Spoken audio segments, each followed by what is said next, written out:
Hey everyone, Dangerous Freedom here, and Cheshire is somewhere. She was just there, and she had to go run and paint her nails. I don't know, probably sharpen them. Hey Jericho, what's going on, brother? Number three. All right, I'll cheers to that.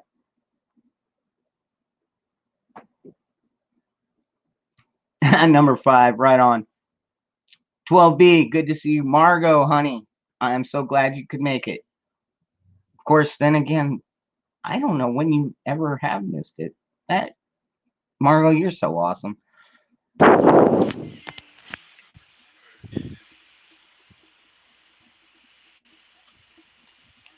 Wow, 61 hours.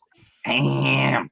You know what? I would say share some, but you know what? You earned them all, man. You go get that new or get that new sight or new rifle or whatever the hell you're gonna buy this time.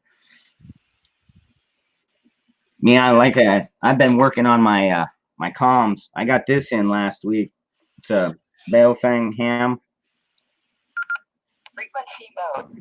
It's a pretty cool little gadget.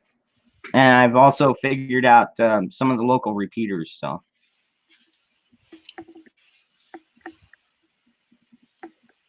Hey, what's up, everyone? What's going on, Margot? Good evening. okay, Johnny boy. I'll keep an eye out for that. Any word from Detroit? Not yet. So anyways, Detroit, I talked to him earlier and he was having some computer issues. So he's probably going to join us here in a little bit and he's probably going to have to do it from his phone. Hopefully, I don't know. He's been having some internet problems out there. He's out in Detroit, Michigan, and he said didn't they just have a bunch of dams and stuff break up in Michigan? two of them. Yeah. Couldn't that be maybe affecting his connectivity? Don't know. I don't know if the. I mean, I know we have a dam out here that runs like our electric SRP, the Salt River, that flows through here. We've got dams that collect energy from the running water. But I don't know if he's got the same kind of setup, and probably not if the dam's broke. They probably had just been sitting there for 30 years and nobody ever went and patched them in. I think they were trying to get those things fixed, and I think they're owned by private companies. Now, I don't know if there were any grants or anything given to these companies in order to fix the dams, but like everything else in the rest of the infrastructure in Michigan, like Flint, they didn't upkeep it, so they broke. It was only going to be a matter of time. 2, 3, 4, 5. Hey, now we got Patriot 3%er. What's going on? 3, 4, 5, 6. Patriot 3%er is.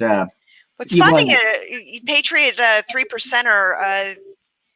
Why did you just put 3 1s instead of the 3? I'm very curious.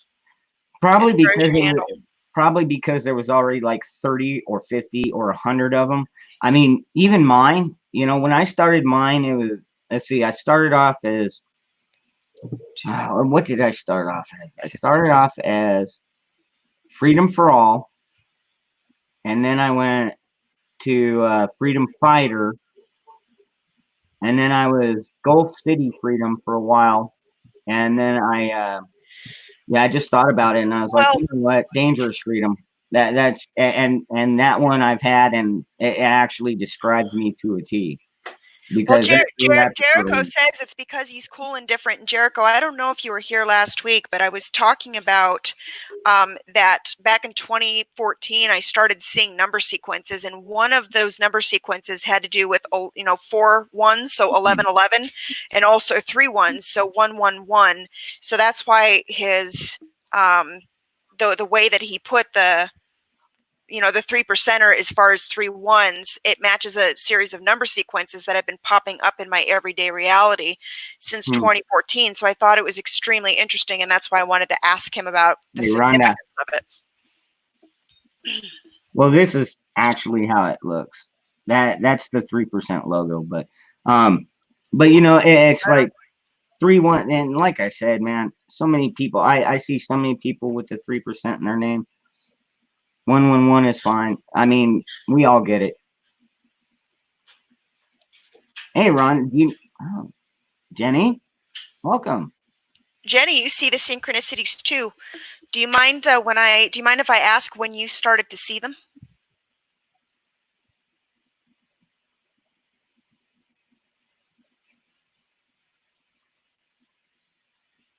Luciano, I saw you, brother. Hey, Luciano, what's going down? Hi, Rhonda. 2016 is when Jenny started seeing them. What kind of synchronicities? I'm assuming that Jenny is also talking about number sequences. So seeing them everywhere in just the most random places.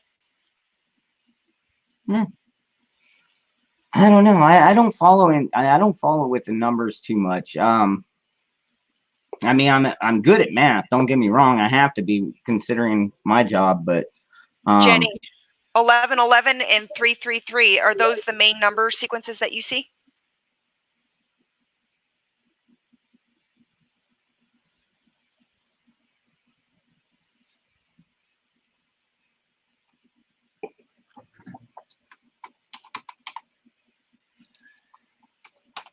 Hey, Patriot, no problem, man. We usually go on for a couple hours, so if you come back, we'll most likely still be live. Couple of hours.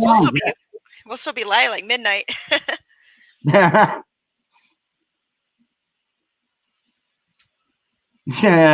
Fuzz T, yeah. 36, 34, 36. Dear, I'm not even going to ask. 5, 3. 4, 5.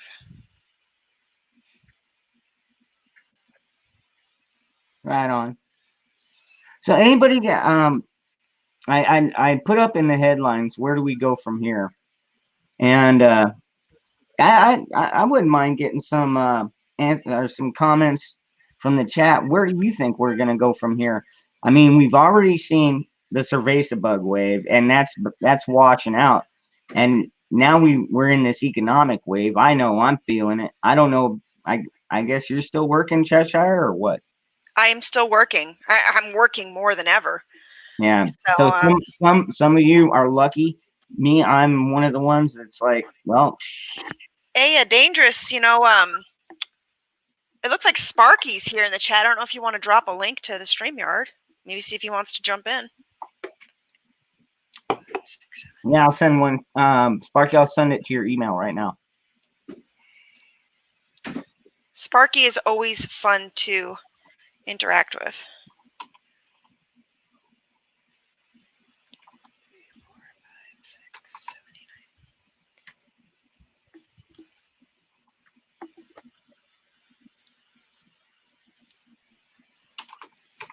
Come on, Cheshire. Say something. How was your day? What? Wait, what's the question? How was your day? Oh, so far so good. Didn't have to kill anybody? No. Good. No, I for the most part, I'm a lover, not a fighter, but I do what I have to do.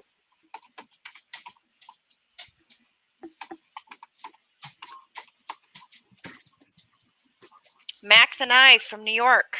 Bienvenue. Fuzz T, what's going on, my brother? Jet T, yeah. Brass Tire, hell yeah. What's up, Mac? All right, so he's gonna need a few minutes. So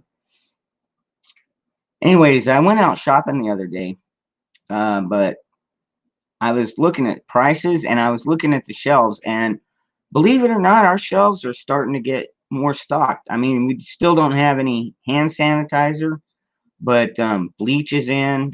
We've got toilet paper in. We've got paper towels in.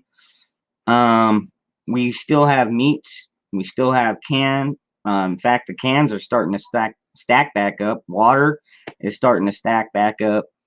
And I did notice that the fresh meat prices are increasing. Like the beef has gone up on some cuts over $1. just in the past few weeks. So hopefully it doesn't keep going up. I mean, even the gas out here, it dropped all the way to $2.09 by me. And when I drove up there yesterday, it was $2.25 already. And that was a matter of, what, 2 weeks maybe, I think. So you got hand sanitizer? I just spit on mine. I do not use hand sanitizer. I use old-fashioned warm hot water and soap. Or I use dirt.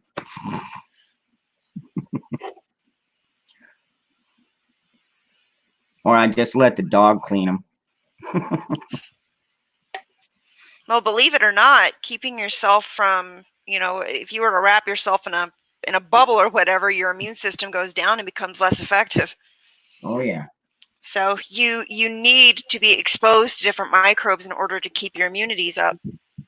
There were actually things coming out that people who have been under house arrest for 2 months are getting really sick because their immunities to everything else have dropped. Well, yeah. Oh yeah. Well, I've always understood that. I mean, that's sad. Actually, yeah. Me and my kids both. We're still outside a lot. We get dirty. We play with cars and guns and everything. So we get out there.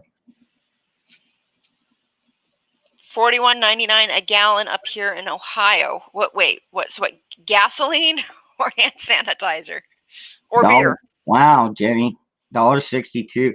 You must live like up in like near Michigan, huh? Somewhere out on the East Coast. For some reason, it's always that much cheaper there. You come to the West Coast, and California is always freaking crazy. They're like always $2 more than we are.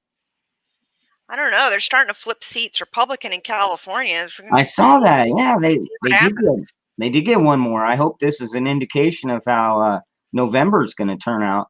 That would be awesome if all the patriots came out and just voted Pelosi and Schumer and all of those assholes. Swallowwell, the one that wanted yeah, the one that wanted to nuke us for Eric Swallowswell. Yeah, for not handing over our guns. Yeah.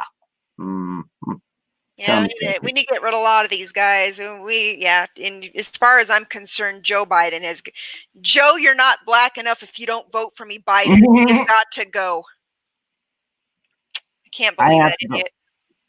I have to go see that clip. I have not. You got to see it. It's oh my God. North Dakota.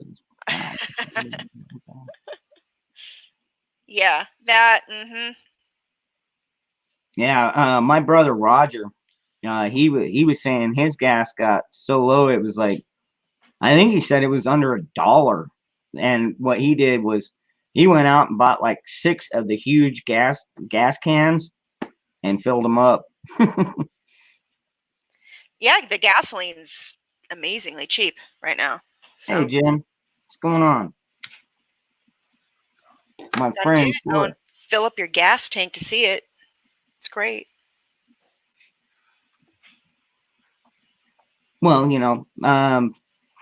he's like me. When we have extra money, we could put it in savings, but if you're going to put your savings into a bank, then you're putting all your trust in a bank. Or if you're like us, you could pull it out in cash and keep cash, and you could have, 10 grand under your bed. But if the dollar collapses tomorrow, it's only going to take maybe a week before everybody else says, your money's fucking worthless. Give me something I can use. Do you have food? Do you have gold? Do you have silver? Do you have bullets? You got anything? So what we do is we take our money and we invest in prepper items like guns and ammo and food and water and medicine and communication. What's up, Lone Star? And you know what? I wonder if I could reach you on this.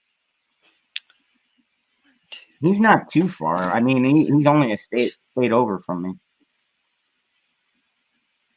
Maybe if we could catch enough of those repeater towers. Actually, That's a good question, Lone Star. Do you even run a ham radio or have one or Philadelphia? That's a good one, Luciano. You should drop a link to the StreamYards. Get Luciano in here. Luciano, you want to come on?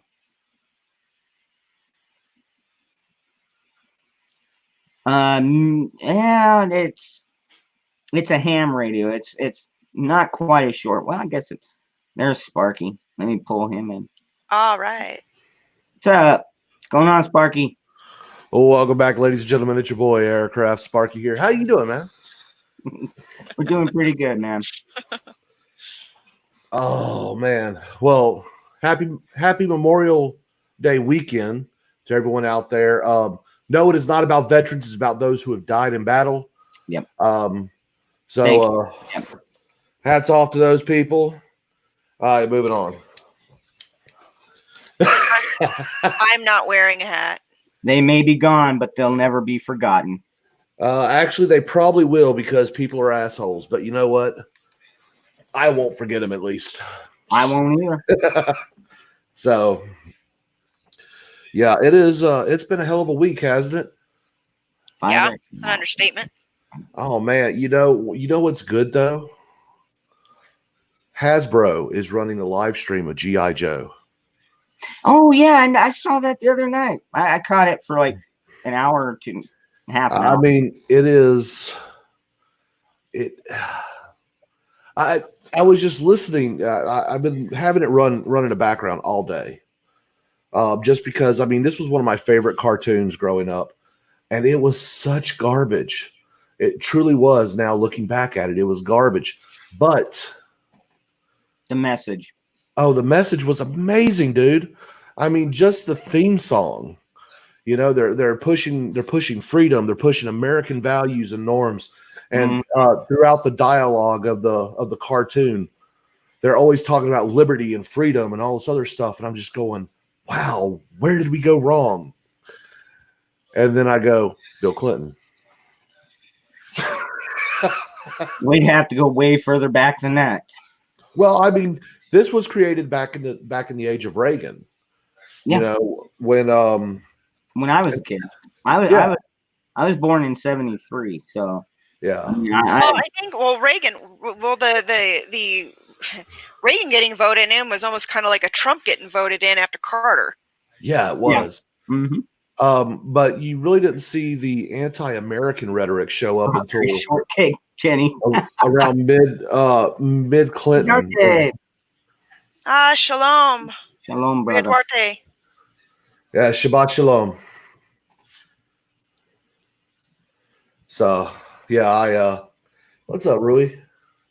Yeah, he's probably saying that because he knows I'm a Jew. You know, I still got a box of G.I. Joe out in my storage shed somewhere. Actually, I think it's 2 boxes. I had so much of their stuff. I must have had 100 of the action figures and so many of the equipment and tanks and boats and all that fun stuff. G.I. Joe, the all-American hero. Yeah, I mean, dude, it was good stuff, and I'm just taken aback a little bit, you know, just watching this stuff, and I'm going, wow, America has changed. God, hasn't it? It hasn't changed for the better either. Yeah, where do we go from here, Sparky? That's the whole title of this. Where do we go from here? I should put a question mark. Well, you know, okay. So where do we go from here? How do I see the future of America? And you know what? The future, first of all, is a different screen view. Dangerous. We need to change that. Oof. We're just too squished up. I mean, yeah, we got the Cheshire sandwich going on, but you know. Hey, that's because I'm just a cozy person to be, you know. There you everybody, go. You know. That's what I do. I'm for spacing purposes. the whole no homo thing. Got it. No homo at all. But no, it's Bastard. Yeah. Where I truly see the future of America going right now, under its current trajectory, I see a lot of tax revenue being lost because businesses are not going to reopen, and the ones that do are not going to do it in their nice business buildings anymore because they're going to be doing more of that telecommuting crap. Or and then we've seen that people, they'll go out and do personal gigs. They'll come to your house and do your nails and all that. If the cops don't fucking do a sting on you. You heard about that, right? Oh, dude, don't. I almost did a video on it. You talk about the Facebook, the people that got arrested for doing Facebook Live, selling stuff. No. They actually they sent undercover agents and had these people come out to do their nails and hair or whatever, and arrested 2 of them. Or I don't know if they arrested them, but they cited 2 of them for going out to try and make some money. Yeah, there was actually a lady who was selling stuff online from her store. She was doing a Facebook live stream earlier this week, and I think it was in Jersey. And the cops showed up and said, "You can't be doing this." And she's like, "We're closed." And they're like, "It doesn't matter. You can't be doing this."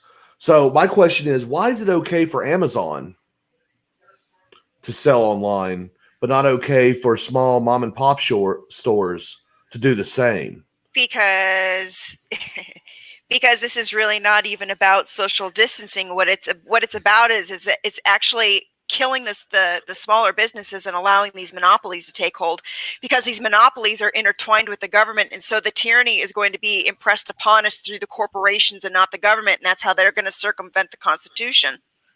See, you are hitting the nail on the head. You're actually that's what I was going towards. Did I steal your thoughts, Sparky? Damn it, I'm sorry. No, you didn't steal my thoughts. We were thinking. Get out of my head. No, we were thinking the same thing, but no, that's what's going on. You can already see this kind of stuffing. Did you see the video of the guy who got roasted online because they were going to force him to wear a mask in a Costco, and they actually kicked him out and told him, like, they banned him from Costco? Yeah, after that. Something about that. Now I'll say this. I understand his stance, and I agree with it. However, private business can make that rule. But they're not private if they receive government subsidies, and they're not private if they're a monopoly. I'm sorry. Well, Costco is hardly a monopoly. I wouldn't. No, Costco. Okay, so if you want to warehouse shop for groceries, what are your options? Sam's Club, Costco, Sam's Club, and Costco, right? Well, I mean, if you're looking at warehouse shops. Yeah, there's 2 entities that have completely gobbled up that whole niche. Mm-hmm. Mm-hmm. And I will honestly say all that there needs to be. My preference is Costco on that. Well, you know what we could always do is we could vote with our wallets. I mean, I know a lot of friends. I've boycotted. They are not quite a monopoly yet, but they are an oligopoly. And if they did decide to pull their heads together and start to, they could start behaving in a monopolistic fashion. But that's what I'm talking about. Is you got these. So you got Amazon. Amazon is monopolizing the market right now. If you take a look at all the small retailers and stuff that are on the ground, they're all going out of business, and everything's going to be. So that's what these corporations are going to do. I'm a private business while they're receiving corporate subsidies from the government, and then, of course, lobbying and bribing politicians to pass regulations that kill the small business owner and not themselves. And then they monopolize the market and then start impressing tyranny on us by passing the government, saying, "Oh, but I'm a private corporation," when they're not. And by the way, in socialistic, tyrannical governments are often intertwined with the corporations. That's what Hitler did. Yeah. Mm-hmm. Well, yeah, I mean, you've got to do that if you can't control the means of production. You've got to find a way to do that, and that's a means of doing that. Well, that is how the government is seizing the means of production. And the government is going to impress the tyranny through the corporations, and the corporations are going to circumvent the Constitution, saying that they're corporations. Yeah. But they're acting like governing bodies if they're actually telling people what they can and can't do. Well, yeah, We see that all the time. I mean, we see it. You know, all these brainwashed people don't see it. That's the scary part. It's so many people just either don't know, don't care, or are just evil. I mean, there's really not a whole lot of options for them. Either they're deaf, they're dumb, they're blind, or they're evil. Okay, so all right, let's talk about what a working definition of evil is. Sparky, what would you consider? How would you consider something to be evil? I really don't. I mean, seriously, I look at it as the only thing that I would actually consider evil is if you actually had malintent in your actions to harm another person or group or something like that. That's about the only time I attribute anything to evil. A lot of times I attribute most things to incompetence. So okay, so you don't consider incompetence, or you don't consider ideological blind spots in implementing policies that end up hurting somebody just kind of as a I guess an unintended consequence of actions. You don't consider that evil. Yeah, don't tell me how to live. Unintended consequences, no. I mean, I consider that evil. Somebody. So you don't consider these people. You don't consider these people who are oppressing us under the guise of keeping us safe from a big scary virus is evil. Well, we already know that line.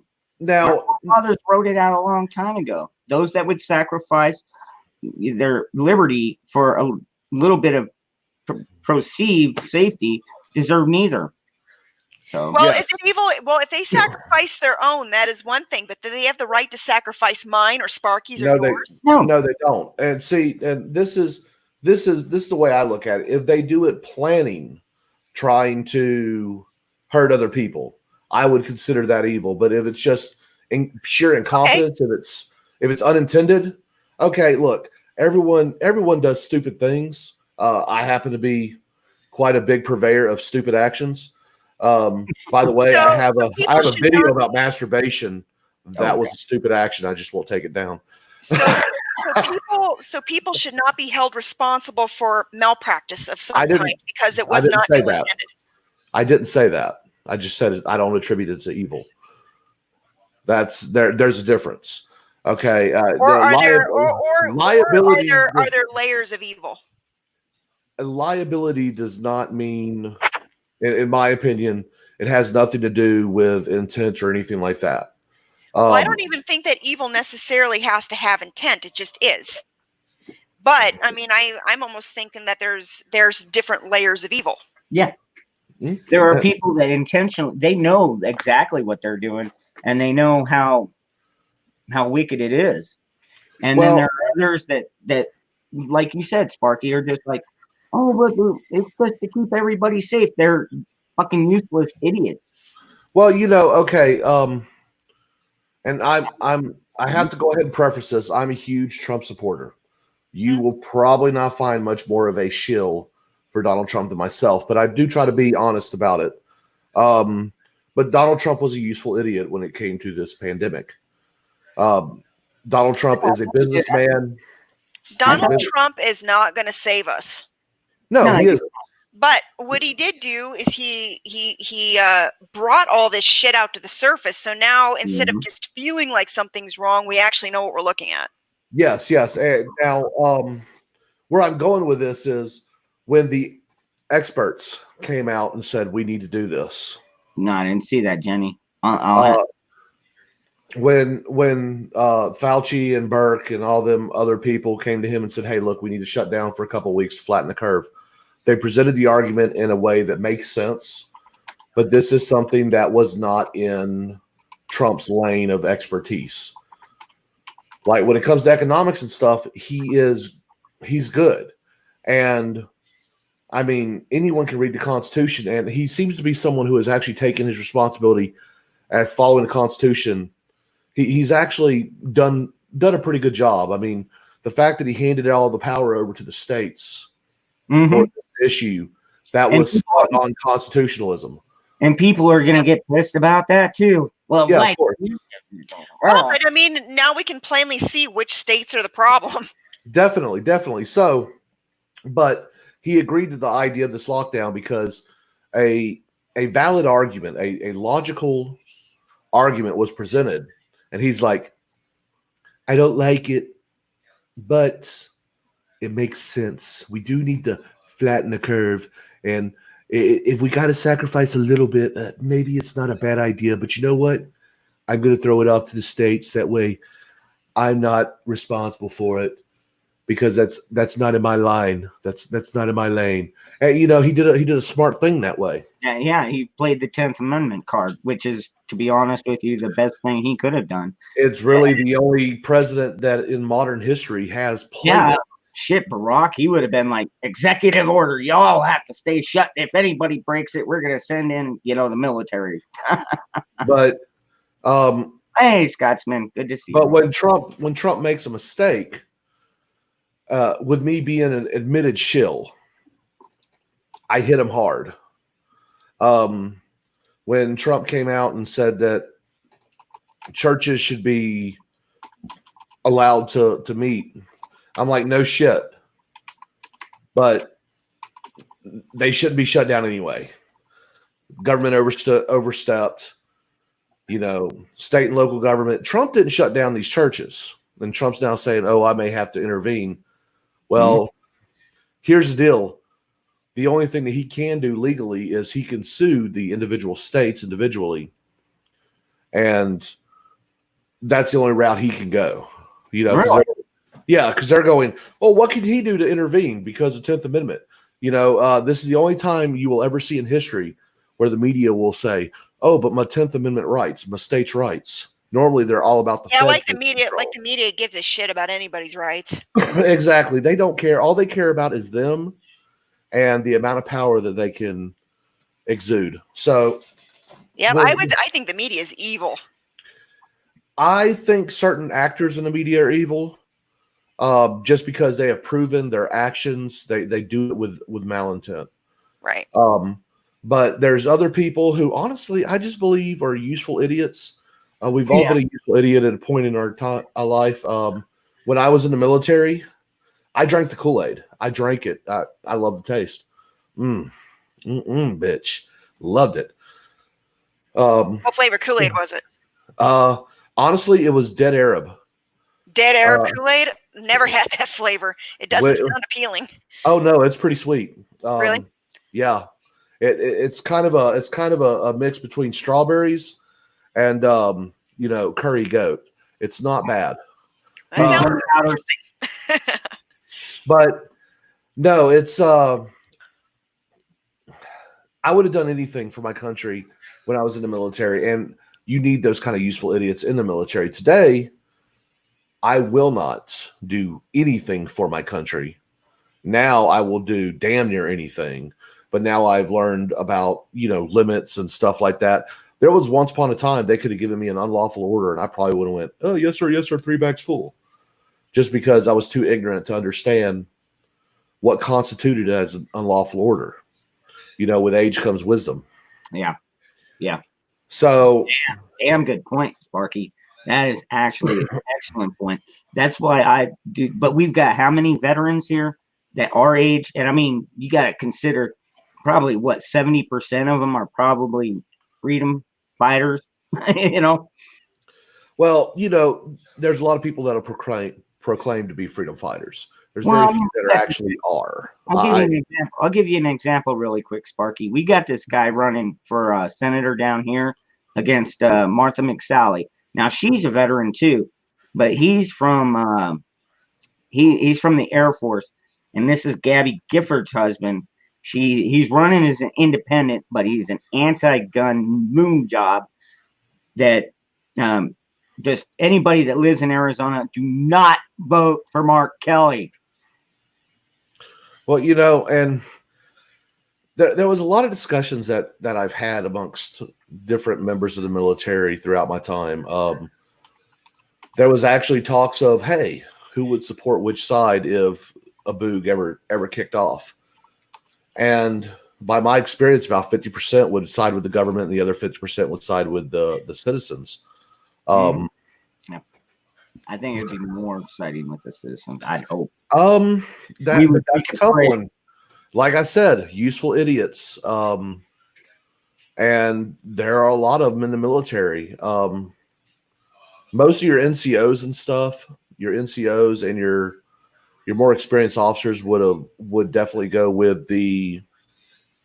along with the public side, because they realize who butters their bread. And they firmly believe in the Constitution, but a brand new boot, all they know, together, brother. All a boot knows is, well, I was told to do as I'm told. Yeah, it doesn't matter if it's the left or the right. Yeah, it's about following the indoctrination that we put our soldiers, sailors, and airmen through in basic. And I mean, but that's a foundation that we have to build up in our recruits, and then we expand in their training by teaching them the difference between lawful and unlawful down the road. I'll look into that, Rooster. Telegram. Have you heard of this before? The Telegram? Telegram. Mm-mm. Telegram. No, I never even heard of it. And recently, for more corporate fuckery, I have been notified by several of my viewers, some of them in this audience. I'm having comments suppressed. I'm having videos suppressed. Yeah, notifications aren't going out and stuff like that. You're talking about when you do like your little 6 minute and 8 minute clip. Yeah. No, I've seen that too, because I've gone like every other day. I'll at least check your channel, and it's like you did 2 videos and I didn't even get the alert. But yeah, and I mean, I'm okay with that. I don't depend on YouTube for a living like some people. I'm not even at a point where I could. Well, but plus you gotta consider when you get so many subscribers, because if you're like me, I think I sub to everybody in this channel, and if I don't, let me know and I will go take care of that. But Fuzz, I see Fuzz. I get Fuzz T Forks. I get most of his notices. Rooster, I haven't gotten anything from you in a while. Jenny, I'll have to check out your channel. I've got people sub to me, but it's absolutely useless. I do not have any content on my channel at all. I know. What's up? It is because in the beginning I spent a lot of time, trolling. Yeah. No, if you go through, I haven't deleted a single video in my library, although some of them I probably should, because it's cringy. Oh man, some of the stuff I did earlier was just, I watch it now and I'm like, oh. But I've matured a little bit in my creation, but I've started noticing as I've been growing, and in the past week or two. By the way, thank you all who have subscribed to me from this channel. It's much appreciated. As I've been growing exponentially, my suppression has gone up as well. And that's because you're on their radar, Sparky. They don't care about people if you're small, but I mean, once you start getting bigger, they're going to start messing with you. Yeah. And another one who's getting messed with big time is, I don't know if you guys watch Citizen Man, but he's been getting messed with big time. Really? Yeah. Yes, he's been really getting wholesale messed with. They're removing comments, there was one video where I think it was called, the media, what's more dangerous? I forgot what it was called, but it was calling out media lies, and that video ended up getting removed. So they're messing with Citizen Man big time. Nah, that's messed up. Well, they probably do that with me too. I mean, I know a lot of you get my comments, but I've got over 900 subs now. But it's taken me, like 4 or 5 years. I mean, I didn't get them overnight, and I don't make content daily, or I don't even make it daily all the time. That content grind, and you remember Freedom. I was just doing my one stream a week there for about 1.5 years. The content grind, it is a grind. I've learned to embrace it, and next week starts a new venture on YouTube, and it's even going to make it harder for me. But hey, It'll be fun. I can't announce it yet, but I will be doing a stream on it next week. Next week, and on a specific channel that I can't mention at this moment, but yeah, and it's with the intent of growing my community. That's why I've always been putting in the bottom of my channel now my Discord links, because I realize that I'm being suppressed, and my Discord server is a great place for people to go, so they can talk to. D-Live seems pretty cool. The only problem I have, Sparky, is when I try and run my Discord, it crashes my computer like quick, like within an hour or two. It takes up so much data. Hey, Miss Mary, good to see you. How you doing, Miss Mary? Rhonda was saying something about going over to D-Live. It might be something that you'll want to consider.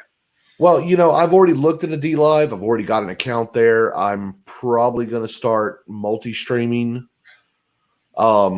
so I can get a baseline at D-Live. But since D-Live doesn't allow for edited videos to be uploaded, right, I can't just do D-Live. So right now it's looking like BitChute in combination with D-Live. But I'm going to continue here on YouTube as well until they yeet me off the platform, which there's a possibility that may not happen.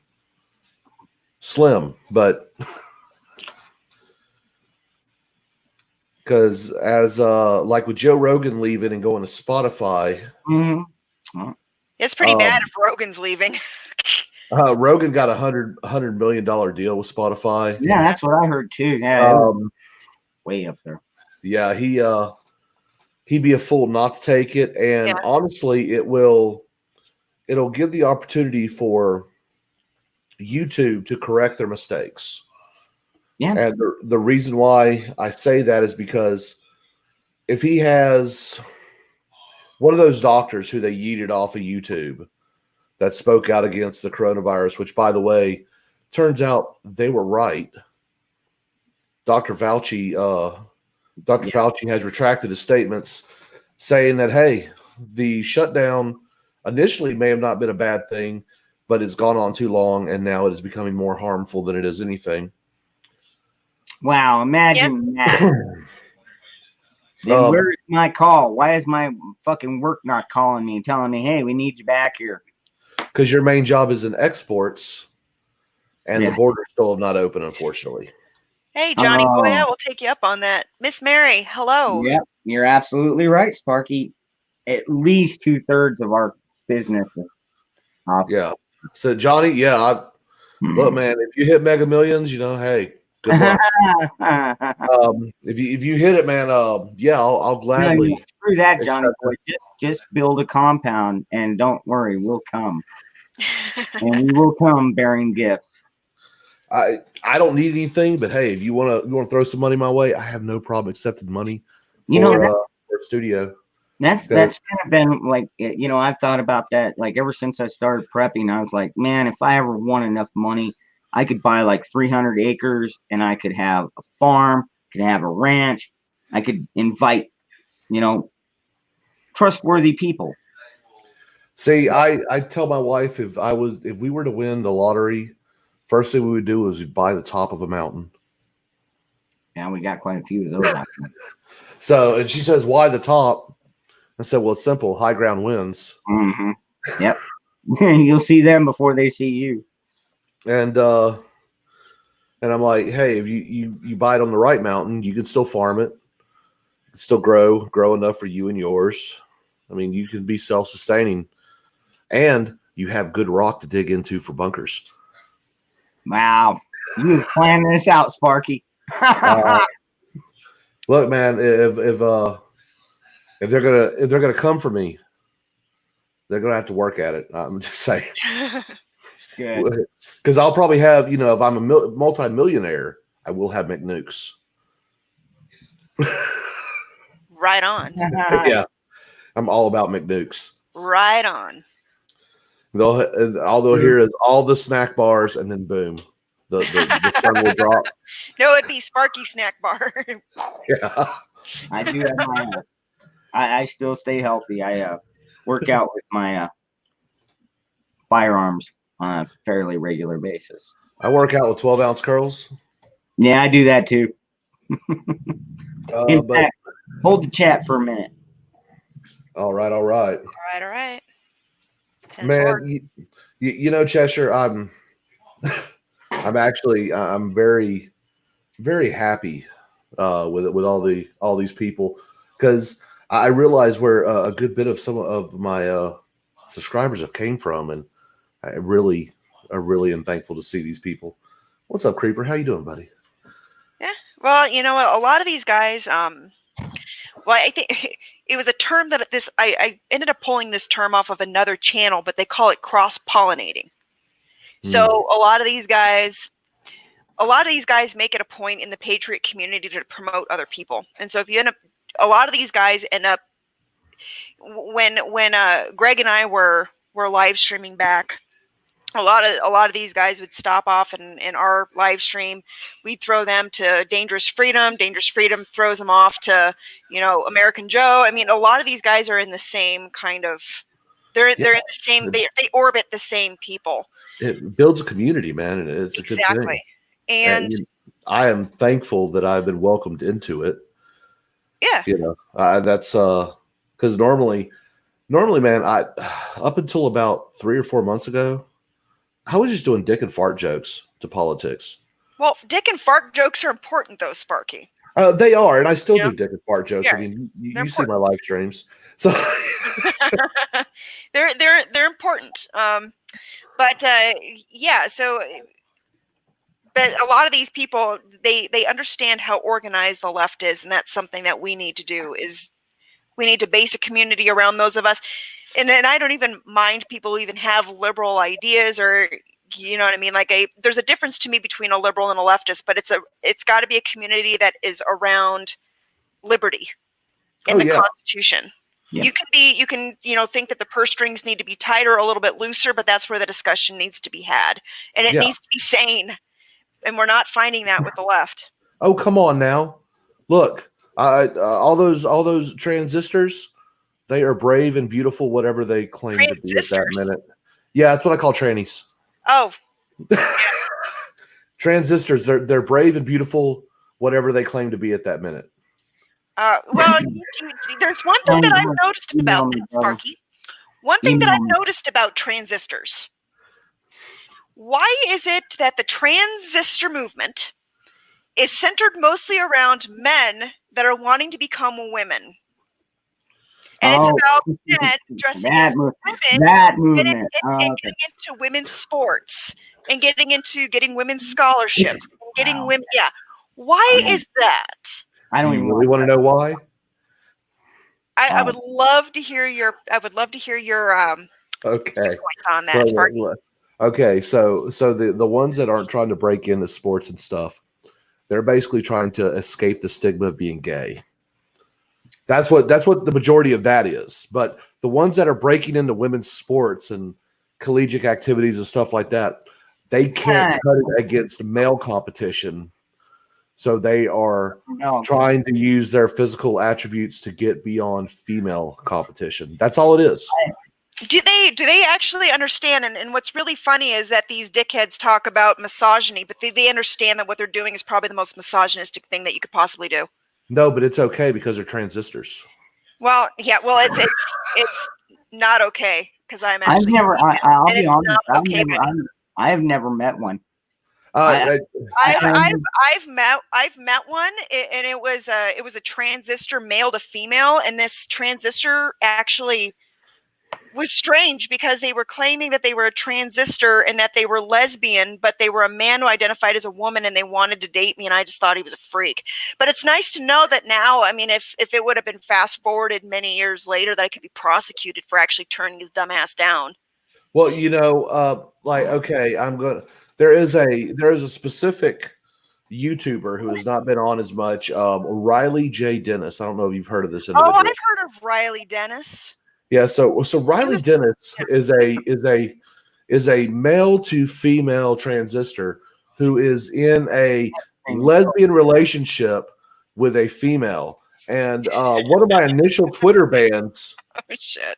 One of my initial Twitter bans was me pointing out the fact that Riley J. Dennis is just a cis white male who wears a dress.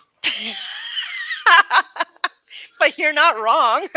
And it was considered hate speech because it identifies as female. And I'm like, no, bro, that Adam's apple is obviously a product of testosterone. And that penis that you claim to still have between your legs is a product of, your genes. Well, so you got these transistors like Riley Dennis who are speaking on women's rights and stuff like that, but they're trying to replace women in sports spaces that they've created for themselves, like freaking cuckoos.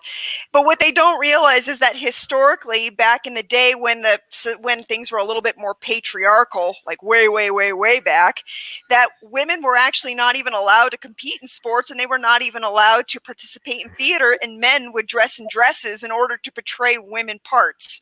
Or women roles in theaters and things like that. And so they're actually doing the same thing, and they don't realize that they are actually the ultimate misogynist. I mean, I laugh at, there's things like the WNBA, which they know can dunk, but they have good fundamentals of basketball. And no one watches it because, well, women's basketball is just fucking boring. But I love watching softball. I don't know why. I cannot sit through a regular baseball game on the television. But you give me a softball game with some women and ponytails and all this other shit thrown around in an oversized baseball, I'm enthralled. It has something to do with the big ass that's involved with it. But well, I think it has to do with these women that are throwing around big balls, and when they're running, their tits bounce, and as they're running from base to base. I mean, I can see why that would be interesting. Yeah, and then I love women's soccer. I really pray this is not where we go from here. I don't want to see more trans and more gay and more. No, where do we go from here? This is where we're going. Just roll with it. Yeah, look. My God, not in my world. I've never met one. I have met gays, and you're not missing out. You're not missing out at all. Well, when I went to college at OU, where and I graduated from there and everything, I actually had quite a few transistors in some of my classes, and we got in some spirited debates. God, how old are you, Sparky? I'm 42. Wow. I graduated when I was 40. And you had yeah, I just okay. Wow. Well, wait, Sparky, what did you major in? I majored in communication and history. Right on. Congratulations. And you can help me use this thing. No, different type of communication. Oh. What I studied was basically psychology and sociology, but for messaging. So it's all about crafting the message, how to convince people. PR is what it is. Okay. Basically, how to manipulate people into buying your shit. Basically. There you go. But also, I use a lot of the stuff that I learned on my channel. How I talk to when I'm doing my little spill. Hey, make sure to like, share, and subscribe. Hey, do me a favor and go ahead and hit that share button. That way, you're getting the message out to all your friends, so maybe they can come and join the conversation too. These are ways that we craft our message to try to get people to let them know they're not alone. It's some could say it's manipulation, but no, it's just good communication practices. Communications, yeah. But so I had a lot of transistors in some of my classes, and so we would have the conversations of, hello, my name is this, my pronouns are this and that. And of course, me, I'm like, hey, I'm Sparky. I don't give a shit what your pronouns are. Whatever you appear to be to me is what I'm going to address you as. Mm-hmm. I'm not going to ask you what's your fucking pronouns. Are you kidding me? I call Cheshire man all the time. What's up, man? No, what's up, bro? What's up, man? I don't care. I don't. Well, it was really funny. There were a lot of people on other live streams for the longest time thought I was a dude, but I never corrected them because I don't give a shit. Anyways, carry on, Sparky. You were. it was interesting. A week up, she's a patriot too, and she does late streams. So right on. Yeah, I'll tell you what, when we're about ready to wrap it up, go ahead and drop a link. And I'll tell you this. I talked to a few, and they started to realize that what they were doing was actually authoritarian. Because I told them, like, look, man, like, you grow more of a beard than I do. And so if you don't keep freshly shaven throughout the entire day, you get that 5 o'clock shadow at like 3. I'm not going to call you a woman. I don't care what fucking top you're wearing. Guys don't give a shit about fashion. I mean, I dress like a hobo 95% of the time.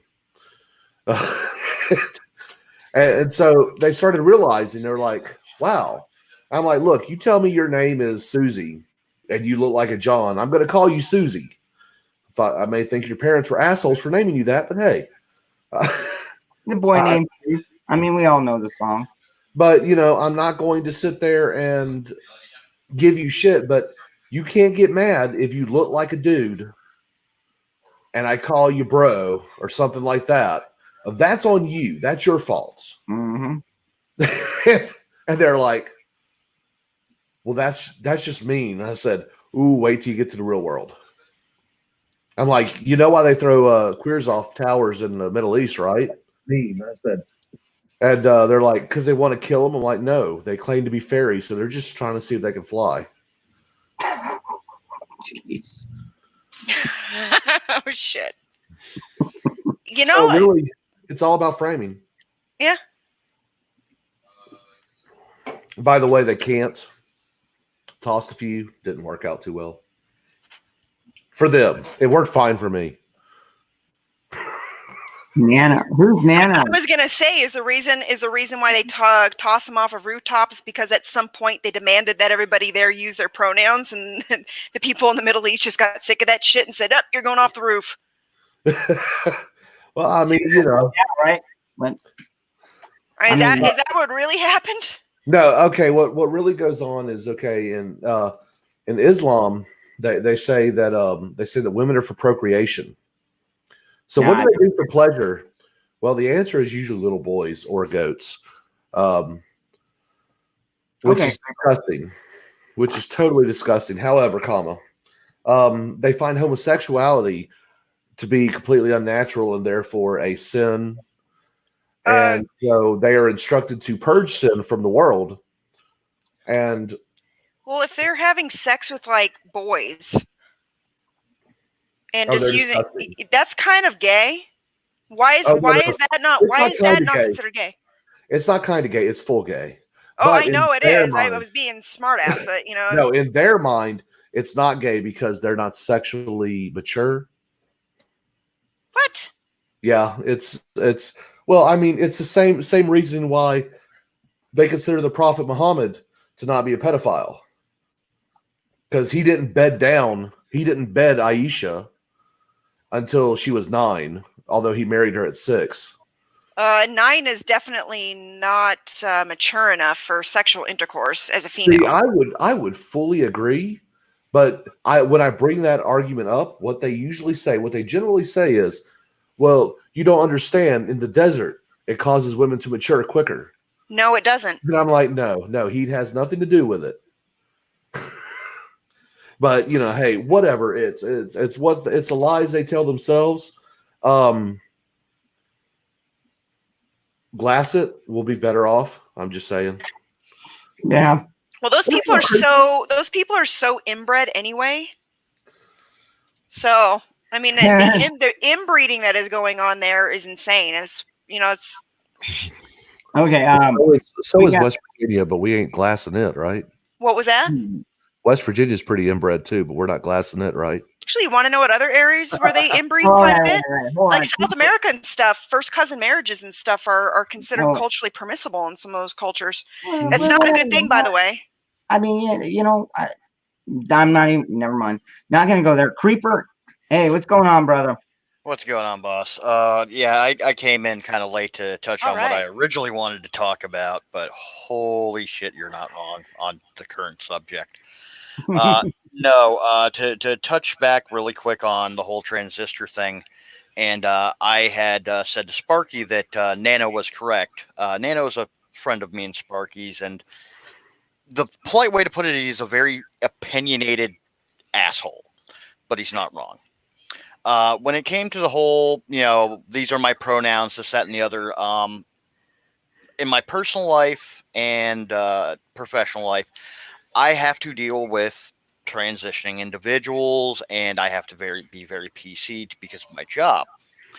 However, something Nano said probably about 8 months ago is very correct. When they get all pissed off that you choose not to use, or you're not forced to in any way, shape, or form, use whatever they want to be called. And it's like, oh no, you have to, or it's illegal. No. The law says I have to tolerate you. Tolerate is literally, I don't put you a bullet in your face for fucking existing. I do not have to play your games. I do not have to play into your little dementia. Now, I've had to deal with trans people. On the personal side of things, my niece is a female to male trans. And it's called a tomboy, is what that really is. I know. No, that's not true, because I was a tomboy and I am not a transistor. Now, and yet again, how Sparky put it, she just cannot deal with the fact that she's a lesbian. Now, my niece, I love her to death. I have had to come to her aid before when dealing with assholes, because she did much the same convention circuits that I did. Now, this is also greatly helped. That's a word now. That I was also doing internal security for these cons, but it is a thing. Not saying it's always a thing, and the perceived prosecution and whatever verbiage you want to use. You mean persecution? Persecution, thank you. Okay. Sorry, I may have been doing a little bit of drinking tonight. Hey, man, drink if you got them. Yeah, it's my day off, so. But some does exist, but it is nowhere near as bad as it is. And that's all I really kind of wanted to say on that whole end. Now, the whole Middle Eastern boys are for pleasure, women are for procreating.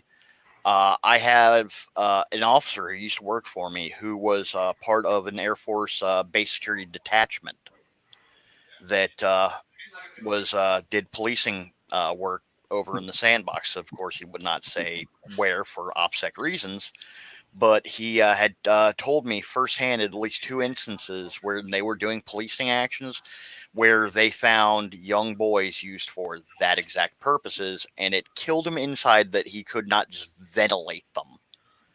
The individuals who had took custody of these young boys. So, granted, it's secondhand information. The validity of their information is up to you to decide. I'm not here to make an argument either way for them.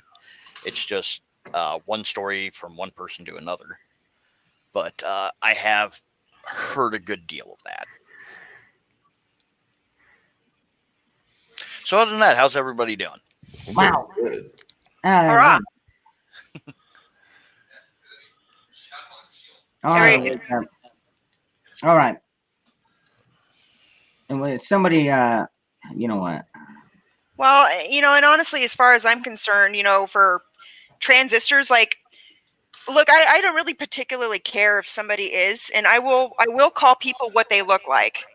Like if a guy does pass as a pretty good girl, I'm willing to call them by the female pronoun, but I'm not calling them Z's or this, that, and the other. I'm just not going to do it. I would sooner just walk away and tell them to go fuck themselves, and that's it.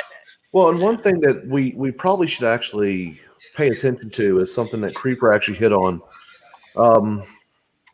They're changing the meaning of words. Yes. They want to call toleration as acceptance. No, toleration means that I allow you to exist. Yeah. Beyond that, there's nothing else that should be expected. It doesn't mean I necessarily like you. It means that I tolerate you. I don't just put a gun in, I just don't put a bullet in your head because I think you're a piece of shit. Oh, Jericho, no, we're full homo right now. We're talking full. Yeah. So homo. Yep. Yeah, I wake mean, up. Somebody, right now my YouTube is giving me a problem, so I can't copy that link for wake up. But if somebody can copy that and post that when we get ready to get off of here, or if you just want to go over there now, whatever. But I think we're having more fun here. no, especially or not especially, but yeah, the whole. I forget who said it. It may have been Shakespeare or some other historical figure. Words only have as much meaning as we give to them. Words only have as much power as we give to them. Fuck Shakespeare. Yeah, if everyone stopped being offended by, give any racial slang out there overnight, it would lose its power and people wouldn't care. And this whole and I hate to say it, some of the whole trans thing, yes, it is because people cannot deal with their own sexuality, so they have to conform to something that they think. Well, I like dude, so being a chick, something else. I think there's something else intertwined with that as well. It's not just dealing with your sexuality, but I think it also has to do with coping with what are traditionally male and female stereotypes. Yeah, I was gonna get into that. I've got a bunch of gals in here, and by the way, you mentioned that this girl was a tomboy, but she just can't accept that she's gay. But here's the deal: is there's a lot of us women out there that are kind of tomboyish in that we don't wear makeup. We tend to dress kind of more casually and less feminine. We don't like to wear high heels and other things that are considered more feminine. And I happen to have speech patterns and kind of a way about me that has been considered not ladylike or not genteel enough to be properly female. And that's what they're talking about. There's a bunch of straight women in here that are heterosexual, but we have a tendency to not embody some of these stereotypically female behaviors. And I think that some of these, there's not only a sexual component to it, but there's also a sociological component to it, that these people do not abide by their normal stereotypes, and so they feel like they have to actually physically transition to the opposite sex in order to be able to express it. And so you are not wrong. I think there's it's deep, you know what I mean? Yeah, no, Ashley, girl. I was going to get to that because also the tomboyish type, personally, that's my type. My infamous ex, when I met her, she was into the equestrian sports. She was 5'5", fucking 185 pounds of brick muscle. Yeah. Granted, she had some nice big old 44H knockers, but we'll not get into that. If you like more feminine, that's you, man. There's plenty of women to satisfy every taste out there. Exactly. I mean, women outnumber men like 1.3 to 1. Yeah. Plenty of women out there. Yeah, there's 1 1/3 woman out there for you. Yeah. And that's why I'm still single. But except in China, there's more men than women in China because they killed all their girls. Well, that's because China is asshole. China is asshole. So China is asshole. We've got someone echoing, and I imagine it's Freedom. I hope it's not me. It's probably Freedom. You don't have headphones in, do you? It's probably why it's reverbing. I mean, reverb. I personally don't hear anything coming from them, but I've only got the one channel open, so I don't know. It's all good. No, it's the whole thing is interesting. My wife is she was a tomboy growing up. She's a girl that can build a campfire. She can clean a deer. But she also knows, and I am quite misogynistic, ladies and gentlemen. I love my woman barefoot and pregnant in the kitchen. It's just who I am. But she also makes a living, and I encourage her to follow her dreams. But I do like some more traditional roles of a woman. She satisfies that, and she can do a little bit, guy stuff with me too. And I mean, she's a perfect partner for me. Like I said, there's somebody for everybody. Personally, with the whole to put a political spin on it, I'm a constitutionalist. When it comes to that, if it makes you happy and it doesn't infringe on my rights, fucking do it.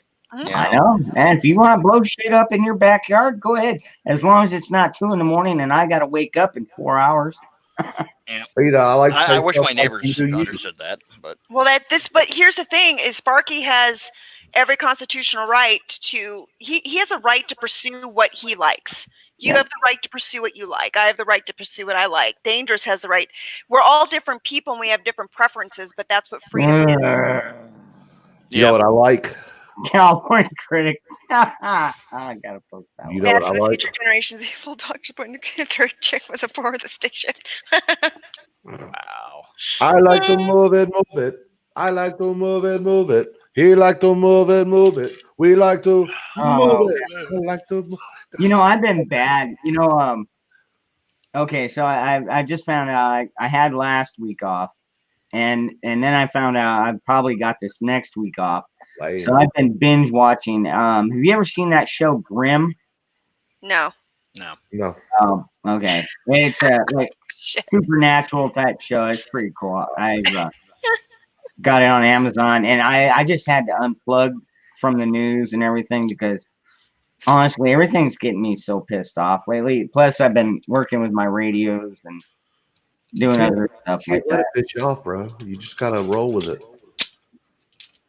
If you get pissed off, what are you doing? Cleaning a gun? Oh shit! I thought my mic was muted.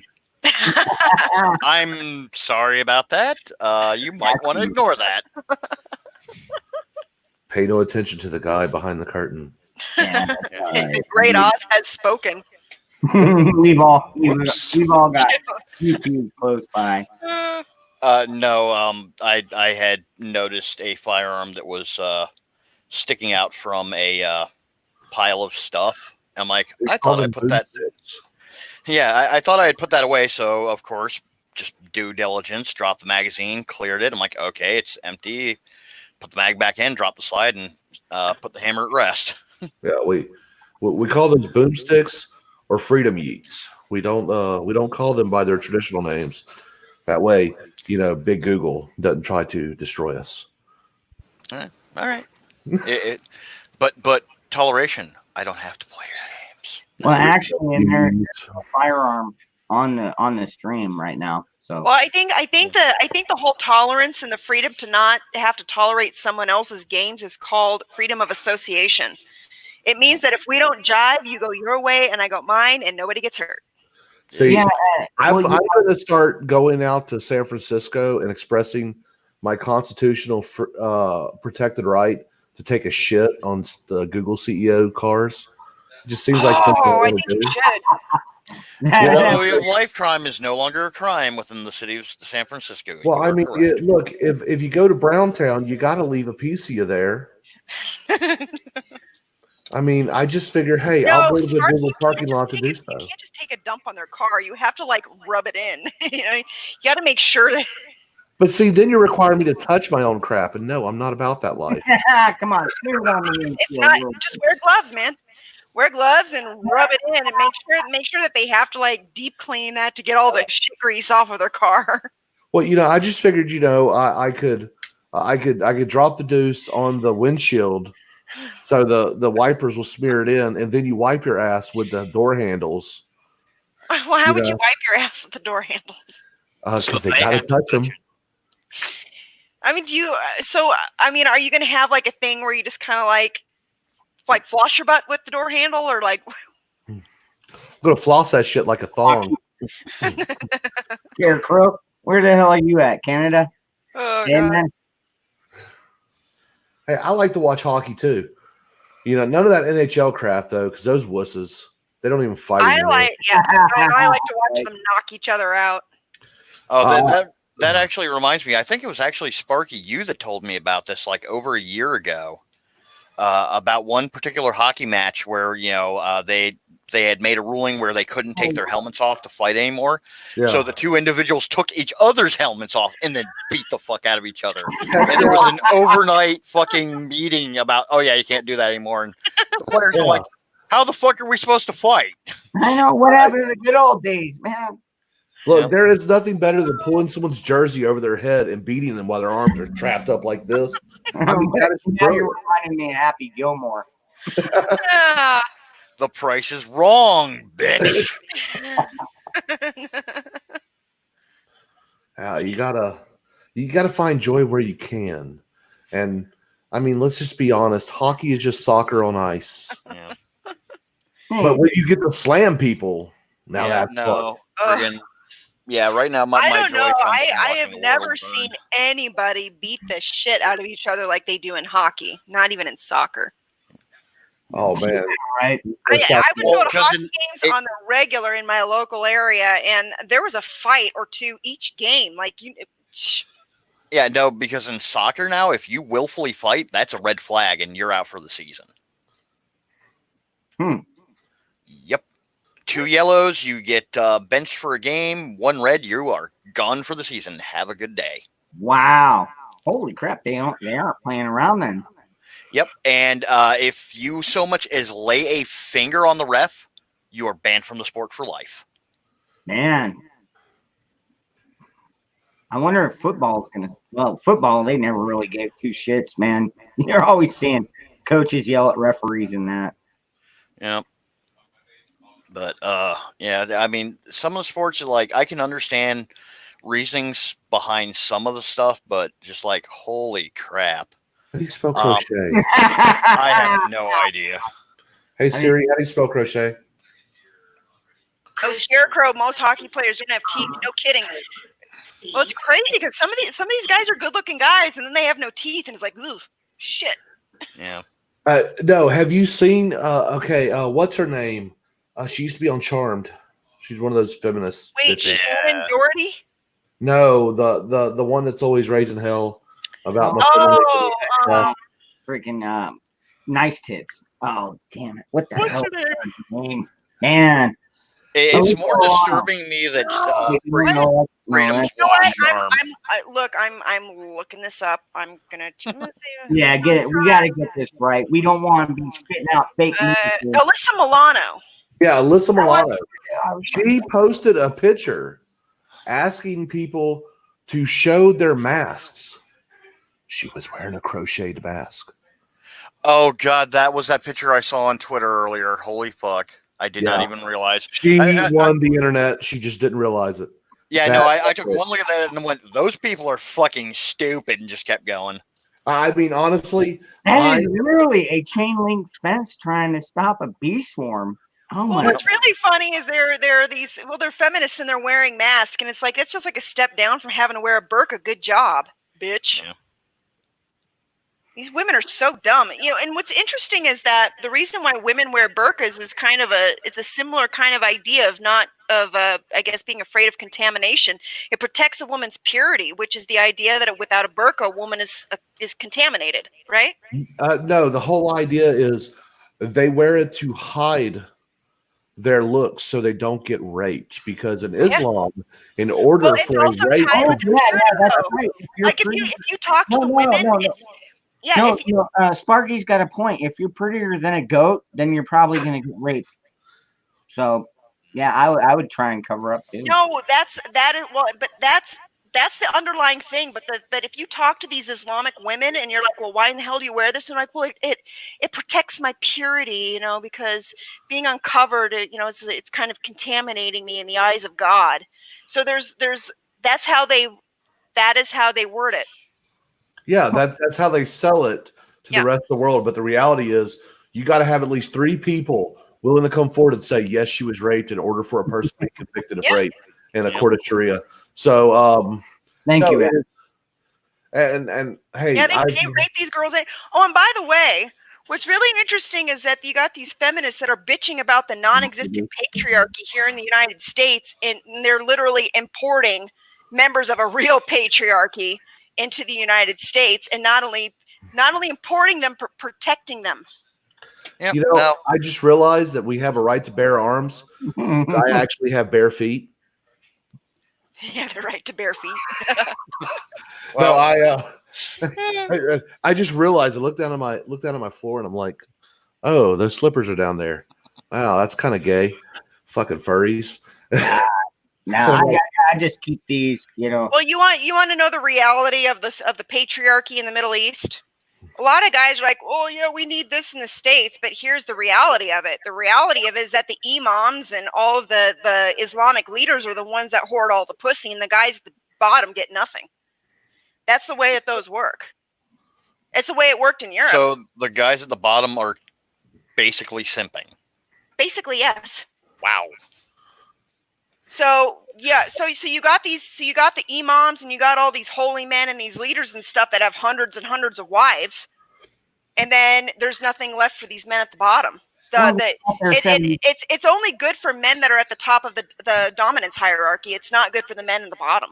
Well, they get their 72 virgins, right? Well, yeah, you got to be retarded if you believe that. Okay, who really wants 72 virgins? Here's the thing: they die. They die and they go to paradise, and when they get there, it's a whole bunch of Star Trek nerds sitting there. No, did it say it was female virgins. Have fun. No. They climb the ladder to success. No. Okay, look, let me break it down to you. No one should ever want 72 virgins. Why would you want 72 people who are scared? Because who wants to hear "ow, ow" every time? Who wants someone that is scared of the 2 inches you bring the bear? I'm just saying. The jihadis go to heaven and then they climb the ladder to success. Have you guys ever heard that joke? No, but let me finish this. Okay, look, I got to thank the murder hornets. Thank you, murder hornets, for coming to America, because now women are actually scared of 2 inches. I feel so much manlier now. Oh, that was one. Okay, go ahead. Oh, all right, so I'm gonna reframe this joke because it actually starts out a little less, but we're gonna tell it that a jihadi. So this jihadi dies and he goes to heaven, and so he gets up to these clouds and he sees this ladder ahead of him, and he looks to the right, and on the right side there's this woman.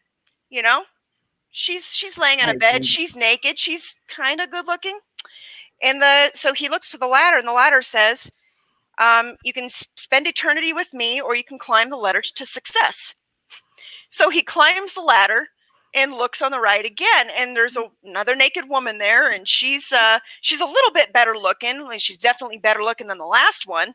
And so, but he looks at the ladder, and the sign says, you can spend eternity with me, or you can climb the ladder to success.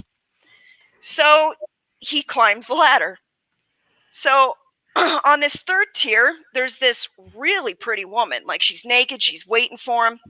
And so, there's a ladder in front of him and a sign. It says, you can spend eternity with me, or you can climb the ladder to success. So he's thinking, holy shit, I keep climbing these ladders and stuff, and these women keep getting better and better looking.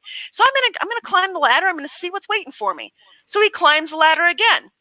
And he looks to his right, and this woman is gorgeous. Like, she's absolutely stunning, and she's naked, and she's waiting for him. And, so he's looking at her, and he looks at the ladder and the sign, and it says, spend eternity with me, or climb the ladder to success.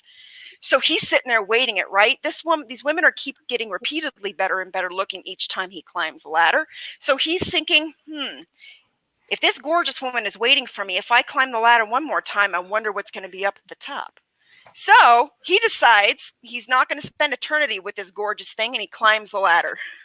So he gets to the top of this ladder, and he looks to the right, and there's this big, fat, hairy guy, and he's like, hi, I'm Sess. Oh. Wow. I feel dirty. I do not feel good after hearing that. No. I mean, I've heard much worse. My God.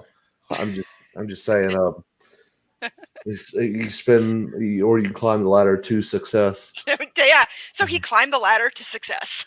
He's gonna go suck off Sess. To suck off Sess. That's what it meant. Well, at least you know that it was a happy ending for the jihad.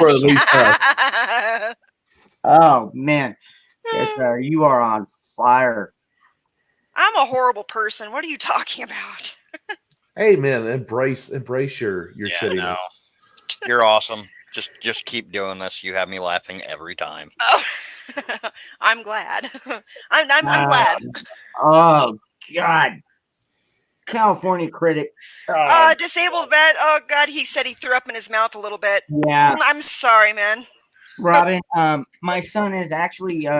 You saw actually, even my oldest son, the one with the broken leg, he's already putting weight on it, so he's getting around a lot better. He's still on the stroller, but he's getting better.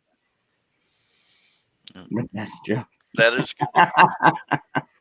Actually, a funny injury / getting better story. I don't know if you hung out on FPH. Well, actually, no, because you were streaming when my video finally came up.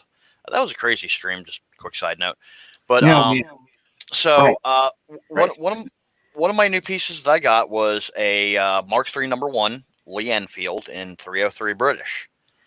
Now, I have fired large caliber rifles my entire adult life. You know, many Mosins under this belt, many Mausers under this belt, 7.5 Swiss, a lot of high caliber stuff. I've even fired up to 50 cal.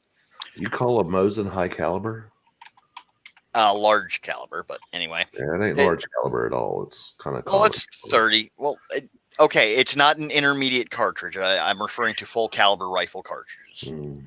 So something like this. Anyway, when I fired that 303, I'm not joking. That shit fucking hurt.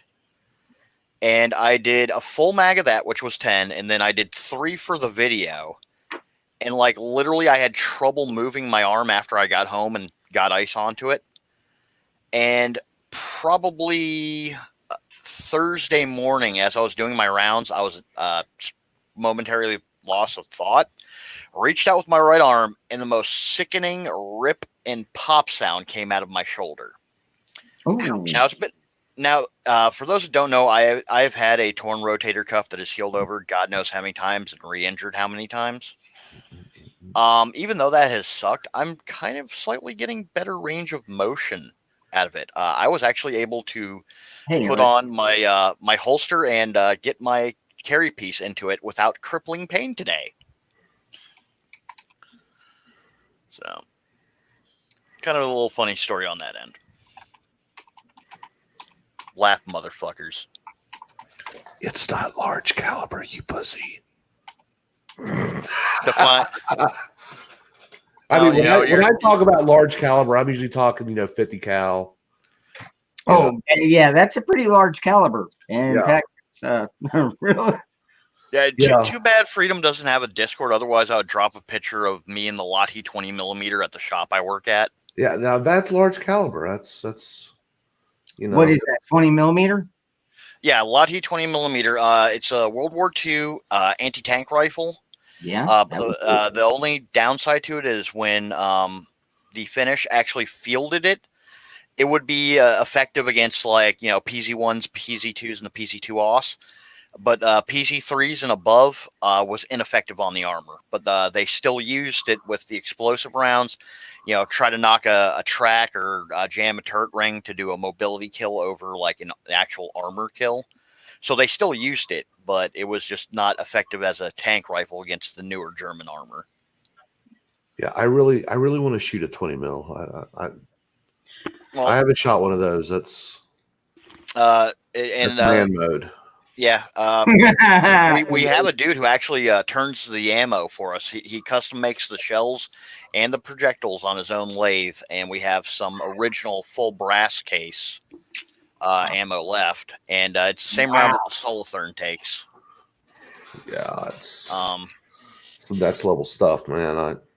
Actually, Sparky, I'll drop a picture of it over in your Discord real quick so you can gander at that. I just got to get my phone out. So I wonder, can we act like I'm not here? That shouldn't be hard. Yeah, I can screen share it. Okay. Yeah, just let me. Once he drops it. Yeah, that's a dude. The 50 Browning machine gun. That's one hell of a round. I shot a Ma Deuce. That's not all that bad, just because normally it's mounted, so you don't have to worry about recoil. But when I was firing the Barrett, that legit got your attention. Mm-hmm. Yeah. I got to fire an M82 A1. Oh no! What is that? That's before the M134? No, M82A1 is what we were using before the M81A2 and the 107 Light 50. Yeah. Now I have fired a howitzer, which is the largest caliber I've ever fired, but I didn't shoulder mount that. No, you normally don't. But no, I mean, yeah, 120. What is it? 120 millimeter? Well, I've shot the 105. I've shot a 105, and I've shot a 120 millimeter artillery piece. Those were pretty cool. All right, Sparky, it's up. Yeah. Let me move this. Largest caliber I've ever fired was actually a 37 millimeter Hotchkiss. It was from an old what was it? The Pack 18s were the old German anti-tank guns. Oh, you fucker! I What? hate you so much. Share because that. I work in the best gun shop. Share that shit, Freedom. Where did you send it? Let's see. There we go. Screen share. There we go. Okay. Shit. Let me put it over here. Boom. There you go. Hi, what's up, creepy? You bastard with the sucker hole. You fucker. Hate Was that you you, so Creeper? much. That is me. Awesome. Oh, wait. Oh, wrong way. Oh, still wrong way. Well, I was going for the OK symbol because that was back when, it's a white power symbol because the three fingers is the W and the circle is the P. No, I use the OK sign, which, Sparky can tell you it's a sign to, someone who's a combat vet. You're asking, hey, dude, you okay? Oh, no. We lost him. There he is. Hello? Hey, Creeper. Yo. Hey, that's racist. Yeah, no, I had to go over to the stream page for a second just to get current video because I'm currently watching the chat. So everything I see Sparky doing is 10 seconds behind. Yeah, well, you're watching on the YouTube. Yeah. Yeah. Fuck off. Hey, you bastard! You got me with a sucker hole. Yep, that means I get to punch you. Oh, but yeah, no, fucking. But no, I actually got bitched at someone at work because some time ago there was actually a psychiatrist who was on the 8th floor of the building that I work in, and he would actually do psych reviews for Naval Academy that's down here, and a couple fresh guys showed up, and there was one lady who had a service dog with her, and just walked the walk, looked the look, had everything. And I looked at her, and she was kind of looking around. And I go, "Ma'am, is everything okay?" And her dog started looking at me with the odd look. She goes, "Oh yeah, I need to go to the doctor's name because I don't want to dox him." And I'm like, "Oh yeah, he's up on the 8th floor. I'll take you up." And I went and I hit the button, and then yet again the dog gave me a weird look. I'm like, "What's up with him?" And he goes, "Oh, that's my service dog." It had the little service placard on it and everything. And we get in the elevator. It's like, and he's like, she said that was his look of, I could have done that, yada yada yada. And I said, if you don't have to answer me if you don't want to. What's the nature of the service dog? She goes, "Oh, I have really bad PTSD, and sometimes, it's onset, and he's, the thing that keeps me safe. Tries to bring me back down." I'm like, "Okay, cool." And we're standing there, and she just looks at him. And she goes, "He's looking at you." I'm like, "What?" "He's looking at you." And she just kind of looked at me, and she goes, "You in the service?" I'm like, "No, ma'am, I am not." She goes, "Well, you got something going on." I'm like, "Yeah, I do. But, some of us hide it better than the others." Got off on the 8th floor, showed her to the doctor's office, and that was that. But where I was getting ready to go with that, when I saw her later, I gave her the okay hand sign, and she gave me the thumbs up. And one of the lawyers from the 16th floor saw that. She's like, "Why are you showing white power symbols?" I'm like, "What?" "That's a way of asking a veteran if they're okay." I'm like, "She has PTSD. I wanted to know if she was okay. She just went in to see the doctor on the 18th or the 8th floor, excuse me." and like she like gave me shit for 5 solid minutes for doing that. Mm. And it was a she, wasn't it? Yeah, I wanted to call her a Karen, but I didn't want to start. Well, that was before the advent of the term Karen, but she's definitely a Karen. Yeah. Well, yeah. Do you know why I do this for 3? Hold on, let me go back to live stream. Did you don't want to do this? No, I don't do that for number 1. I do this for 3 though, and the reason why I do that is because I spend a little bit too much time in Europe.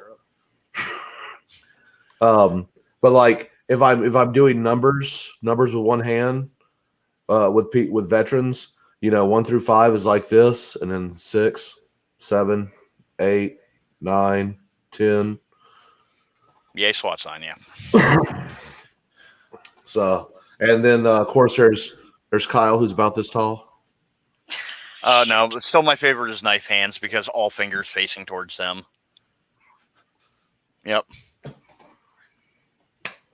In fact, I think Ghastly still uses a picture of me throwing knife hand. It was on stream tonight. It's just part of the thing that Rolodex through. Mm-hmm. Which when we had that private conversation off to the side, every time that I see that, what you said to me kind of rings off the back of my head and gives me, and just like, yeah, that was kind of a. Yeah, I have to agree with you with what we talked about. Mine was Dixie. Go figure. My ex-wife was Dixie. His is actually Karen, though. Okay, so the knife hand. When you do that, does that mean everybody attention? What? No, that's if you're giving knife hand, you don't do this to a veteran because that's how fingers get broken. If you do that, you're raping their soul. That's how you point a finger at someone when you're yelling at them. You give them a knife hand. Okay. That is the you have done fucked up, son. Okay. I never had that. No, if someone points a finger at me, I immediately grab it. Nah, I never. I mean, I've had this finger, but no. Someone points a finger at you. If you immediately grab it and you go, "I own you now." This is my finger. You don't get it back. Remember Heartbreak Ridge when he grabs him like that? Yeah, that was the fakest shit ever. I don't know. I've never been grabbed by the nose. Yeah, that's easy. It is a quick way to get kicked in the junk. Yeah, it really is. If someone points a finger at you, I had a boss point a finger at me once, and I grabbed it, and I just said, "Your soul is mine now." And he goes, "What?" And I started twisting, and he's like, "Okay." I'm like, "I can take you anywhere I want. You want to point that finger at me again?" He's like, "Oh." I tried getting into an altercation with a chick where she's pointing the finger and her head is bobbing back and forth. Oh, yeah. The funny thing on the whole Karen end is actually there's Mike. A lawyer in my building whose actual first name is Karen, and is absolutely hands down the nicest woman I know in that building. But to wrap up my last point, when it comes to the individual who was bitching at me and everything, I learned a long time ago, don't fuck with lawyers. They get paid to argue. Yeah, like you nod, you say yes, ma'am, and you walk away, and that's exactly what I did. I follow what my USCCA card says. Hey, look, I was in fear of my life, and I want to cooperate 100%, but I've got to wait until my lawyer gets here. Eric, I should not scare you. I'm the biggest teddy bear you'll never meet. It's all Eric.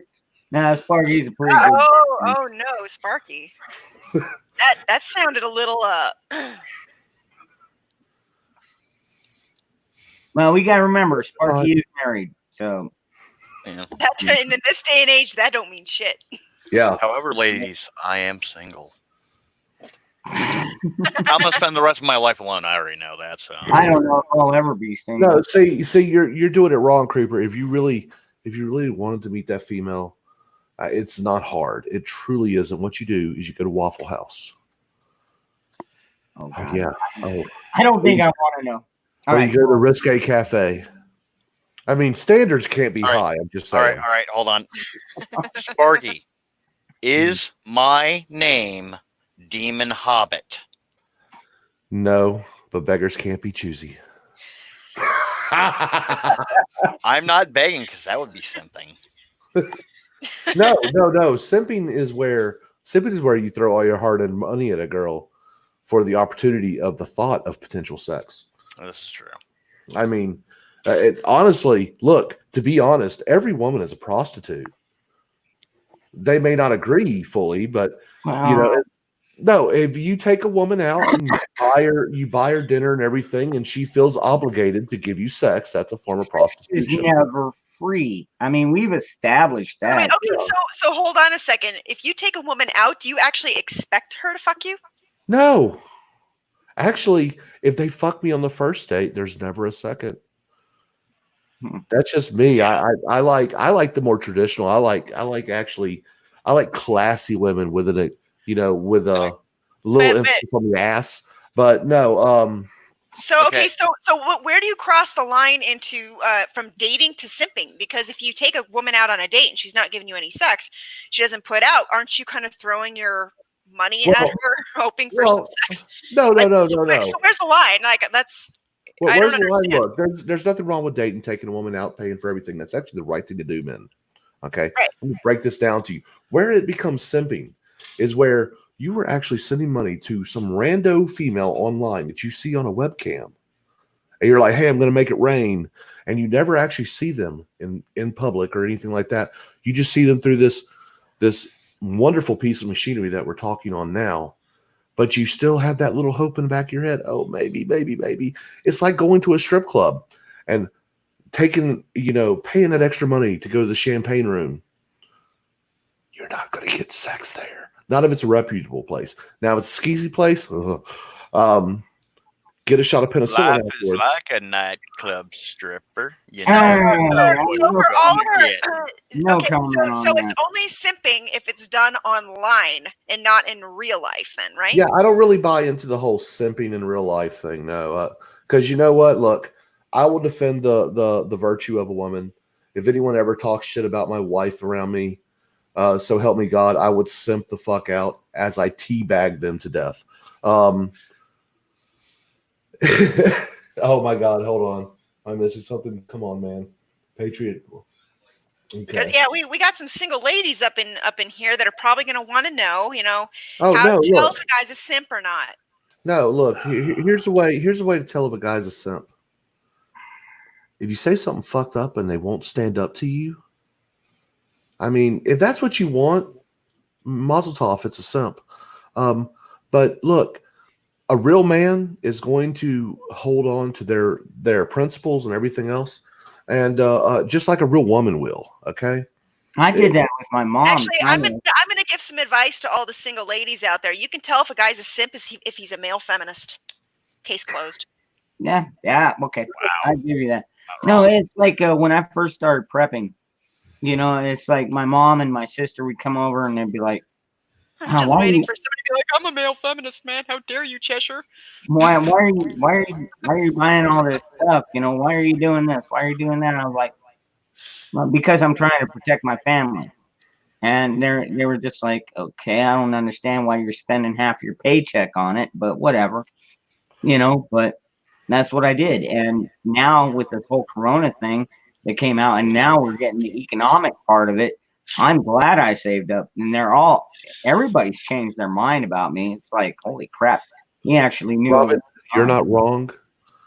It does sound like a prostitute name because I do prostitute myself out. In fact, no, every Wednesday night on my channel. Oh yeah, he does his Thursday night podcast on Wednesday. Yeah, my Thursday night streams on Wednesday night. Look, I am selling that ass. All it takes is a little Streamlabs action here and there, and I'm going to be like, hey, I was going to ask you. That reminds me, Sparky, fix your freaking Streamlabs so I can actually donate. Hey, you weren't the only one who was complaining about it. Yeah, Greg was actually talking about that. So Greg said something about it. you have to have a PayPal account. Well, the problem is I can't have a PayPal account. Back when I originally started with PayPal, that's a good idea. You know what? No, go ahead. I'm sorry, Creeper. My account got compromised because I accessed it from a friend's place, who I thought had good net security and didn't. And like literally, so I used my primary email address, which I was made back in the 90s, and no one ever told me back then, don't use your real name for your email account. So it's my real name. So they know exactly who I am. Therefore, I can't tie any of my cards to it. And they're like, oh yeah, your account got compromised. So no, we will not let you create a new account. I'm like, but why? Fuck you. That's why. Bye. Wow. So yeah. And the problem is also due to the fact that I get paid through a payroll card. My card expires every 2 years. So every 2 years, I get a new number. I'm looking through it right now, and from what I can tell, and I'm not the smartest person in the world. Well, yeah, you're here now. It looks like, okay, the two methods of payment is through credit card or PayPal. Yeah, and I choose the credit card because I cannot have a PayPal account. I put in my information, and they're like, yeah, we can't do this. Use PayPal. I'm like, but I can't use PayPal. Well, too bad. You can't use PayPal? No, because like I said, my original account got compromised, and somehow like I got red flagged in my in the system because whoever got a hold of my account tried to do some really fucked up stuff. Now the problem is I have a super common name. Like we're talking like John Smith levels of common. Yeah, John Smith. It's not John Smith, but Black Matter. Hey, well, thank you. Thank you for lurking. We like lurkers, man. Yep, nothing wrong with lurking, man. Hey, they got a creeper here on chat. So, well, I know. Right? I got this name back in '99, so far before the negative connotations and far before Minecraft. So, we got Black Matter, and we got lurkers and creepers. Wouldn't have it any other way. Yep, the last thing you never saw. Eric, hey, you have a good night, brother. And you know what? I'll be in touch. I need to get in touch with you, actually. No, Rooster. I'm actually, if there was a bigger picture of me, I'm actually of Chinese descent and a few others. But you're a Florida man. That's all we need to know. I am a Florida man. Actually, JTR said it on the stream the first time I ever came on. The best. Creeper wins the Oppression Olympics because I do. Don't we all have bullshit and going on in our lives or in our ancestry that puts us somewhere in the Oppression Olympics? It's just, I mean, do we really want to define ourselves by this shit though? No, I am not in the Oppression Olympics because I'm not oppressed.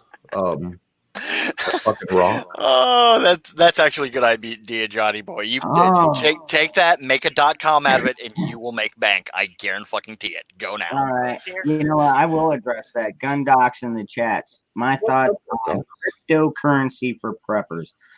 I would say no.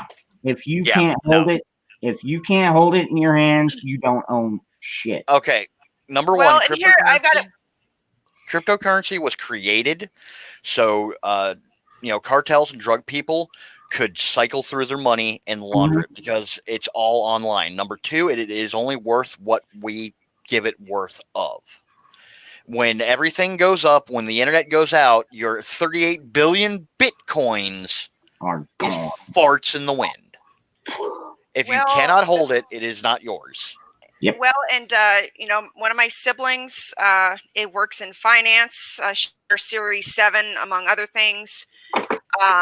And she was saying that cryptocurrency it's unstable and it's not regulated. And so anything that you end up, if you end up investing in cryptocurrency, it'll disappear like a fart in the wind, and there's really not much you can do about it. Exactly. Cryptocurrency is not a real thing. If you want to invest something for prepping, Hang on just a second. My dog just tied himself up in my yarn. Okay, go get him.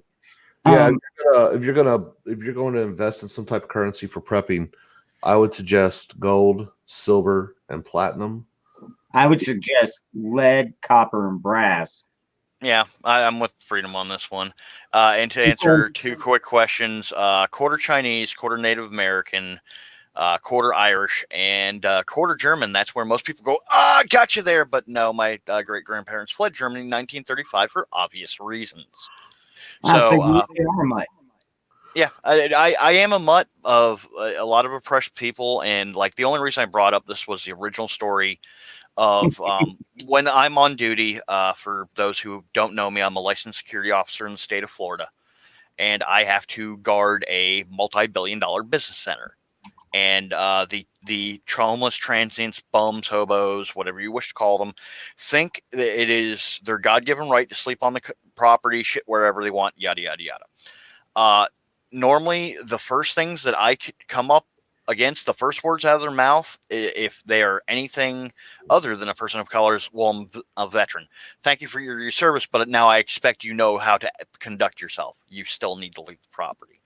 Or it's like, oh, well, you're saying that because I'm black. I'm like, all right, you want to go into, blah, blah, blah, because the story and case I always use, lady was sitting out in the northeast corner, and she had been sitting there for over an hour, and, I went out and I'm like, hey, ma'am, is everything okay? Because I am inquiring to her well-being. I didn't know if she had an injury or if she had a medical issue.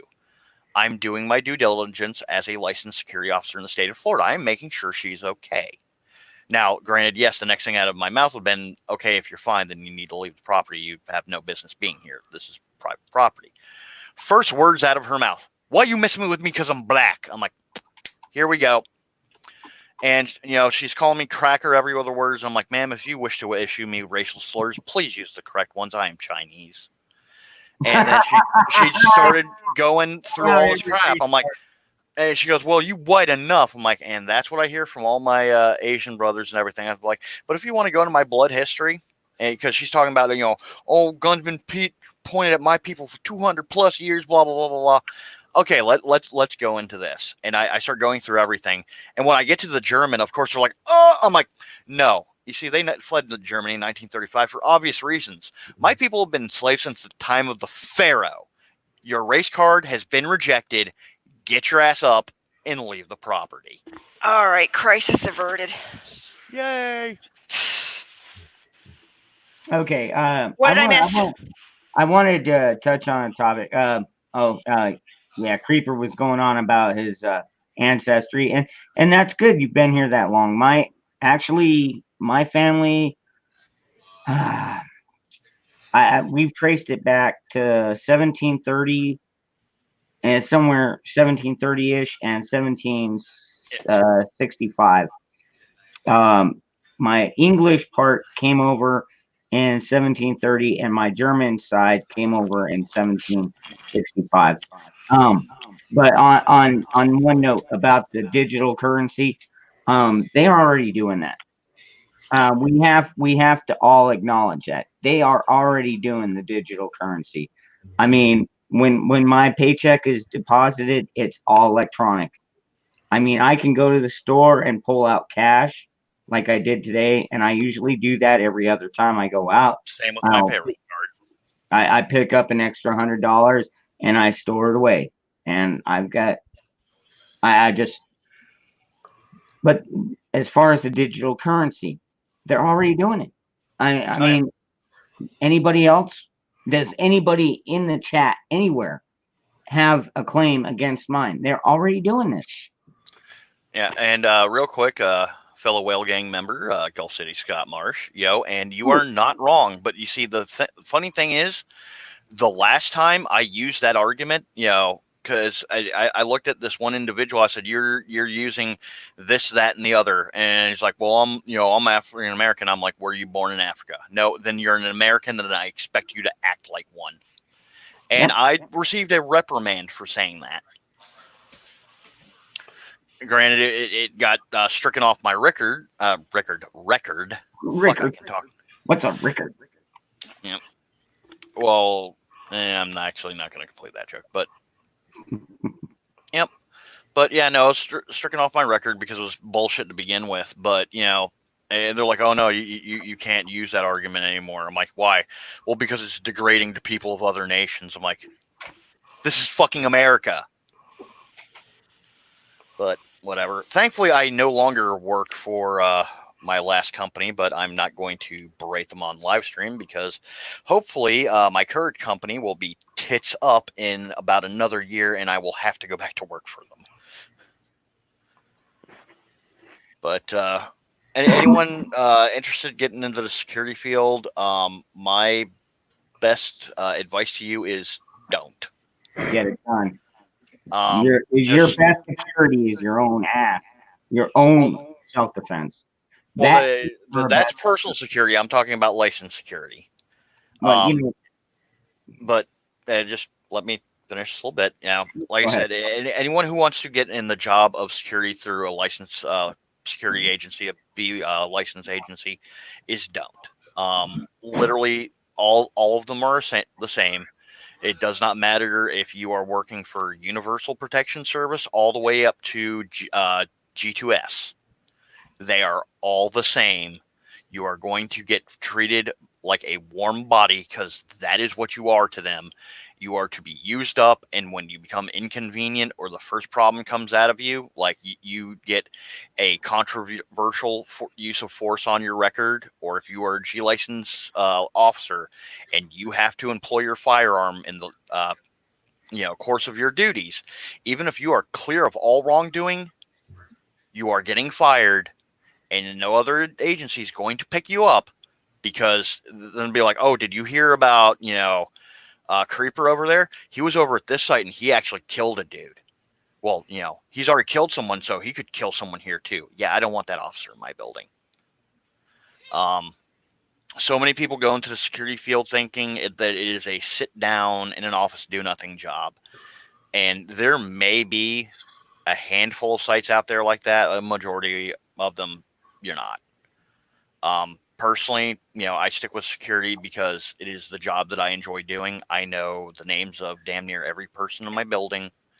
They all know me. Granted, they rarely see me because I work overnights, but they know me as the person that watches their shit while they are asleep. And this is why they love me. That's a good point. All right. Ran over. No, you took point. Well, actually, it's more like my dad's a sailor. And so when I would go out to his yacht, we would sail for like a week or 2 weeks. And what we would do at night is we would take turns, like keeping watch, just like the military. So I totally get what you're saying. And yeah, those people are very important. You got to trust the people that are watching your back.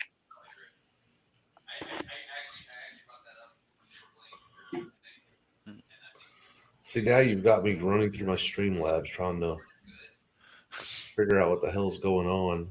Allow me to give you money, Sparky. I don't want to hold you up from that, brother. I mean, yep. Wow. I just noticed Freedom is over 900 subs. Kick ass, my friend.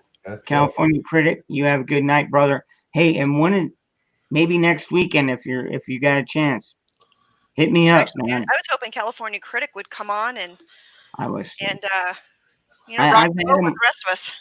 I've had him on before, but he doesn't come on very often. He does his little he does his streams every so often.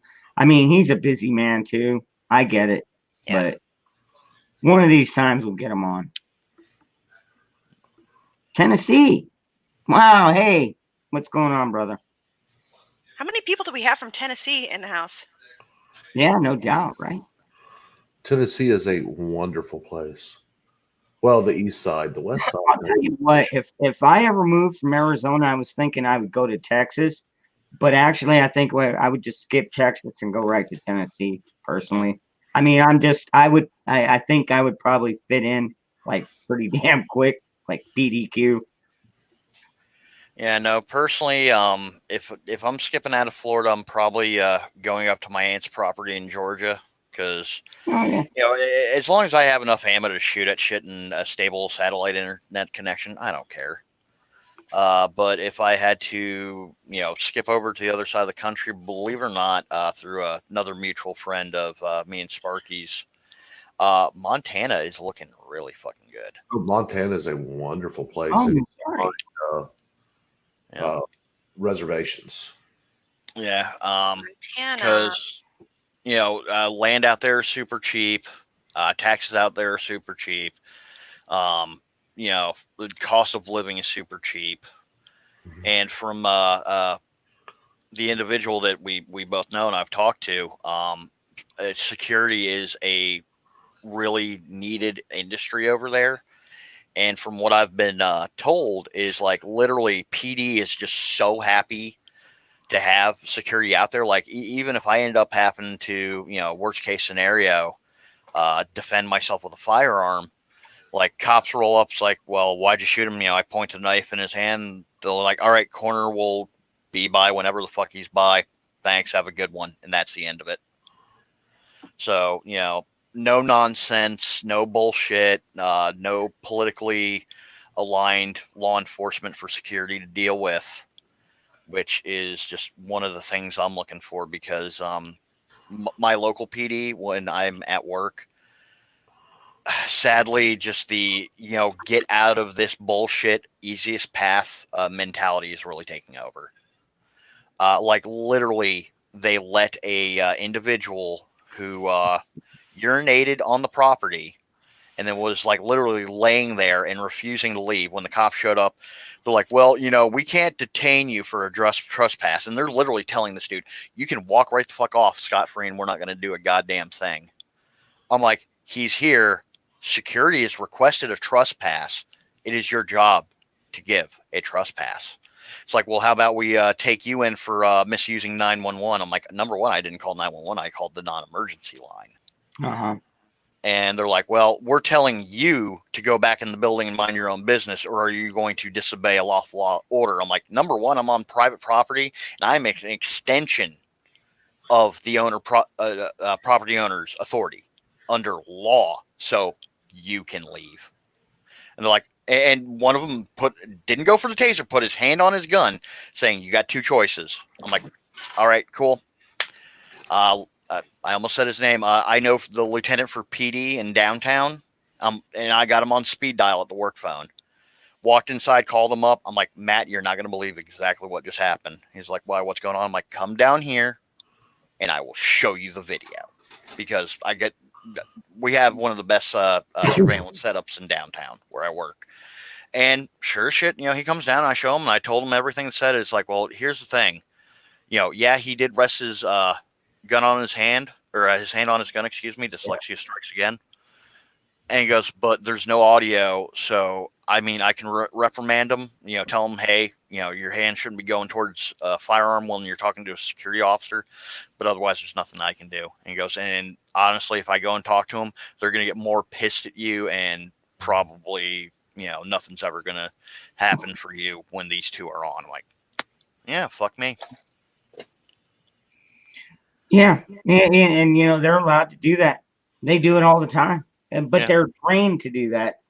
And that's the problem is because, they're being trained to not, they're not being trained to respect the citizens' authority, because what they don't understand is we have the ultimate authority. They don't. They were hired by us. Well, yeah, no, that's the thing, Freedom, is when I am on duty, I am treated as law enforcement personnel. If someone lays a finger on me, the charge they get is assault and battery of a law enforcement officer. In the state of Florida, all licensed security are reserve officers. That's what gives us the individual. And yes, Scott Marsh, you are correct. Trained or paid. Now, here's the thing. When they go through the academy, they are trained that this is what they're supposed to do. When they get out on the field and, they're no longer rolling with a training officer or anything, they learn these habits from other officers that, they're tired of all this bullshit, which I understand. because I'm tired of the bullshit too. But I'm old fashioned. I am being paid to do a job, and by God, I'm going to fucking do that job.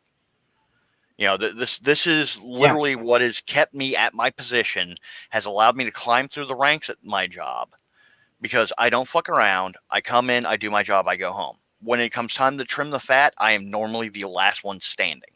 I'm the only original member of security left in that building for a reason. Man, it's pretty good. But I mean, I'm in that same cut. But you know, when it comes to law enforcement, they're learning this habit because they see it from other officers who have been there longer. That you know, oh well, I have to deal with I'll just use the name that I gave him, Violent Streamy, because he's over here again. As long as he's not hopped up on something and swinging at people, they're just going to tell him, you know, hey, dude, get lost. You know, because it's literally the easier thing. I mean, I saw this back as far back as 2004 when I was working a burger flipping job, where an individual assaulted me and my family, and I employed my firearm in defense of it. Now, I did not shoot this individual, but every cop there told me I should have just shot and killed him because, and I quote, it would have been less paperwork. Yeah. I've been saying that all the time too. You know, I'll dial 911 after the threat is over, because in the middle of a threat, like I'm going to have time to dial 911 and hold a gun on somebody and try and protect my kids. Yeah. No, not happening. I'm going to protect myself and my family first, and whatever happens after that happens. But you know what? I do carry insurance. We've got USCCA myself. I wish that was a thing back when this happened, but sadly, I was on my property. It was not a concealed firearm. It was actually a shotgun. But the point that I was getting at is that law enforcement is learned this path of least resistance. Like, you know, oh, we wish you'd just fucking shot and killed the dude because it would be less paperwork for us. And I'm like, wow, I don't want to be a cop anymore.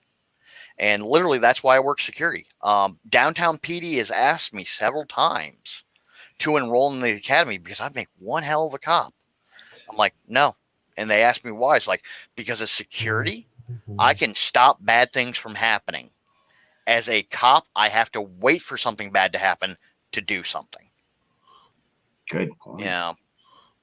I'm proactive in a lot of ways, and you know. Yeah, because when you're in that building, you own that motherfucker. Yeah, that is my area of responsibility, and I will defend it. Yep. You know, within the means that have been given to me, and more accurately, the restrictions that have been placed upon me. Well, you said they did give you a gun, right? No, I am a D-licensed officer. If I have a firearm on me while I'm on duty, it is a felony. Like D-license allows me everything but not the gun. Like I can have cuffs, pepper spray, baton, taser, and all that fun stuff. Yeah, so you got the baton and you got the taser. I get you. I do not. That's the problem. Is number one, I have to go and I have to complete a course. There's different hour courses for each thing, but and then the contractee, the person who signs on the dotted line for security to be there, has has to agree that is what is allowed on our duty belt. Now, the individual who is the contractee of the building that I work in is a penny pincher, because he knows for everything that goes on my duty belt means my pay goes up. We literally have the contract there because we are the lowest bidder. And this is the same asshole that I've been arguing with over a year, that my northeast corner camera, which was a pan tilt zoom, does not work, and it is facing down a street that, you know, granted, yes, is one that I patrol, but the northeast corner is where I deal with most transients, and that is a camera that I'm going to get stabbed on, or the area that I'm going to get stabbed. And his mentality is like, well, it hasn't happened before, so we don't need to fix it. I'm like, so I have to die.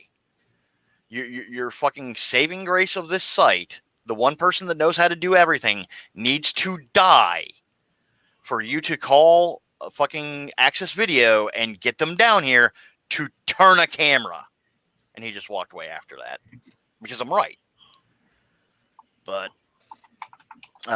No, sadly, at my site, we have nothing on our duty belt. Literally, when my first day on the job, I asked what happens if I'm attacked. They handed me a cell phone and said, call 911. I'm like, yeah, when my face is getting beaten in, hold on, sir, I need to call 911 real quick.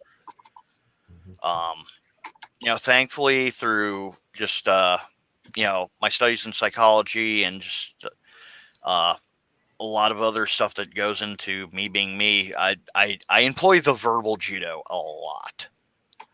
So, I de-escalate through verbal communication. That I normally get them to do what I want, but I do have 2 forces of use on my record. I've been cleared in both because I was assaulted first, but under both, they wanted to fire me over it. My company, that is. And funny enough, it was actually the contract person who signed on the dotted line, the building manager, that went to bat for me. It's like, yeah, if you get rid of Creeper, we're dropping the contract. Really? Yeah. So, I mean, it's a weird double-edged sword. When it comes to anything that I want in a security respect, he doesn't want to do it because that all means money. And I found out a long time ago that how he makes his bonuses is by staying under budget. And the first thing on the chopping block every time the monthly budget comes up is security. So them not paying the camera guy $20 to come out and get on a ladder and turn the camera is 20 extra bucks that goes in his pocket. And apparently my life is worth $20. All right, I've been ranting for far too long. I'm sorry, guys. It's all right. Now that's an interesting story, though. I thought you were armed. Now, when you work at the gun shop, you're allowed to be armed, correct? Oh yeah. The gun shop that we work at, literally our moniker is, we prefer you to be armed. If you are legally allowed to carry, you can carry in our shop. Cock, lock, ready to rock. Because if something goes bad, that's more guns on our side. Amen to that. We're all about that. I mean, when I'm talking to customers about gun purchases, they'll a very common question is like, well, what do you carry? And I'll show them. Flu, dang, spell. But for anyone interested, I carry a Ruger SR9 E9, and I have a little Astra Cub, which is a knockoff of a Colt Pocket 25 Auto for my Get Off Me gun. And funny enough, a mutual friend of myself. That's my Get Off Me. Yeah. Stab your ass. Yeah, the shop's owner's son and whatnot. He started looking at pocket guns after I told him, that I had a pocket gun. He's like, "What? Why is that your primary carry?" I'm like, "No, that's my Get Off Me gun." And I had to regale the Get Off Me story, which I've told a few times here, so I won't bore people with that. Yeah, no doubt. I'm watching the chat. Gun docs. Yeah. If you're through the worst of it, you're probably going to be like the 98, 99%. They got it. They got sick. Now they're getting over it. You probably won't have to worry again. No, and I just asked gun docs if it's like flu or if it's worse, and he says it's way worse. And I think it's kind of the scary thing about it is that none of us really knows where we stand if we catch it. So I'm screwed, basically, because the first thing that's going to happen to me is I'm getting thrown out of my house. Because my dad is just deathly afraid of catching it. Just due to the job that I have, I'm security, so I have to you're dealing go through and I deal with the public at large. I have to deal with the homeless. I have to touch every single door handle in that building, and the medical office that's in the building is doing COVID-19 testing and antibody testing. So, literally I look at it is a matter of time. So I'm just taking my little vitamin C pills. I got my nice little mini tangerines. I'm sanitizing my hands like a motherfucker. So far, I've gone through it just fine. Well, and that's where, you know, we're at. And that's where, I mean, for me, I'm accepting it as absolute inevitability that I'm going to catch it or my husband's going to catch it. And he and I have already talked about it. And in the case that he gets infected with it, he's not going to get me out of the house. I'm going to care for him until I fall ill. So, oh, creeper, I got that fixed. It'll be the way it is. Excellent. Yay, I can give money to Sparky now. Now I just got to wait for Wednesday. So, and he said he would care for me if I fall ill. So, we'll at least have each other. My entire family out here, not a single one of them are worried about it.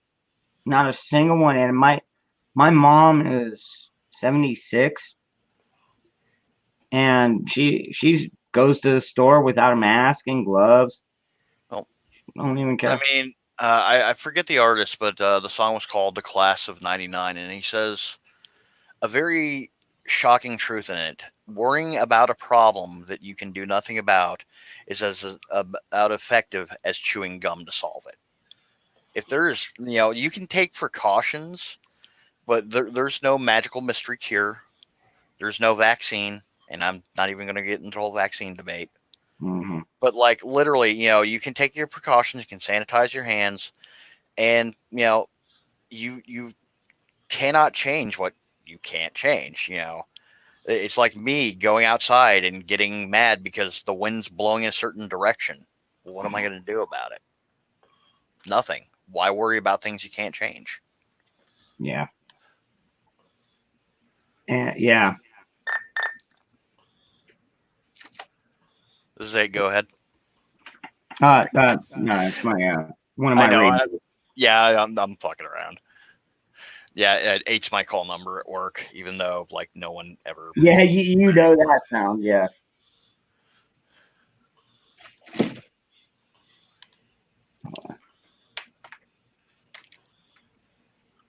Yeah, it's funny. Some of the newer officers, like I will use their call number, and they're like, "Who are you trying to talk to?" I'm like, "You." Well, who's this 11? You're 11. No, my name's Tim. I'm like, fucking Christ, dude. And when they come back in the office, I'll point at the blotter, S11, and then point at their name. I'm like, that's you. Well, why don't you just use my name? In case anyone's listening, it's, you know, ComSec and OPSEC. What? Christ. Yeah, people don't understand that stuff normally. Yeah. Well, a lot of us smoke. In fact, my mom smokes, even at her age. I mean, she doesn't smoke near as much as she used to. Like maybe 5 or 6 cigarettes a day, 10 tops. But yeah, she was never frightened of this thing at all. I mean, I was like, Mom, here, I gave her some N95 masks. She's like, okay, what are these for? I'm like, to save your life. And she's like, give me a break. She kept them, but doesn't even use them. I take that back. She does use them because she's got this one liberal neighbor of hers that she goes over and hangs out with every morning. And she just, this neighbor of hers is just CNN hypnotized, I guess is the word I could say, because she's like, oh, Orange Man bad. You know, everything CNN says is true. And even though my mom is over there like, no, nah, I don't know. It's just ridiculous. Old people. Freaking old people. You know what I mean? It's like if I get that old, just put me in a home. You know what I mean? Or put me down. One of the two.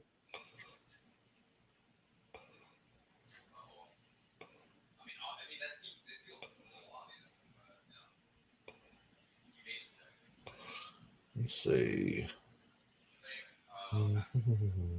Yeah, no doubt, Scott Marsh. Yeah, we're all essential. And that, you know, that's one thing that really pisses me off about this whole thing, Scott. Yeah, everybody, is when they came out and said, well, you're essential, but you're not. So they made the governors and the government people essential, but not hair salons and gyms and gun ranges and gun owner and gun shops.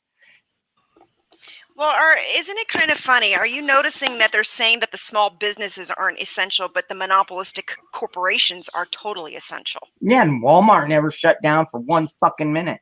Nope. You think there's a reason for that?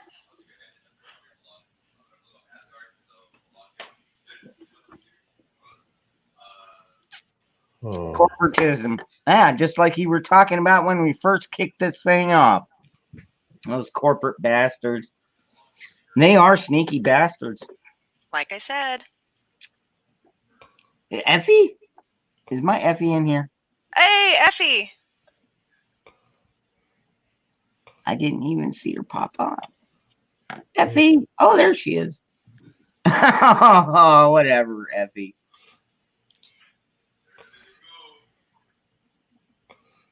Hey, Effie, you want to join us? I would love having Effie on. Yeah, I do. I love Effie too. Here, I'll pop that in there for you. If you want to join us, Effie. Effie, you know, I'll tell you something, you know, you aging like fine wine. There's nothing wrong with getting a little bit older. It just means that you've outlived many of your other counterparts. There you go. Yeah. That's how I look at it. You know, I had somebody ask me once, you know, how it felt to be getting older. Some younger woman, how does it feel like to be getting older? And it's like, well, I'm like, there's only one way out of aging, just one: die young.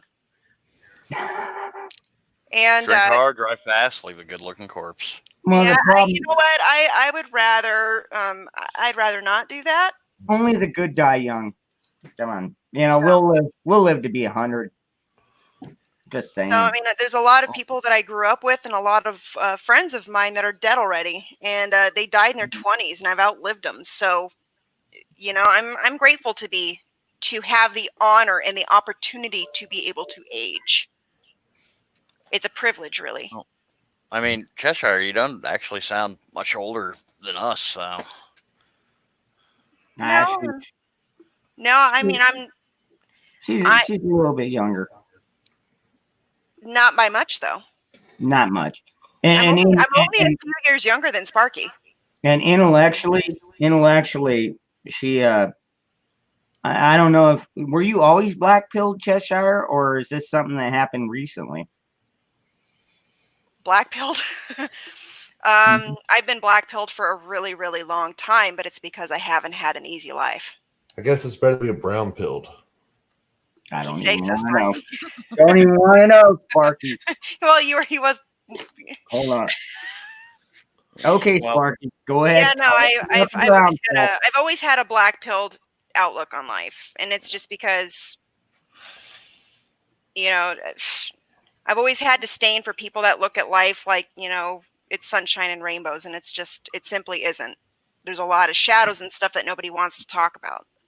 Yep, no, I'm definitely on that same page. I mean, that's why I'm such a fuck around now in my own time, is I was forced to grow up real fast, real early, and I learned the horrible truths of life really early.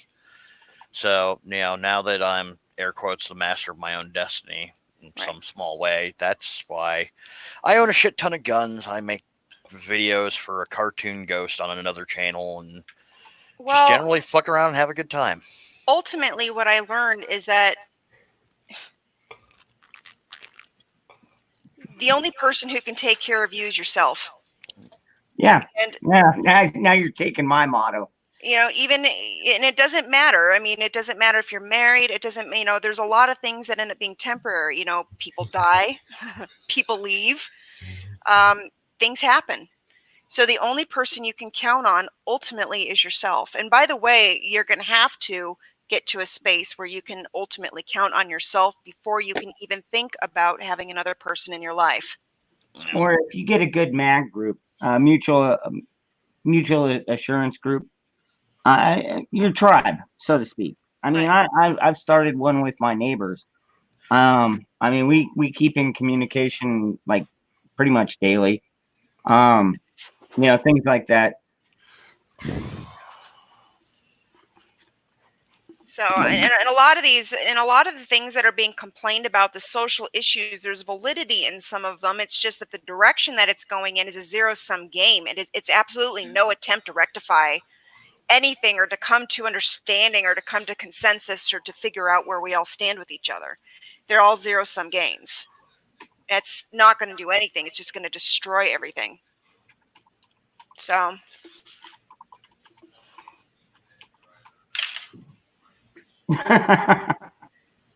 Real read it. Oh, Agenda 21.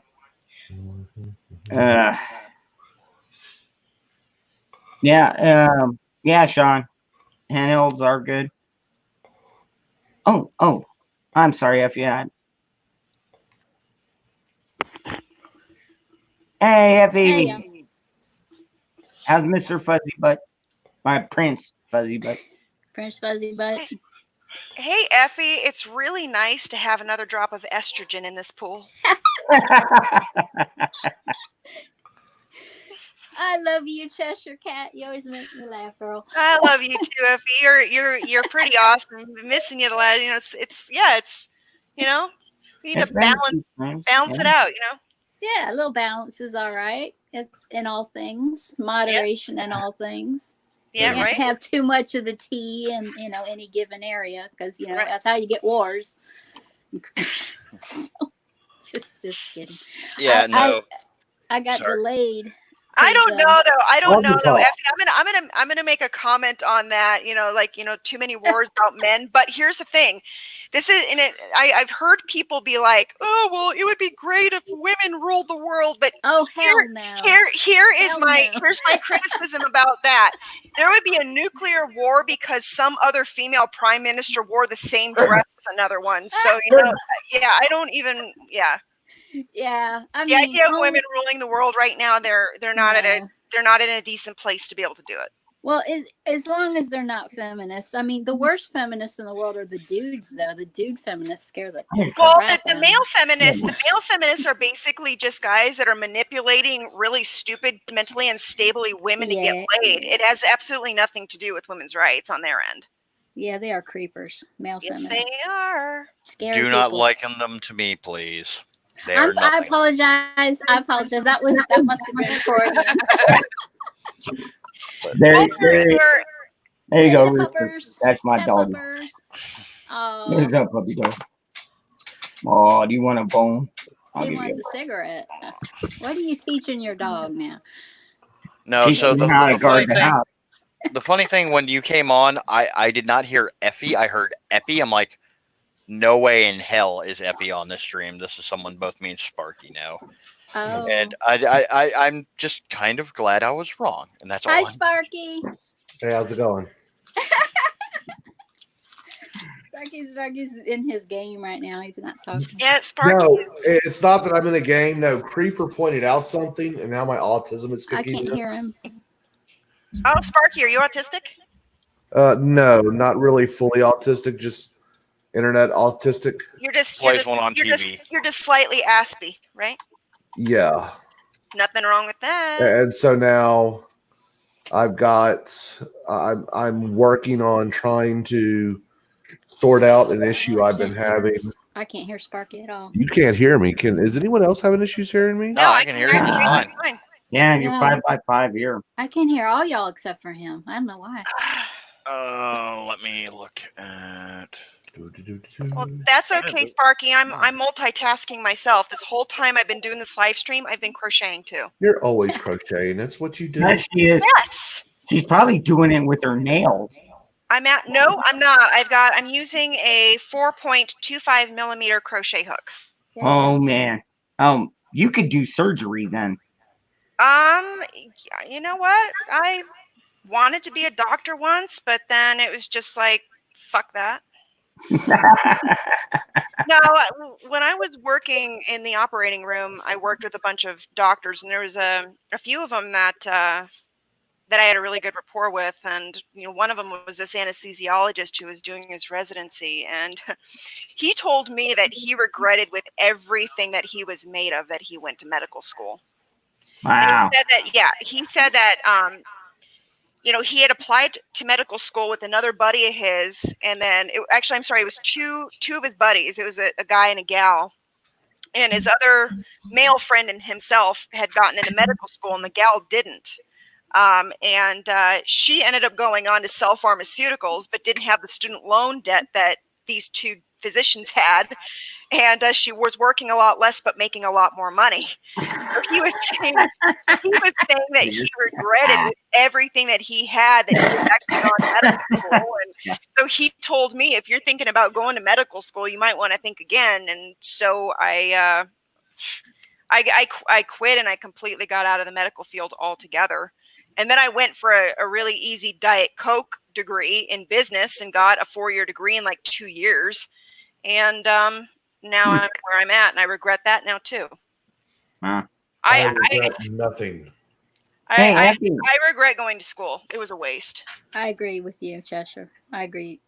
Everything I learned in software engineering back in the day is obsolete. Mm-hmm. So why did I do that? It was because at the time we trusted the people. We placed too much trust in a lot of our well, actually, I'm just going to speak for myself right here. I placed way too much trust in my elders, who told me that I needed a college education and that it was going to be good for me and it was best for my future. And they ended up being completely full of shit. And so I've got a lot of resentment and stuff about that. I'm not going to lie. And I did not have my... Sorry. It's part of my black pilling, Creeper. Yeah. Yeah. No.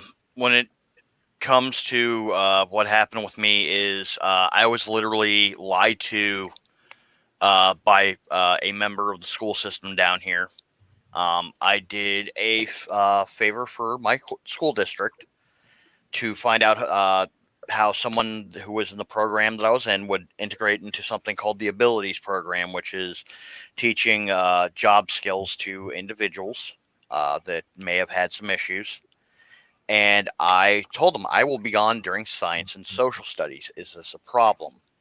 And I was told by my teacher, no, I am at graduating level for those. And so I did this for 3 years. And the lady shows up discussing what type of credits we have for what type of colleges that I can get into. And they're like, oh, we see you have 3 years of science and social studies to make up. I'm like, no, I don't. And I looked at my teacher. I'm like, you said I was graduating. I never said that. Mm-hmm. I quit right there. I walked out the door. You can't leave. I'm 19, bitch. I am walking out, and I fucking dare you to touch me. I am an adult, and I will defend myself as such. So, fucking got out of that bullshit. And I actually did not even get my high school diploma. Fuck. So I was 36. I was Brewster Cogburn, he says, a good husband is what you should have been looking for, not a job. Would you agree? Except good husbands are far and few between. They're difficult to find. I did find a good husband who's a good, he and I work very, very well. We're a team. We support each other in every sense of the word. It's just that he's not a wealthy man. And so we need a 2-person income in order to support ourselves. So that's the way it is right now. Sorry if I'm making noise. I'm playing with my computer. Yeah, no doubt, Tennessee. Having a couple. Sparky is out. Sparky. All right. So Tennessee. Is there too many women here? I mean, come on. Too many women. 2 women. I don't know. It's like estrogen's out of control. I don't have a problem with estrogen because I don't have any in my body. I wish I had some close by that I could like touch or grab. But sounds like a personal problem. I've got 2 beautiful women close by me, and then I got my buddy Creeper over there in the corner to make sure I don't get out of line. I don't see women. I see 2 black cats in the room. So. In my room? Obey the kitty. I love it. No, actually, I've got that big old white one right there. Ramses. I know I got a dog here and I got a cat there eating. I don't know. Maybe it's ironic that Oh, you're Cheshire, back. All right, Sparky. maybe Sparky just lost connectivity. Cheshire So. was Okay, talking I about got you. college today because I just today was like, it's like she's in my head again because I was just contemplating why the heck did I go to school. I was looking through some of my old papers and my old work, Sean, looking for something else, and found some of my work, and I was like, why did I do this? None of this is applicable to my life. I don't need any of this. Not even working in software.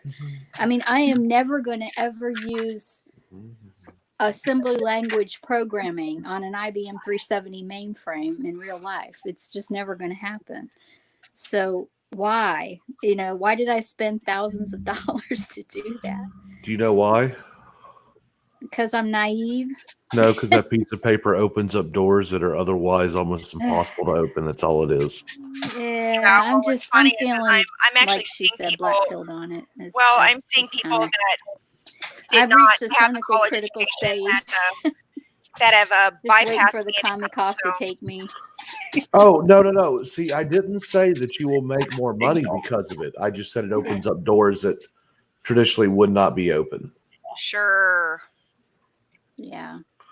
I mean, sure it now does. I can only hear Sparky and I can't hear anybody else. Is anybody else talking? Yeah, no. Yeah. No, that was probably my dog. Was. He's over here growling. He wants some more treats. But I can hear you now, Sparky. If I talked over you, I apologize because I couldn't hear your feed. No, that's fine. That's fine.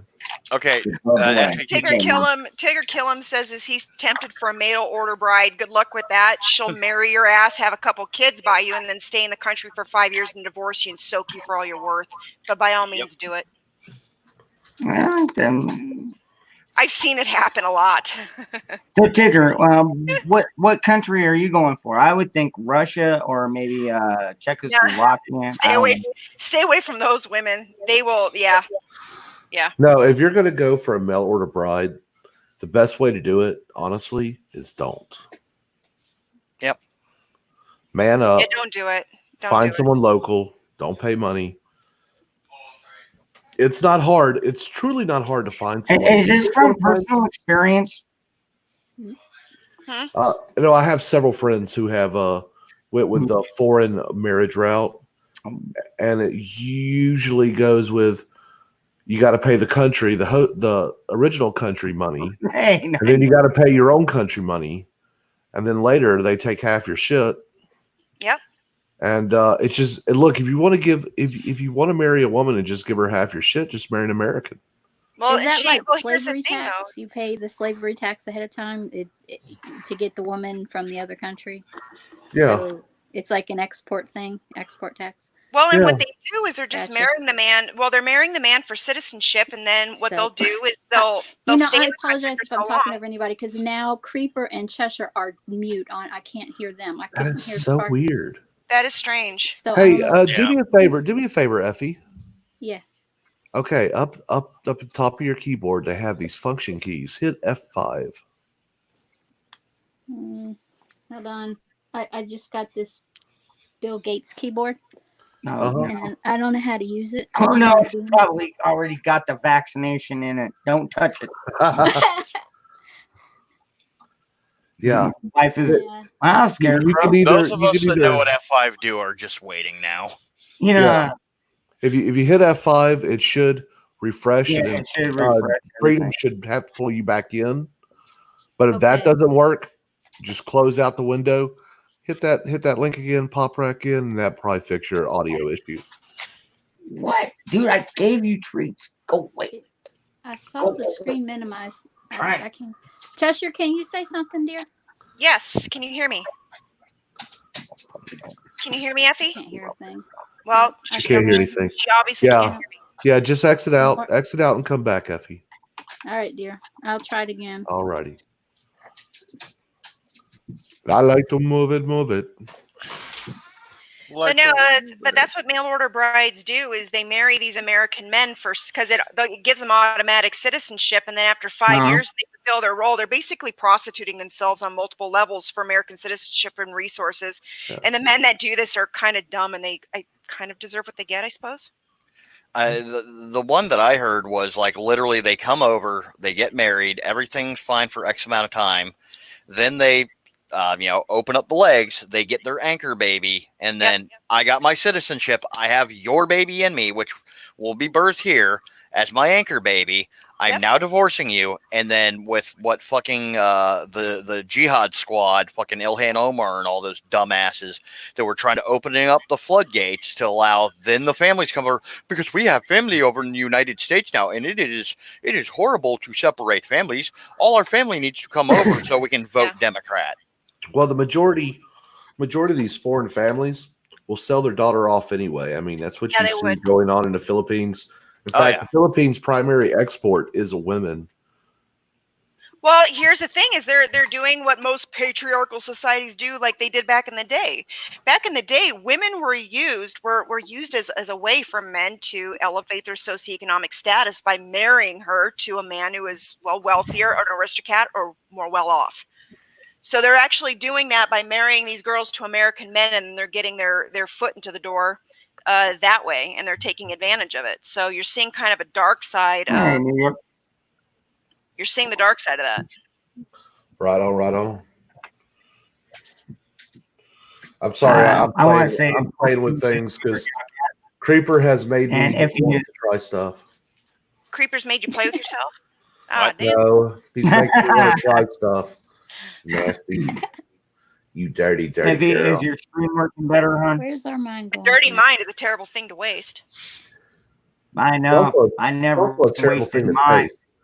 I mean, I got wasted, but I never wasted my mind. Does that make sense? An interesting conversation with an older dude who was trying to date the mail order bride sort of person. He was actively looking for that, and because I was helping him actually out with his computer system, and I saw his stuff, because it was right there. And what with this, and do I need to secure it because everybody can see it in your office if you want to hide that? And he's like, he said, he's looking for the mail order bride, and he's looking at these girls who are 30 years younger than him, etc. And I'm thinking, okay, dude. And I said, well, and he was a black guy, right? So I said, he's like, well, you have a problem with this? And I said, well, I'm not a black guy, a black person. So in America, but from my perspective on the issue, it seems to be a form of slavery. And I would think you of all people should have a problem with that, considering. And he looked at me. I guess no one had ever said that to him, because he just had, his eyes were open, his mouth was open, and he didn't make a sound for a long time. But I'm blunt like that, in person, even if it's a client, I don't care. So that's what I said. So my opinion on it is it's slavery. Well, you're not wrong. Well, it is a form of sex slavery, basically. It's a sex slavery, and it's also, and it's deeper than that, because humans are complicated and messy. But it's fetishism also, obviously. So, well, a lot of these men, it's really interesting, because it's almost like they have a fantasy that these women are going to be easier to control, because a lot of these men, a lot of these men complain that American women are we're too strong, or we're not as willing to bend to kind of a distorted fantasy of what we are, and so they have this fetish or this fantasy that these other women are going to fulfill that role, and they end up getting used in the end. Right. Well, the other thing that happens is that little girls grow up and realize they're being used. So then that happens. Right. And so it all falls apart in the end. That's the funny thing. So it's not going to ultimately be happy for anyone. That's beautiful. Yeah. No, I figured out how to put up a logo. Yay! I'm not too stupid. No, smart people. The funny thing with me is, like, anyway, I'm actually I said, there are a lot of aspects to it, and people aren't honest with themselves enough to confront those parts of themselves. Hey, Effie, can you hear Creeper? Yeah, can you hear Creeper? No, I apologize. No, I didn't hear. I can hear Cheshire, and I can hear Sparky. I can't hear Creeper. Can you hear? Can you hear me? Hello? Hey, Creeper. No. Am I? Yeah. No, I'm sorry if I talked over him. Sorry about that. Can you hear Dangerous? Not at all. Uh-oh. Hello? Hello. It's coming and going. Really? So wow. weird. Huh. I don't know what. What about the rest of you? Everybody in the chat, can you all hear me? Yeah, we hear you. Everyone else hears you. Give me a 5x5 in the chat if you would. I mean, we got a lot of people out here. We got 9 million. We got a lot of people out here. In fact, I'll be right back. I'm gonna mute myself. I'll be back. Okay. Well, it is just Effie has some interesting comms issues going on today. Yeah, Effie, can you hear me now? Effie. You know what? I'm going to try something. I'm going to try refreshing my watch page. Okay. So, if this doesn't work, you'll have to pull me back in. No problem. I'm keeping an eye out here. So, that was interesting. So we got a lot of comments on that. Wow, we got our buddy Gundox who's got the corona. That is crazy, Gundox. I'll be honest with you. You're the first person I know that's gotten that. So, but it sounds like you're getting better, and I'm glad for that. I think we're all glad for that. And now you won't have to worry about it again. Oh, we lose everybody? Oh. Okay, Creeper's ready to come back in. Okay, all right, I'm back. Can everyone hear me? I can hear you. Yeah. All right, Sparky's AFK. So when Effie gets back, we'll try that again. Because I'm wondering if it's like just a sync issue. Welcome back, Robin. From peer to peer. So I'm wondering if she resets and I reset, if it'll, make it work.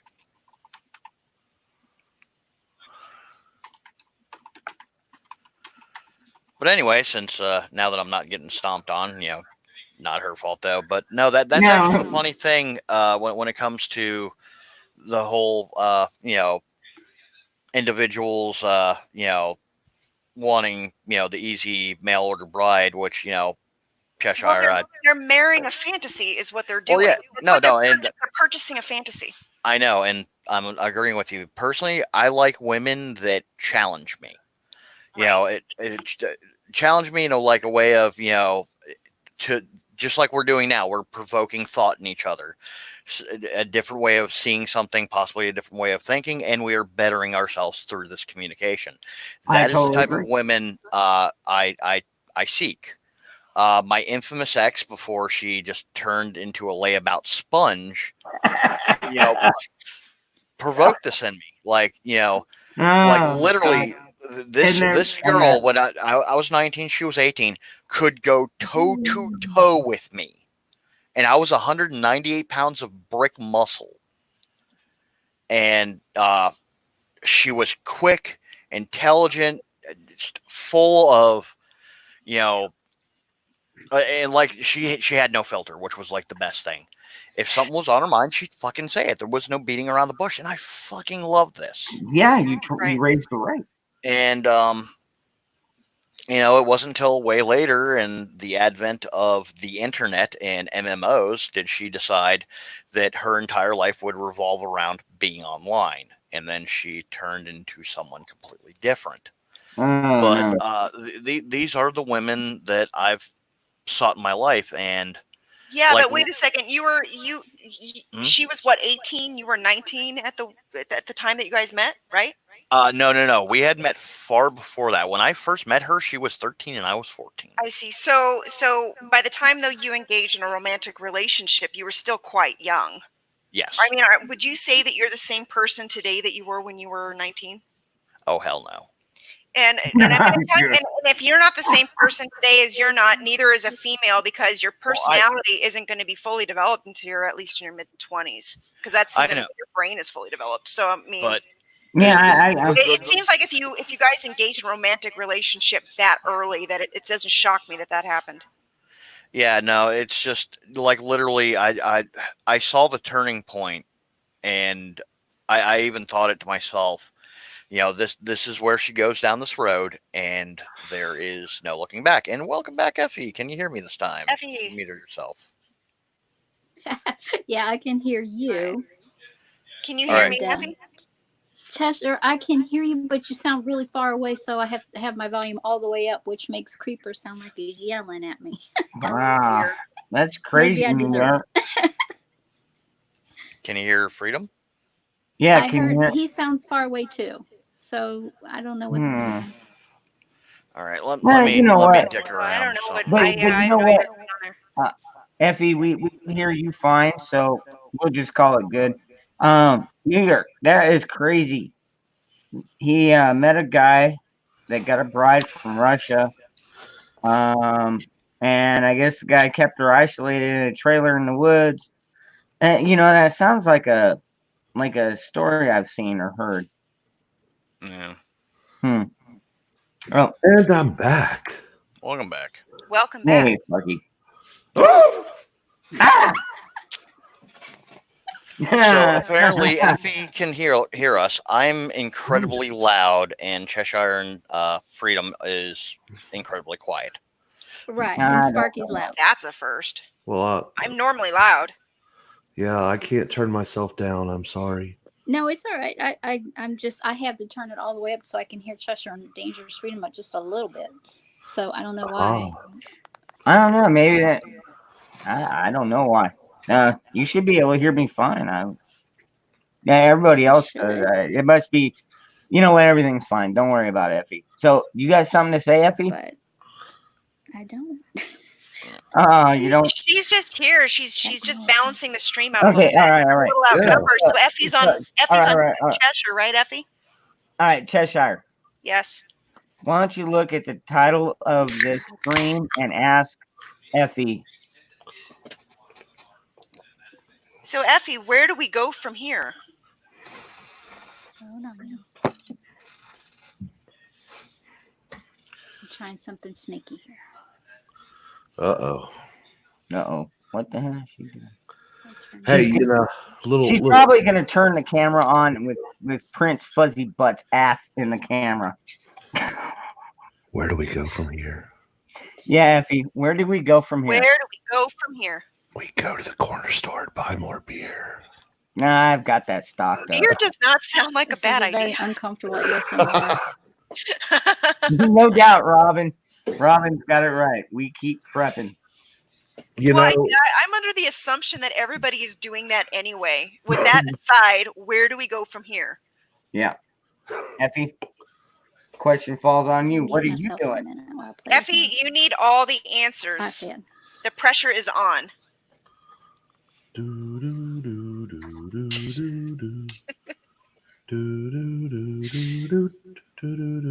Buy more ammo, buy more guns. Still, your neighbor's prepping shit. Yeah. So, Effie. Oh, she's muted. That's why. Yeah. She muted herself. So we don't hear Google. Where do I go from here? Actually, that doesn't. You know what? I'm gonna ask Google, guys. All right. Yeah. No, I'm doing that's funny. Where do I go from here? Go from here. And then I'll ask you, all right. I'm gonna see. Where do we go from here? Hey Google. Go from here. 1 moment. Okay, wait. Where do I go from here? This is what came up. A book by Dr. Martin Luther King Jr. And it says, "Where do we go from here? Chaos or community?" All right, let me try it on mine. Where do we go from here? According to Wikipedia, Where Do We Go From Here? Chaos or Community is a 1967 book by African-American minister, Nobel Peace Prize laureate, and social justice campaigner Martin Luther King Jr. Advocating for human rights and a sense of hope, it was King's fourth and last book before his assassination. I think we got our answer. So chaos or community, guys? Hey Siri, are you a dirty, dirty whore? I won't respond to that. Bitch. Hey Google, are you a dirty, dirty whore? Here are some results from the web. Oh, but I can show you some. What the hell? Okay. Oh man, that's Hey Google, did Pinochet do anything wrong? Here are the top search results. Oh, see, at work when I asked Siri that, and I actually got a video on my channel about it where I asked Siri that, and she's like, "I don't know the answer to that one." I just started laughing. No, if you really want to, if you really want to ask a fun question, ask ask Siri or Alexa if you have it, if she's part of the CIA. Hey Siri, do you report to the government? I don't have an answer for that. Is there something else I can help with? Yes. Did Pinochet do anything wrong? why does she have a British accent? I don't. Because they don't have trailer park trash accents. Oh, Hey, come Siri, on! I'll never. Did Pinochet do anything wrong? We're not saying there's any. I found this on the web for Did Pinochet Do Anything Wrong? Check it out. Check it out. No doubt, Yeah. New York.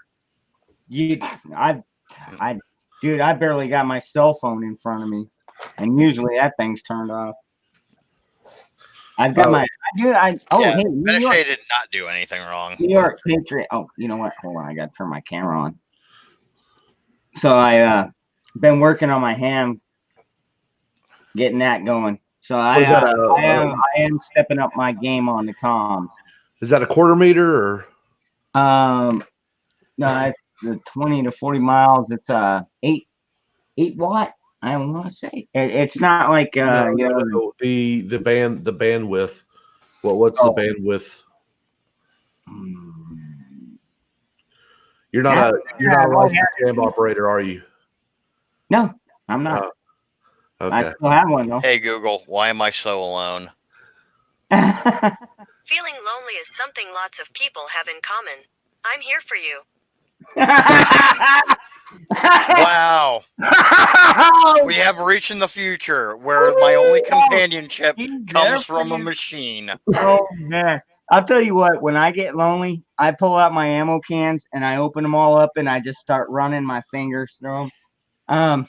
And after about 20 minutes, I don't feel so lonely. You know, that's a viable answer. I've heard worse ones. When I get lonely.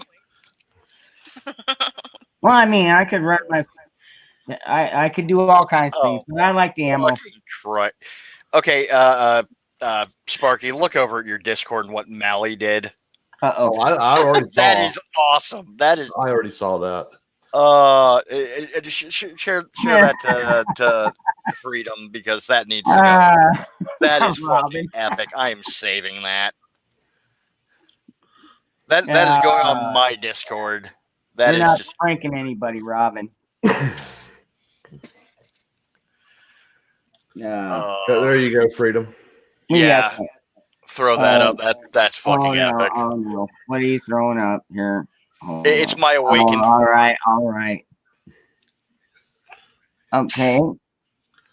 Like I swear, I raged once in front of that girl, and she's like, "It's Creeper's ultimate demon awakened form." Okay. Well, Creeper, I've known you quite a while now. You never gave me any kind of threat. And for those of you who would like to see the fuckery that is in my server, you all are welcome. Here, let me copy this link and I will put it in the. Oh no. Oh yes. Feel free to join my Discord. Come join the conversation. No, yeah. You know what? I'll copy it and I'll try and join it later, but I can't do it while I'm running the stream because that Discord, it kills. I don't know why it is. It just kills my computer. It works better on your phone than it does. You need a pretty strong computer to be able to run it and everything else. Aren't you in the Discord, Cheshire? Yes, I am. Yes. I'm just hardly. I'm in the Discord, but I'm never on Discord. If that makes sense. Like I'm. Yeah. Well, Gray like resides in there. I swear he's constantly blowing it up. I love it. I'm kind of surprised he's not here right now. Yeah. He's usually in here with us. Hey, Gray, where the hell are you? Get in here. See you in the chat? I haven't seen him. No, I haven't seen him all night. Maybe he's actually taking it easy for once. Let's not fuck up a good thing.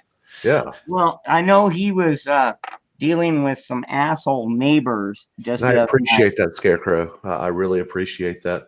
For those of you who haven't subscribed to my channel, here, put that in there too, because I'm just chilling tonight. And I missed a bunch out of your Discord, Sparky.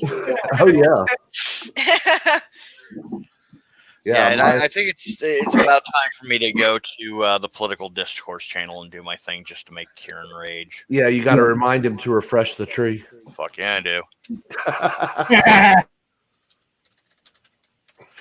And I'm surprised. Like Bunny has been the close to figuring that out. No, they all know. I've actually told them, I'm like, he's just messing with you, right? Well, it's half messing with them and half, I hate to sound the stereotype of the female line. If I have to tell you, then what's the point?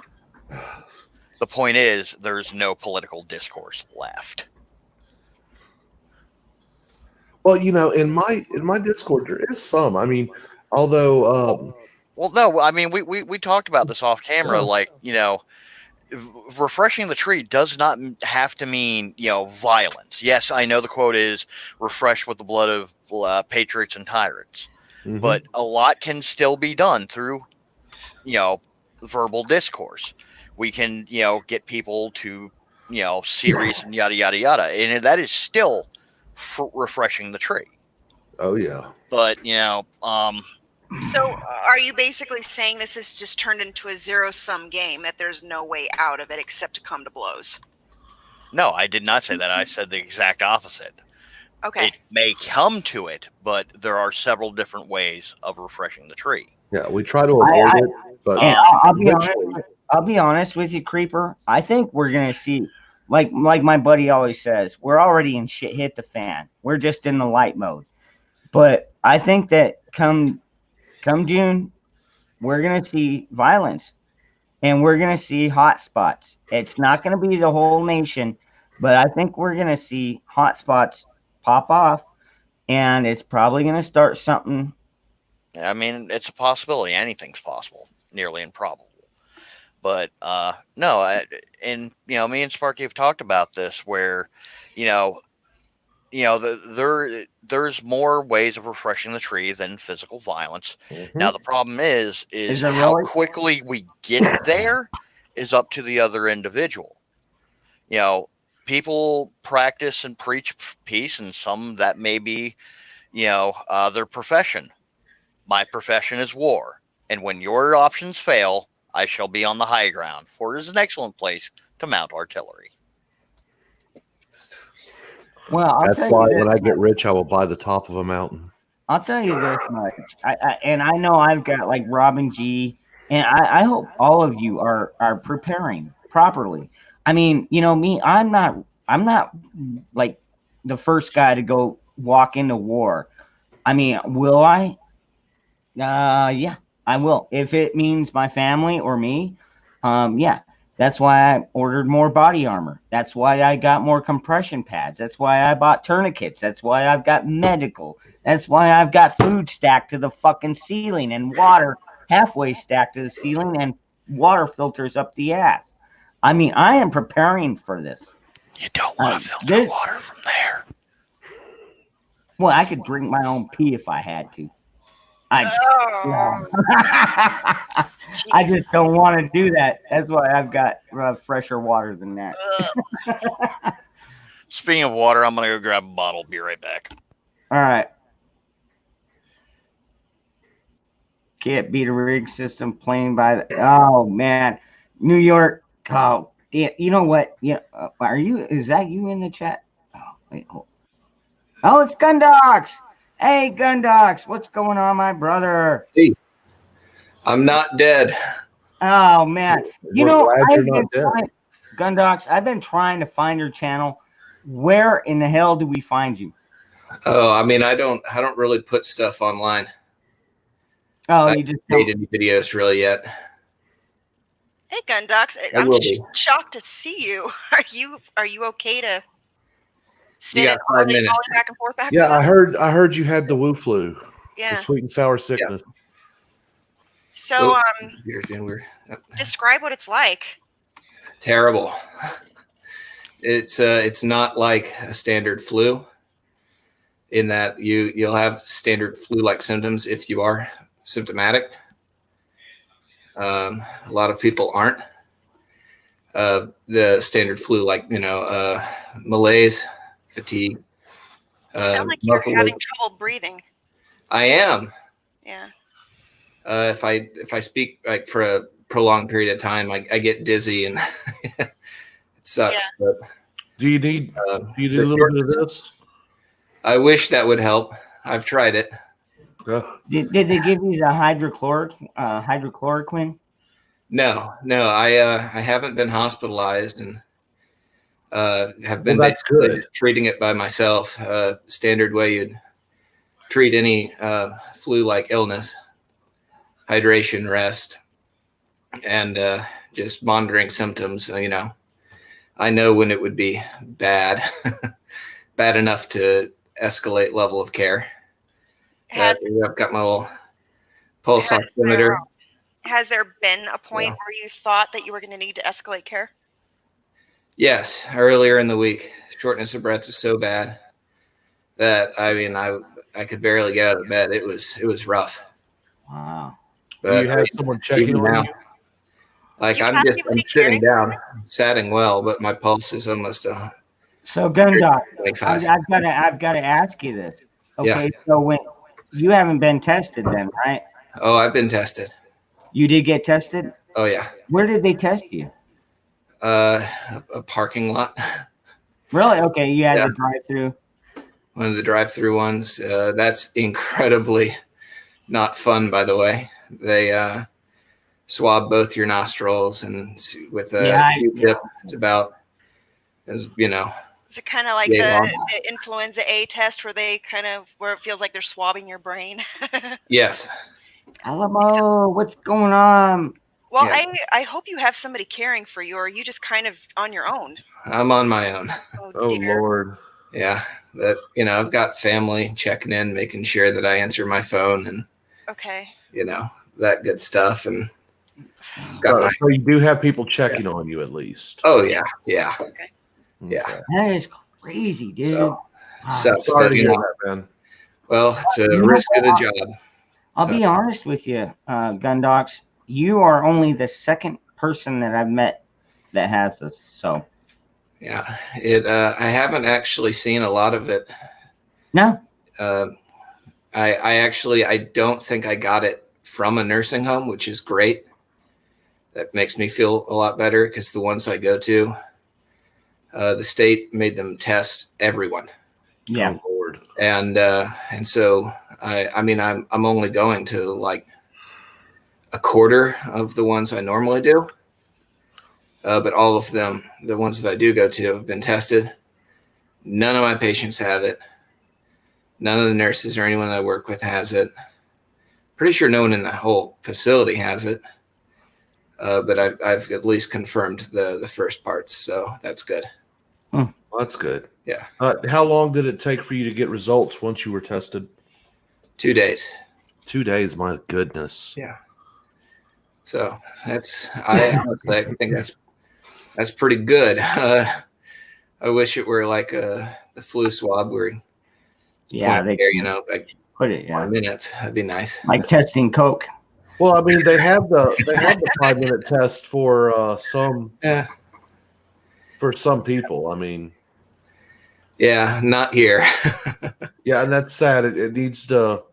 We need to manufacture more of those because, from what I understand, the 5-minute test, it's a saliva test. It's not even a nasal swab. So I'm sorry that you caught the sweet and sour sickness. I will definitely add you to my prayer list. Yeah, and were you eating Chinese food, by the way? No, I was already taking all the precautions I possibly could.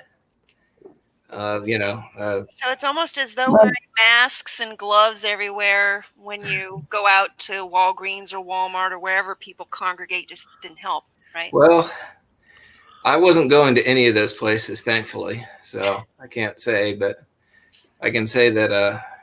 Were you wearing a mask and stuff like that when you went out in public? Yes, N95. Here's the virus is like 3 microns, and that only stops things 5 microns and above, right? Yeah. It's not so much the mask issue. It's that. So, I mean, I'm hand sanitizing, doing everything else, but I'm driving to all these facilities. So there's 2 places where I could have got it, which makes sense because if nobody is going out anywhere, they're really going to only be going to these 2 places: gas stations and fast food. And the people then fast food, handling your money, handling your card, goes back and forth to you.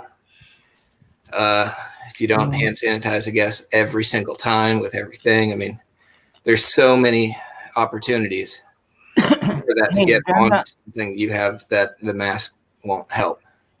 I've got to ask you something, Gundogs. Are you like a clean freak? Do you let your stovetop get greasy? No. No, not at all. No. And you never have dirt on the floor? I mean, sometimes. Depends how dirty the range is. There you go. Well, you want to know something, though, dangerous? It's extremely, extremely difficult to get every bit of dirt out of everywhere. Trust me, I do. I clean a lot, and it just doesn't happen. Like, you can just do your best. I get scorpions in my house, okay? You think I'm worried about a little bit of dirt? Are you in Arizona? Yes, I am. All right. Right in the desert part of it. The only thing we don't have out here is rattlesnakes, but we got the coyotes and the scorpions. I will trade you for alligators that scale my fence. Oh my God, are you serious? Had it happen in 2013. An alligator? How tall of a fence?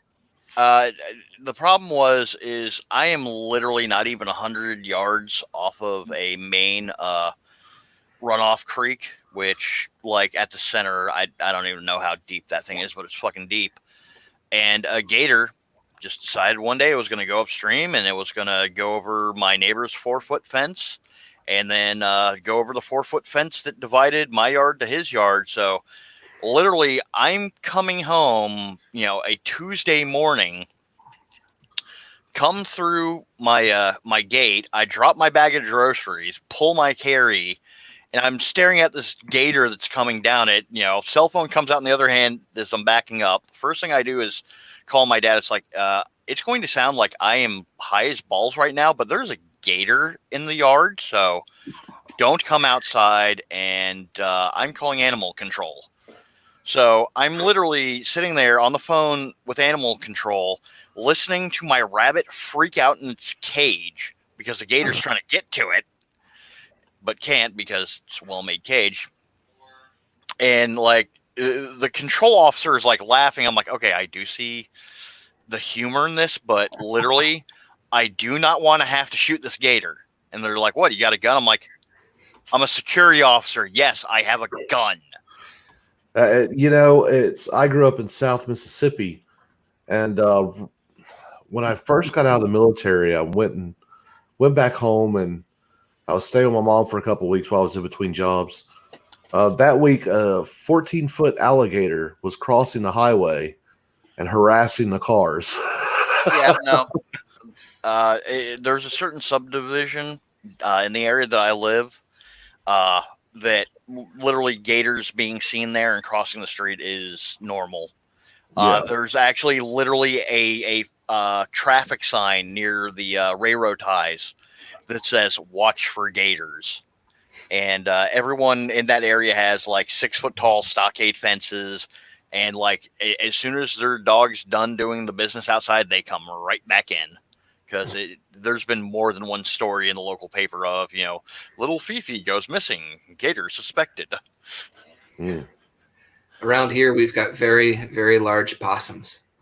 Yes. Oh, we get those too. Yeah, we have possums, and we also have a lot of hawks and a lot of bald eagles and stuff around here that that swoop into people's yards and take their little dogs. Like there was this and someone who lived close by, and their little chihuahua ended up disappearing, and they found its carcass.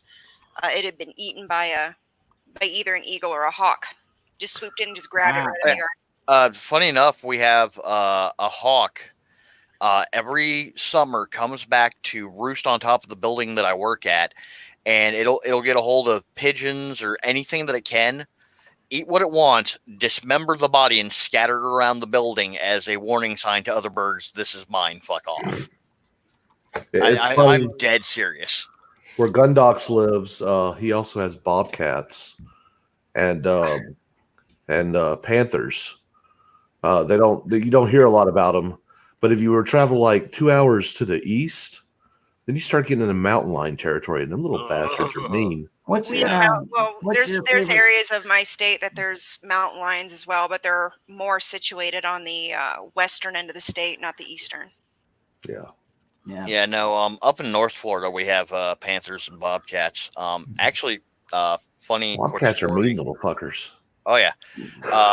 Back when I first got into the Boy Scouts, like it was my first camping trip, and I can't even remember the name of the campsite, but I was sitting at the picnic table. We had just like set everything up, and I sit down, and there used to be a gas station chain back in the day called Roadrunner, and they had like this big old deluxe sub that they made called the Big Bird or something like that. And I'm sitting there, I'm eating it, and I thought my Scoutmaster's dog Tico had come up and was sitting behind me. So I'm sitting there, I'm eating my sandwich. You know, I'm 11-year-old creeper, so I'm just happy to be out in the woods. You know, take a little bit of the meat off, feed it to Tico. I'm petting Tico, and my Scoutmaster walks up, who I'll just call Bob, and he stops stark still. He goes, "What are you doing?" I'm like, "Eating my sandwich." "No, what are you feeding your sandwich?" I'm like, "Oh, Tico." He's like, "No, Tico's in the truck." I'm like, "No, he's not. He's right." And I look, and sure shit, it's a bobcat. And the bobcat gives me the stereotypical, like, "What? No more" face, and just walks off. And like, like I sat there, I'm like, okay, I'm going to the bathroom now. Bye. Because like, oh my God. That was almost the end of little Adventures of Creeper right there. But like, it was the funniest shit ever. Chupacabras. Nah. So, the Chupacabra. Was the Rob Zombie song "Creeper" based on you? Actually, I was given this name. Funny enough, it was based off my stealth skills. Okay. While looking in women's windows. No. Wait, so what he's saying is that he's based on the song "The Creep" by Lonely Island.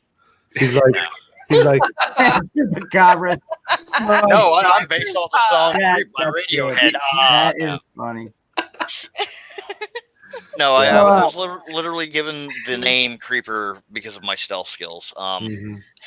My third Scoutmaster, the one that I learned the most from, was a Marine Corps drill sergeant, and he's the one who taught me my stealth skills. And for fun, two of his buddies that were down visiting, he had me on one camping trip constantly sneak up behind them because, you know, they took one look at me and it's like, "Oh, this little fat kid's not going to amount to anything." And it's like, yeah, you don't want to really let him hear you say that. It's like, oh, what's he going to do? So like every chance I got, I would grab like a pot and pan off the KP rack and come up right behind them and clang them right behind their head and they'll jump out of their skin. It's like, how do you keep fucking doing that? And I'm like, you tell me. I'm the one that's still able to sneak up on you, but I'm a fat kid that won't amount to anything. It's like, man, you're like some sort of creeper or something. Like you just always sneak up on us. I'm like, I'm taking that name. So I was 6 years old when I started creeping. My parents took me to the room and I started peeping. You can't imagine their surprise as they lifted their head and saw my little ass creeping at the foot of the bed. And Robin, a Chupacabra is Mexican Bigfoot with big teeth. No, I thought the Chupacabra was like an ugly hairless dog, rodent kind of thing. Literally translated means goat sucker. It is a mythological creature that there's a couple different folklore is about how it looks, and it kills and drinks the blood of goats. I've got sick nunchuck skills. All the gangs are looking for me. Yeah. But I have sick AK skills. Oh, there's Chupacabra. There's El Cucuy, P10C, which is the boogeyman. And then there's La Llorona, which La Llorona is basically the weeping woman. I've got amazing the goat skills. Yes, Yeah. around any corner, I can show you my balls and penis while bent over. Wait, man, I thought you were talking about the fact that you were called the Widowmaker. No, What? That's the name I earned. Yeah, right, because you were shooting their mistresses. Yeah, daddy. But it doesn't sound as cool as Creeper and his peeping Tom skills. No, but actually the P10C, I've been actually looking to pick up one of those for a because while. of myself. love P10C. Oh, dude, I love CZ. Like, if I could be ever labeled as a fanboy of anything, it's two brands, CZ and Zastava. Yeah. So on the P10C, the trigger is phenomenal. The take up is a little bit, well, it's more than to be desired, but it's got a really crisp break.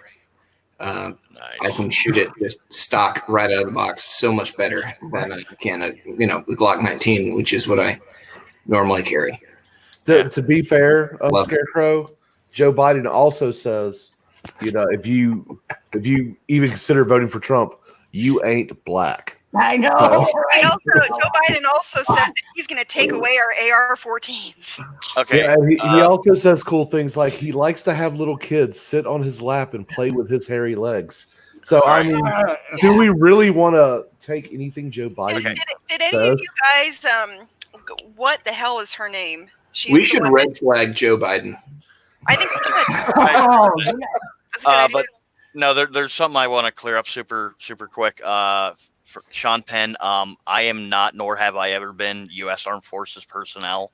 I did do a short stint as a private security contractor, and whatever you want that to mean, go with. But sadly, my application to the Marine Corps, I got blackballed, plain and simple. So yeah, sadly. What he means by that is when they had him drop his drawers, they went to go check his testicles. They were literally black. It turned out he put on a cock ring wrong, and he couldn't get it off. Oh, gangrene. Cock rot, basically. There's a thing called Fournier's gangrene. I highly suggest you guys Google image search that. Oh, do Look, we want? I don't image shirt. I don't image shirt anything like that because the blue waffle destroyed me. I'm done. Oh yeah, no. The surgeries have been in what with is it? Fournier's. Doc, what is it called? Fournier's gangrene. FOURNIERS. I think. Oh Jesus. Yeah. Okay, it popped up in the Google search. All right, I'm looking at it. Oh shit. Yeah, Sean. It is like the one biggest regret of my life was not being able to enlist. Doc, what causes the ew? A number type 2 diabetes. When I was working as a scrub, there was this guy that came in that we had to take skin off of his leg and graft it around his penis because he had herpes so bad that his dick was literally like rotting off. Yeah. And the crazy thing is he was coming on to the nurses that were bringing him into the operating room, and it was gross. Yeah. Oh my God. Imagine that method of seduction did not work. Oh my God. No, it didn't. They were making fun of him once he was out. Oh shit! Oh, you guys, you did it. Oh, I hate you so much. Oh, yeah. It's so awesome. Well, you know what though? I mean, to be fair, this guy that was rolled in, this is what he looked like that. So, just saying. Yeah. I was over by the table setting up the instruments. I was not a part of his wrath, but the other nurses were. So now I have to ask: is that the same thing that the soldiers would get in Vietnam? No. No.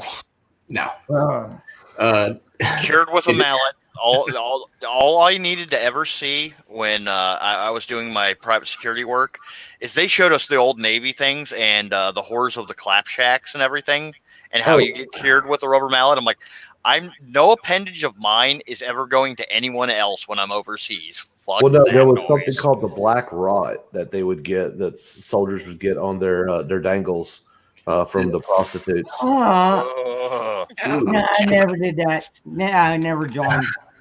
I haven't heard about that one in particular, but the moral of the story is wear a condom.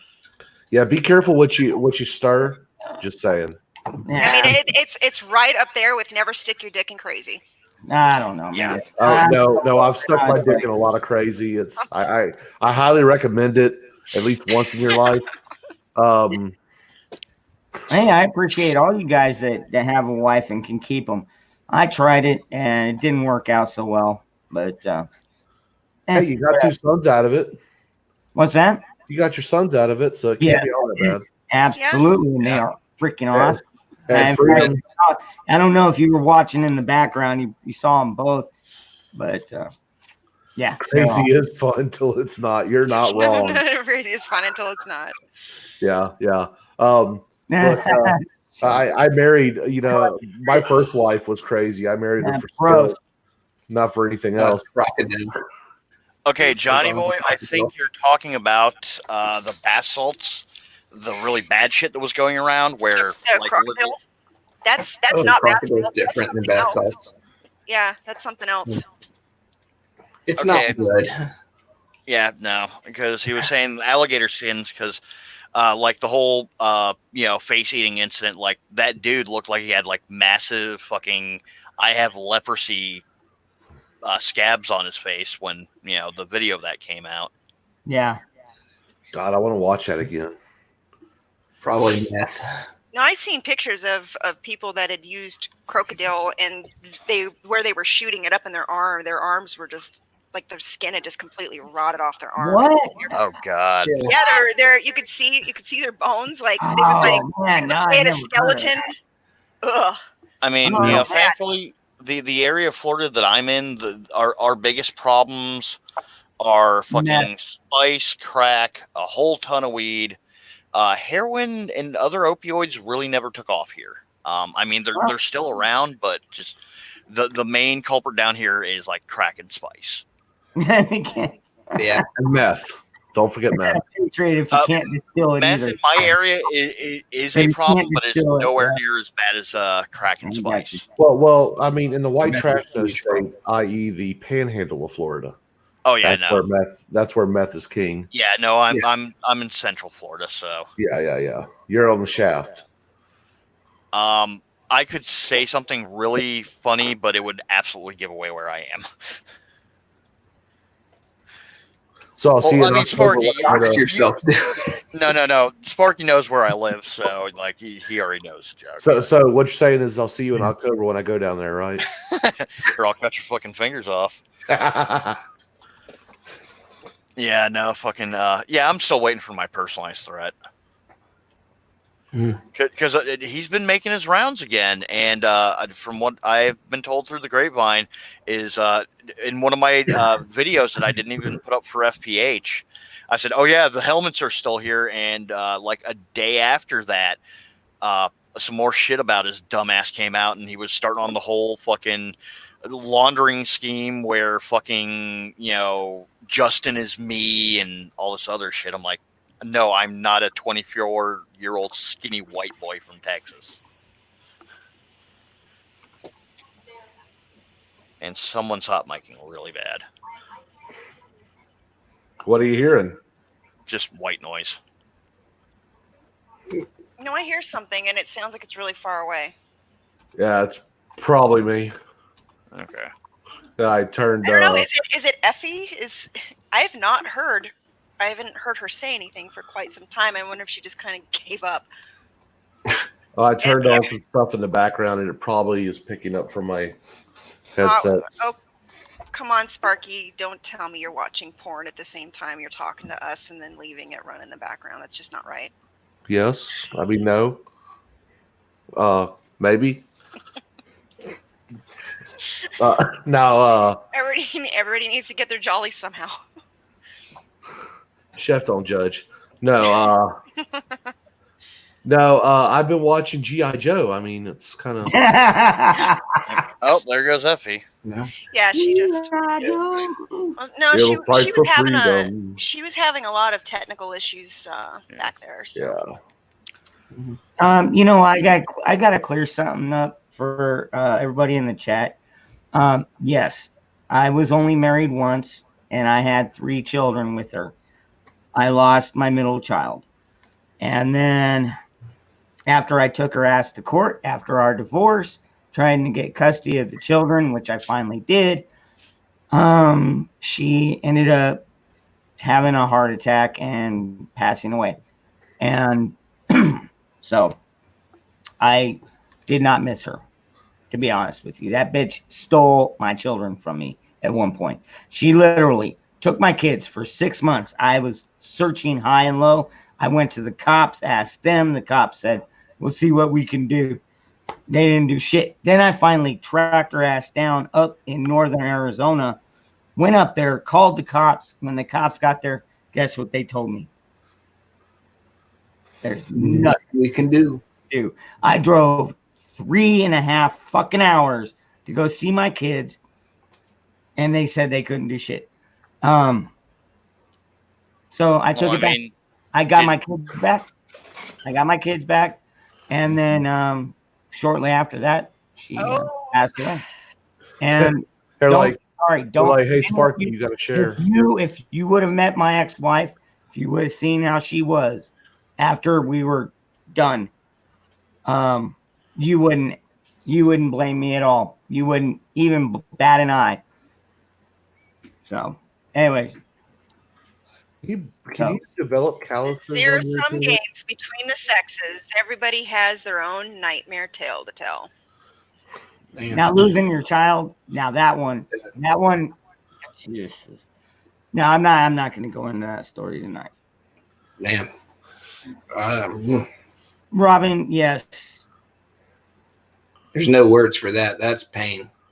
Dude, yeah. It had me. I mean, I'll be honest with you. I'm a Christian.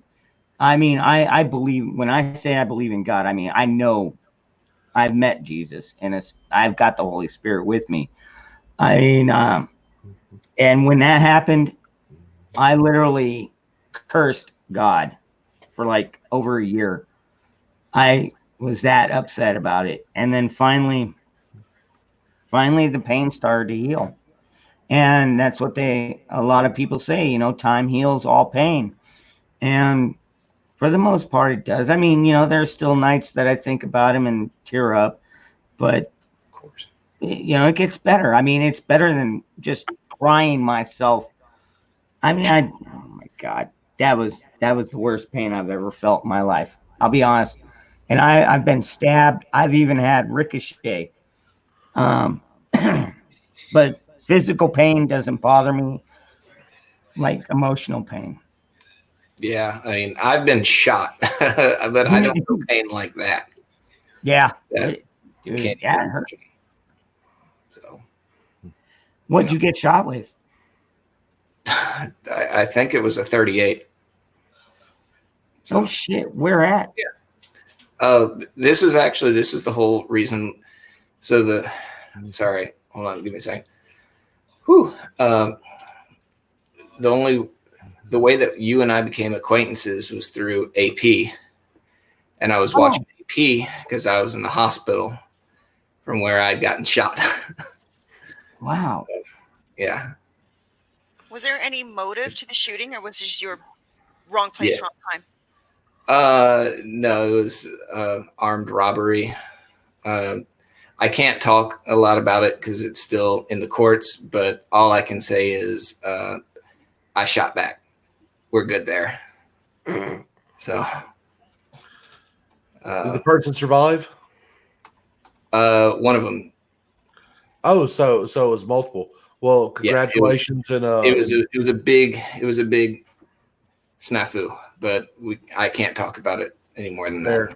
Fair. Did you have insurance?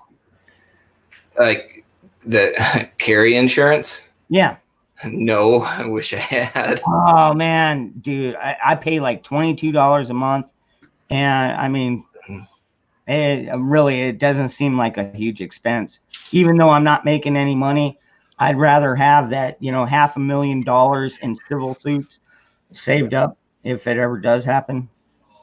Yeah, I'm not worried so much about civil suits, but at least I hope not.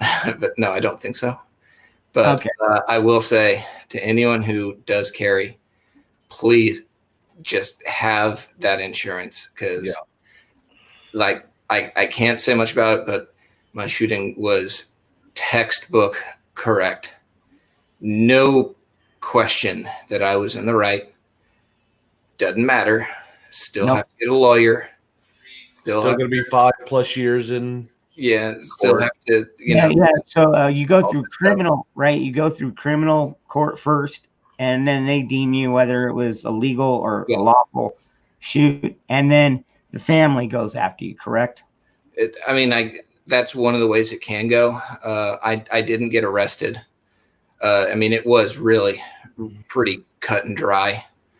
But if you do get in that state, oh God, man, that can be so expensive. But even in my case, which was the most just clear cut self-defense, used a gun to defend myself, someone died, but I was clearly in the right, still has cost me $16,000. Mm-hmm.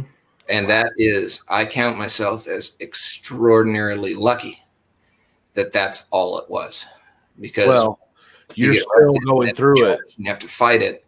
You're talking about hundreds of thousands of dollars. You're still going through stuff. That's why you can't talk about it. So no, New York. Maybe we got to switch gears here so that he doesn't have to keep talking about it. Yeah. Dude, that's crazy. No, everybody's like USCCA. That's what I carry. I went through my wallet earlier. I have the GOA card, my USCCA card, and money. Yeah. And I keep like 20s. I keep at least $100 of 20s, and then I try and keep 5s and singles just in case, because I like cash to cash, because if shit ever goes south, you gotta be ready to barter at a moment's notice. Yeah. New York outcast, you're right. Cover your ass. Yeah. Absolutely. Yeah. Now, sadly, I'm charged. Yeah. I had to step away for a second, so I only caught the tail end of that story. So I can guess where that went. Thankfully, in my shooting that I was involved in, just like you, I was clearly in the right. And thankfully, I had a good old boy judge, because I didn't kill the individual who assailed me. I ended up shooting him in the arm, which was a very stupid choice by me, but I was young, so. And literally, he tried to sue me for malicious wounding because I didn't shoot center mass. And TLDR, the judge basically told the guy, "You're lucky to be alive. Case dismissed." I'm like, bye. Because I was cleared of all wrongdoing in criminal court, but they can still sue you in civil court. The family can come after you for wrongful death or this, that, or the other. But yeah, so that's my 2 cents on that. No, that's a good point. And 9 Mia just said in the chat, she didn't even know about carry insurance until she heard about it from someone in our community. Yeah, and, I wish that existed back when that happened to me. So, when did that happen? 2004. Wow, they didn't. Oh no, I guess maybe they didn't. Wow. I mean, the NRA was talking about doing something like that. If they had done it, I didn't know about it, which is failure on my part to do my research. But literally, I was trying to put my life back together. I had got back together with my abusive ex at the time. I'd moved back in to help my dad out, and found out that my crackhead brother was still in the house. My manic depressive bipolar mother was in the house. And literally, I'm sitting there trying to hide the fact from them that I have guns, because my crackhead brother will the first thing he'll try to do is steal them and stick somebody up. Wow. And my mom, my mom was diehard Democrat, and this is my house, I'm your mother, and you'll listen to me, you're going to get rid of those guns. I mean, even when my mother was still alive and my brother was in prison, she literally came into my own house and told me that I had to get rid of all my guns because he was going to move in here when he got out, and I will listen to her because she's my mom, and I told her straight up, get the fuck out of my house. Damn. Right on. Woo, shit. Yep. You know what? You know sometimes that. you just got to put these chicks in their place, I'll tell you what. You know what? You know what? I got my sister for Christmas. I got her the 6 Sauer P365, and my mom and my son chipped in with me to get it for her. So yeah, we got no problem with guns around here. Ain't none of us got a problem with guns. Yeah, no. That's sadly, my mother's no longer with us, but yeah, no. On my dealing with my dad, and my dad lives with me. Yeah, normally his Christmas/birthday present is guns, so he does not mind that one bit. Yeah, no. It's like, can you ever have too many guns? I'm the living proof of no, that. No, not really. If you run out of room, it's too many guns. I mean, let's be honest. If you have like 30,000 guns and 2 bullets, you have too many guns. Yeah, no doubt, right? You have not enough bullets. Yeah. Well, that's a fair point. But I mean, there is a point where there's too many guns. If you can't support the ammunition for them, you just have to balance out the equation and just get some more ammunition. Well, no, the funny thing is, the guy that I work for at the gun shop, I've been in his house, and like literally there are just stacks of rifles in the hallways. Wow. Yeah, no, because some of when they got out of the some of the storage units they were in, like literally it had to go to the house. Their vault room, which is a legit vault room, you cannot open the door going into there more than 3 inches because it is just ceiling to floor, boxes of guns. There are gun safes lining the walls. And I'm like, well, I hope fire never catches in here. It's like, oh no, all the ammo's stored elsewhere. I'm like, well, I hope you can get away from that. It's like, oh no, it's in a complete concrete line, cinder block, concrete filled room, and we'll get out. I'm like, okay. But yeah, no, the guy I work for, his place is an absolute trip. It my room looks like a drop in the bucket compared to his. He has a Sherman tank back in the backyard and shed, and no, that's Ted Nugent. No. I would not doubt what Ted Nugent has. He probably got a damn howitzer. God, well, I love a Sherman tank. Get me an Easy 8 any day of the week. Well, I want an M1A2. I want that as my daily driver, so I don't have to worry about traffic. See, sadly with me, all over them. It's the Cold War aesthetic. I either want a T-72 with the ERA on it, or a BTR 90, or a BMP2. Those are all auto loading, which is just another mechanical thing to break down. 55. Well, no, I never said. I never said the guns had to be functional, because that's a whole bunch of Class 3 tax stamps that I can't afford. No. I want my M1A2. I want it to be fully functional. I just need one full ammo load. My daily driver. That's all I want. Honk honk, bitch. Yeah, no. See, I wouldn't even bother with that. I would just roll over them. And if that didn't work, fuck it. I'll shoot around. People will get out of the way. It's fine. It's not like the cops are going to stop me. What are they going to stop me with? Well, they're going to stop you with their good intentions, Sparky. Can you all hear me now? Yeah, we can hear you. Little things flashing. Oh, they are happy. Cool. I'm here. Hey, Sparky, what's your opinion on flamethrowers? They're kind of pointless. They're a danger to the user. But they're fun. Well, yeah, but I mean, The like I'll World get War one for II, Christmas. in World War II, where they were used quite often, the user tended to blow up more than anyone else. So I mean, think you're what talking about Sparky is military trying to grade. say is he's not flaming. No, I'm I not. don't believe that for a second. I've Hans heard his gets a stories flaming already. waffle. You've heard. Hey, It was making man fights don't make you gay. I had to disagree. So we'll just leave it at that. Fair. Creeper, can you hear me, dear? Yes, I can hear you just fine. Can you hear me? I want to say hello, neighbor. Hello. Yeah. You're in my neck of the woods almost. Oh, so Yeah. you are a Florida woman. Excellent. Yeah. I haven't been attacked by an alligator because I'm good friends with them, but I have had a tortoise try to ram my front door down. That was a fun day. I'm sorry. Where exactly did you say you were from? I'm on the East Coast.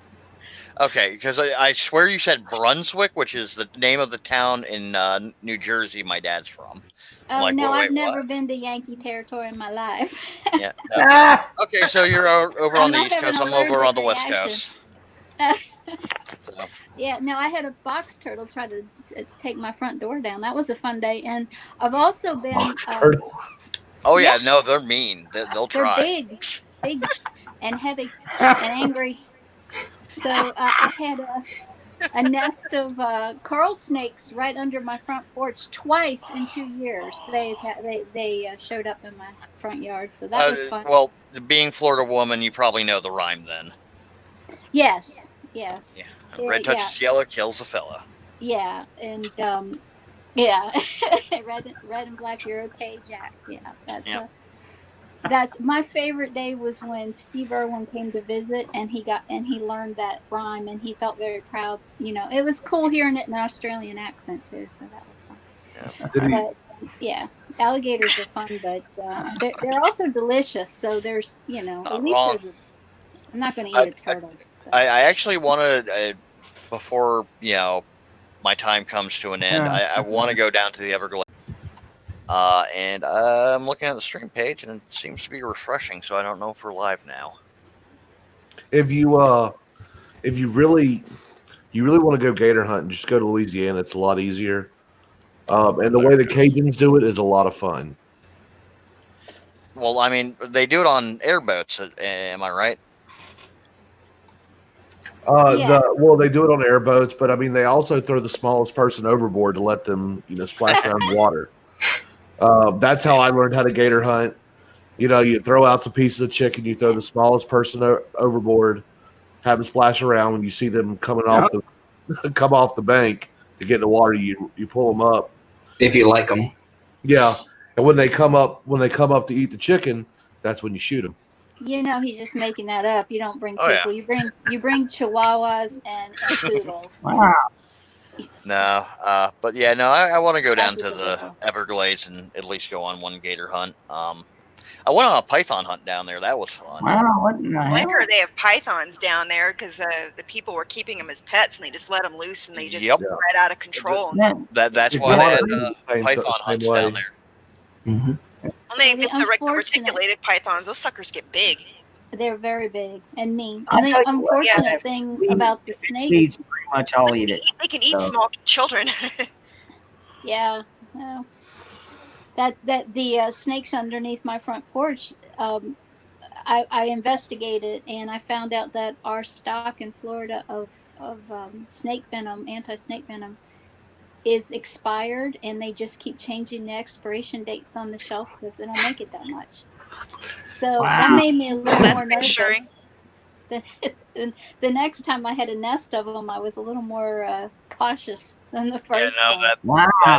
That kind of bugs me because, like I said before, like I'm not even 100 yards off a waterway, and we have cottonmouth and pygmy rattlers like almost year round in my area. Wow! And probably about once every 2 to 3 months, I end up having to shoot one. Thankfully I have an air rifle to do it with. But my dad, who's like deathly allergic to cottonmouths, Like, there'll be times where, he'll hit me up, when I'm at work, 3 a.m, because I work overnights. He's like, hey, just so you know, I saw Cottonmouth when I was really going to. Well, aren't cottonmouths toxic to everyone? They're bad, but like my dad's like especially allergic. It'll just outright kill him. Hey, Patriot 3%er in the chat says mothballs will chase them away. What, you gotta line them up around the house or what? Yeah, I've heard the ammonia mothballs trick. It's a smell. The smell drives them away. Like where I grew up, we got cottonmouths and moccasins and diamond rattlers. You know what we did to keep them away? We killed them. That's all we would do. Yeah. You have to be careful with rattlers. You kill them by decapitating, but they can still bite you after they've been decapitated. And those scorpions I get, man, even after they're dead, you don't want to get near their damn tail. Oh, that video you put out, man, that thing was huge. That was tiny, dude. But actually, the small ones actually are worse than the big ones. More. Yeah. First time I found out the Chinese were evil. Oh, Gundox. Looks like we lost him. Oops. Oh, there we go. Oh, there he is. He dropped out for a second. I don't know what just happened there. Yeah, I do need to take a little break though. I'm going to leave for just a bit. All right, brother. We don't talk to you again tonight, man. You rest, you get better, man. It's good Thank to see you. Thank you. All right, Gundox. Good night, nice meeting you. Good to see you guys. Thank you. All right. Yeah. Good guy. Growing up, I had a friend of mine named Davey. Davey was a good guy, but his family were immigrants from China, and I didn't hold that against them. But his mother never spoke English. She only spoke Cantonese. And when we went to their house, when I go over to his house to go play with him or whatever, we go ride our bikes and we do just normal things. They never had the AC on, and in South Mississippi, that is a horrible thing, which automatically made me think these people are a little terrible. But one day it was raining. South Mississippi, you get a raining season. It's pretty much the entire year. But it was like it's been raining for like a week or two at this time straight. And I go over to Davey's house, and we're just going to hang out and build. We were building model planes to play with, and I thought I saw a rubber snake in his toy box, and I went and grabbed it, and it was a fucking moccasin. It struck at me, and I slung it away, and we caught it and stuff. But yeah, looking back, that probably should have told me Chinese were evil. They let snakes live in their house. They let them live in the house? Well, it was inadvertent. I mean, sometimes they just get in, but I'm just implying something evil because they're from China. And, I got you.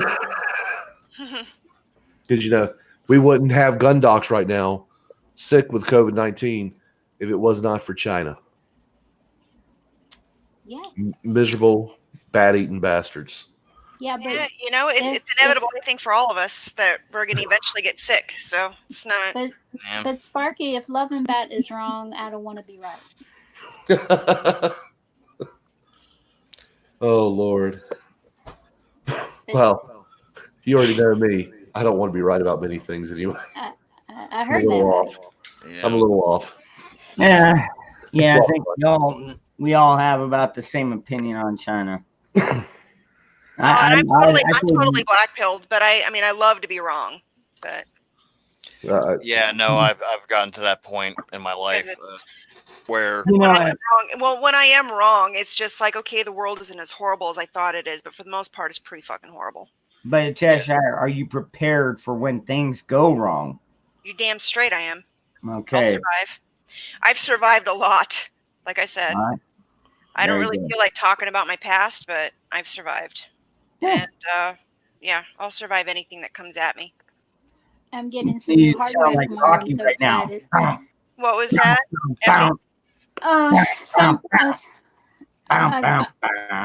I'm getting in lieu of other financial gain. I'm getting a 9 mil tomorrow from someone. Oh, no, nine is a great gun. And I didn't have. Well, I had one, but now I have a baby gun, so now I'm going to have this one too. So I'm also getting a crap ton of ammo. So I'm happy. Nice. And a holster and a new holster. So tomorrow is like my birthday again. I'm so excited. Right on. 9 milli Mia, she says, is black pill the same as red pill? No. They're completely different things. No, those are different things. Yeah. Black pilled, well, being red pilled is basically the idea of being able to see beyond the veil. Being black pilled is seeing beyond the veil and just having absolutely no fucking hope for the future. Yeah, there's King Solomon said it best. He said, "Vanity, vanity, all is vanity." Yeah. Black pilled is just the constant pessimist, aka being a doomer. I'm not a doomer, but I have major trust issues, and no doubt, right? I don't trust anyone any further than I can throw them. Amen. And, that's my sister right there. Hey, you know Sparky, she trusts you because you're a fat ass. Well, I trust Sparky enough though that I've actually when the show's off, I've turned on my camera and actually met him face to face instead of just stupid ass cat. But I like black cats, so I'm cool with this. Black cats matter. That's what I'm saying. That's right. No, it's being being black pilled means that I don't really have a very bright prognosis for where everything is going, and I don't have a lot of hope for humanity. And this is just a cycle of bullshit that we've gone through over and over and over again, and this is no exception. Yeah, and that's why we prepare.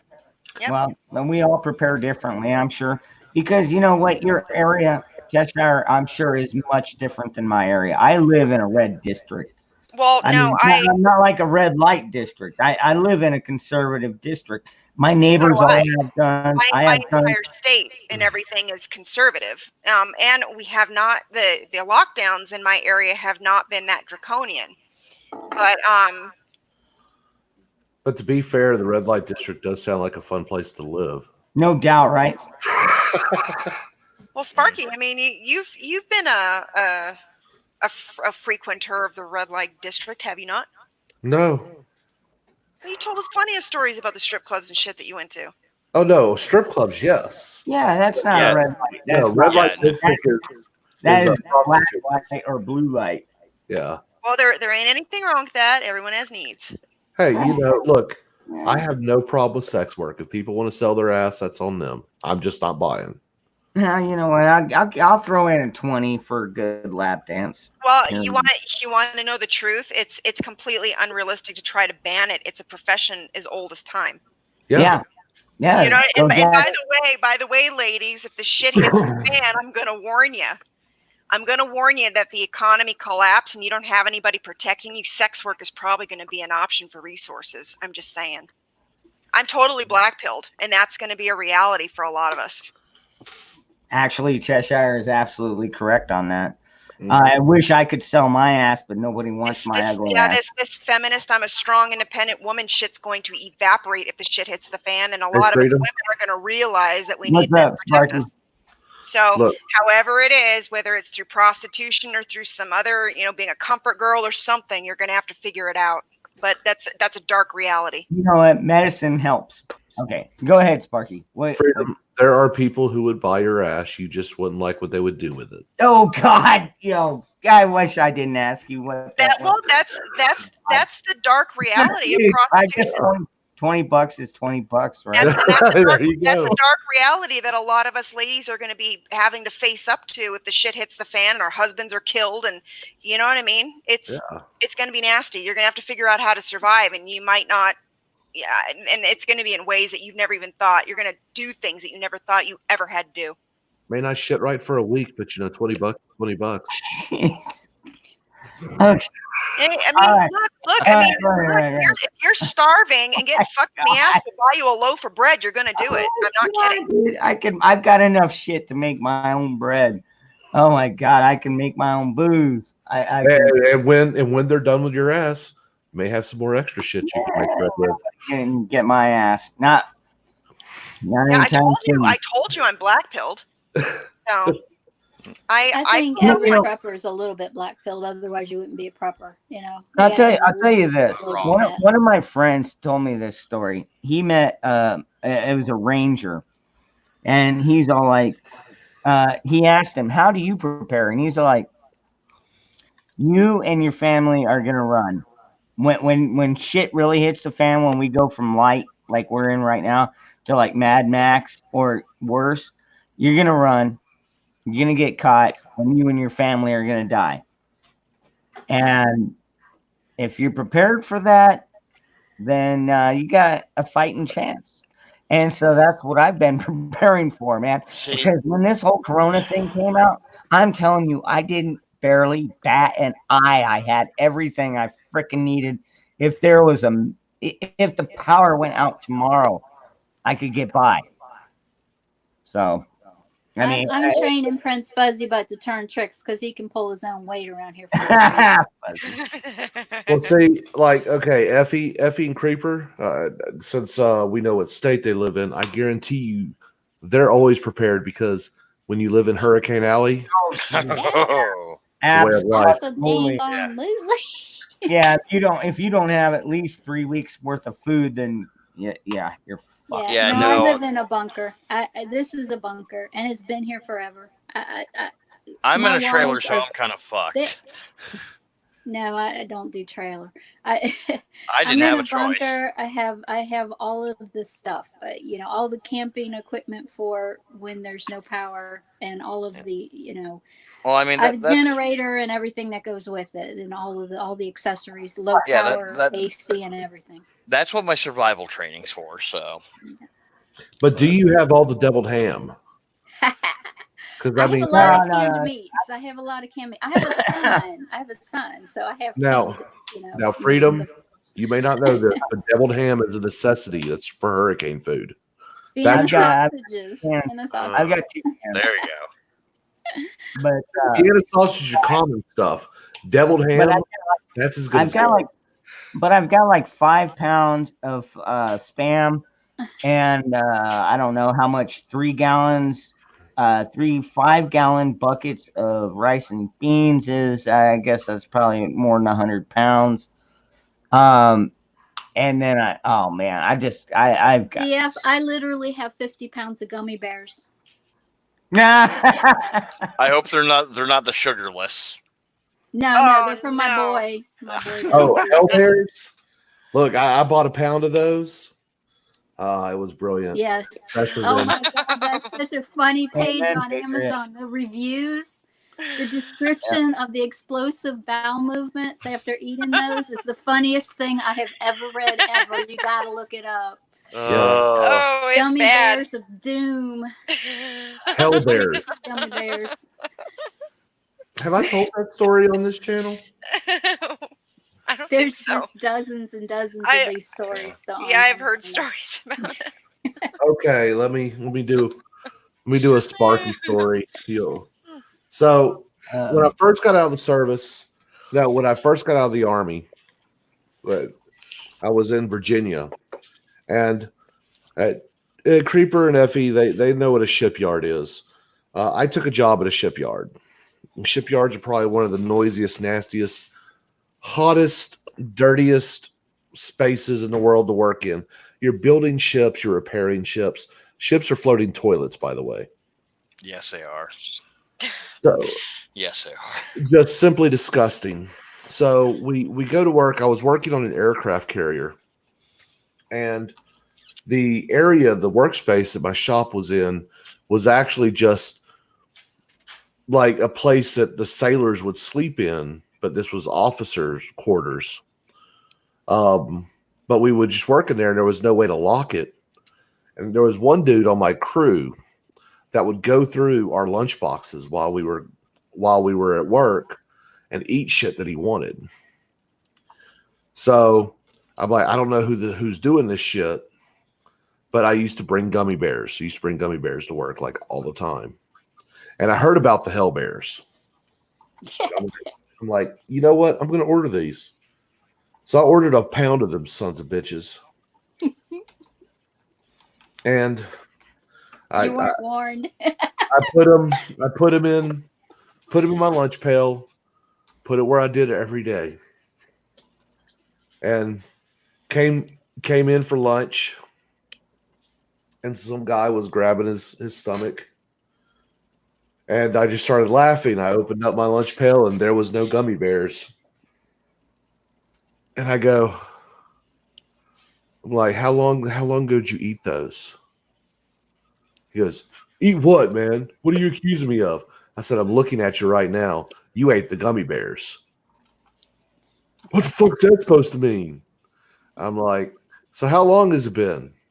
Because if it's over 10 minutes, you're about to shit yourself where you stand. And he ran up and started running. The porta potty that we were allowed to use was 5 decks down. He didn't make it to the end of the corridor before it started running down his legs. Oh, Man. We were laughing our asses off, and I told everyone the story. God. I thought you were going to say like you shoved a sock up his crack or something. No.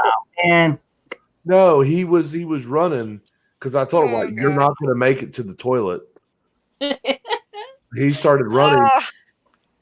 And I mean, all you heard was, oh shit. You heard this god awful noise that came from his ass. And I'm like, he just pooped him. Man.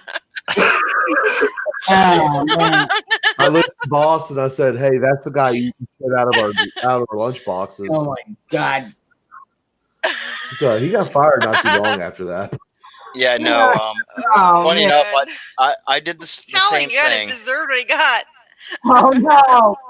No. I did the same thing at work because there was an officer and we didn't know who. Like literally, if you left something in the fridge, chances were when your shift came around, it was gone. Mm. And normally, I'm the type of individual that I will bring what I'm going to eat that night. I made the mistake of leaving a partially finished 2-liter at work. And when I got to work the next day, it was gone. I'm like, and I put up a notice because I was the site captain at the time.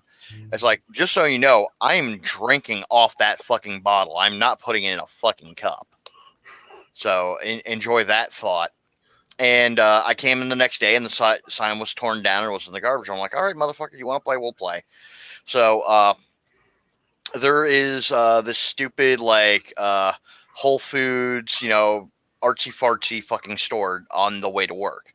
And I know for a fact they have these sugar-free gummy bears. And I know from a friend whose mother's in the medical industry because they had a nurse who got a hold of these and found out the hard way what they do. So I got a hold of the package. I opened it up. I removed a few to make it look like I had started eating them. And went to the restroom and just flushed them because I wasn't going to fucking eat that shit. And then I left the other part of the bag in the fridge.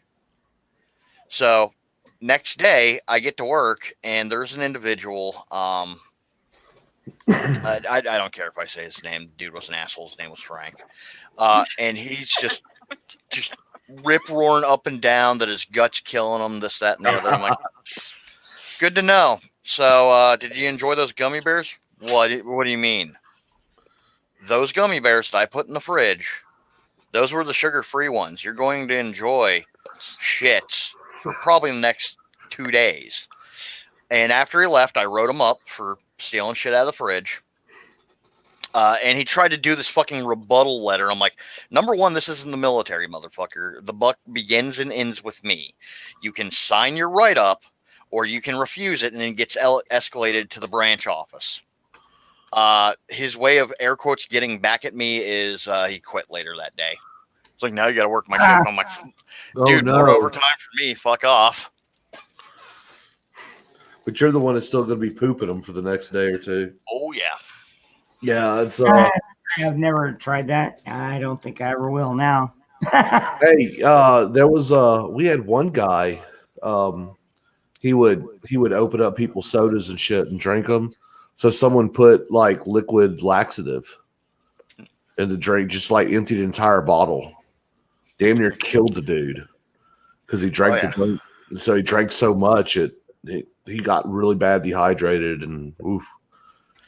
Yeah, and that's the damn thing is it is actually a felony. Like, oh, I played a prank, so I spit in this dude's food. People don't realize that that's actually a felony, tampering with someone's food. Now the problem is this is my food. I'm allowed to do whatever I want to my food. The fact you stole it, yeah. But the current year that we live in, who knows? That might change depending on the judge you get. But yeah, no, I did. When I used to have to deal with this shit, like I would bring shit that I would find in the back of my refrigerator to work and just leave it in the fridge for somebody to steal. And it's like, yeah, dude, that's like fucking 3-week-old meatloaf. Have fun with that. Oh, wow. That's good. And down here where I'm at, we actually, for the most part, could get away with that. But it is getting scarce, though. I mean, there's a lot. There are places like you were saying, Creeper, that if you tried that shit, nope, you're getting a citation. Don't ever eat food that's not yours. Okay, so there's this story about this old lady, and I think her grandson or something, he had these brownies in his backpack, and she ate one and started feeling sick, and so she went to the ER, and that's how she found out that she was just stoned. Because it was basically a brownie. Yeah, I don't mess with people's food. Yeah. Because some people eat some weird shit, and I'm not scared of eating anything. I've eaten balut. If you know what balut is. I know what balut is. Yeah. Okay, wait a second. So describe describe it. I'm curious. Balut is a 12-day-old fertilized duck egg that's been hard boiled. Yep. So what does that taste like? Crunchy. It actually doesn't taste bad. The smell is worse than anything.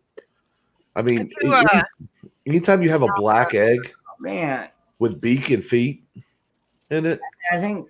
Yeah, that sounds really gross. I don't know if I could eat balut. Have you ever had God, what the hell is it called? Durian fruit. Is that like the really stinky fruit? It's like the really stinky fruit. Yeah, I've had it. Durian. Yeah. No. Yeah. What did you think of durian? I didn't enjoy it, but I mean, $500 is $500. When I ate that's how much they paid me to eat it. Yes. Hey, I paid you. Damn, what's wrong with me? I ate it for free. Sparky, I gotta ask you. All right, so you went through the military, so you had to do the gas chamber bit. Yeah. No, you didn't have to do that. No, I did. Yeah, I've done. Okay. So which was worse, the gas chamber or the fruit? Gas chamber.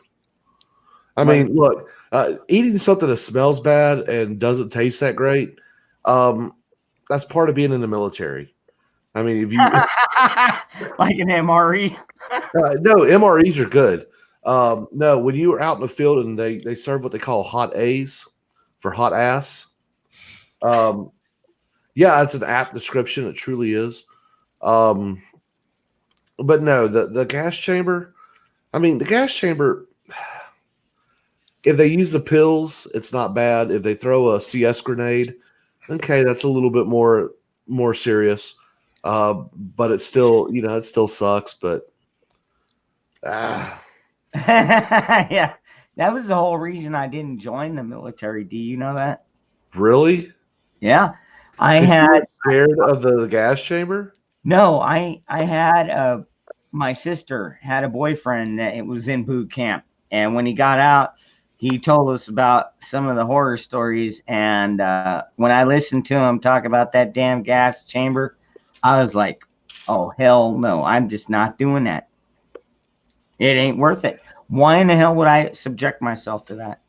Because you need to know how to recognize the effects of chemical weapons That way you can put on your equipment. It also helps you build confidence in your equipment. Yep.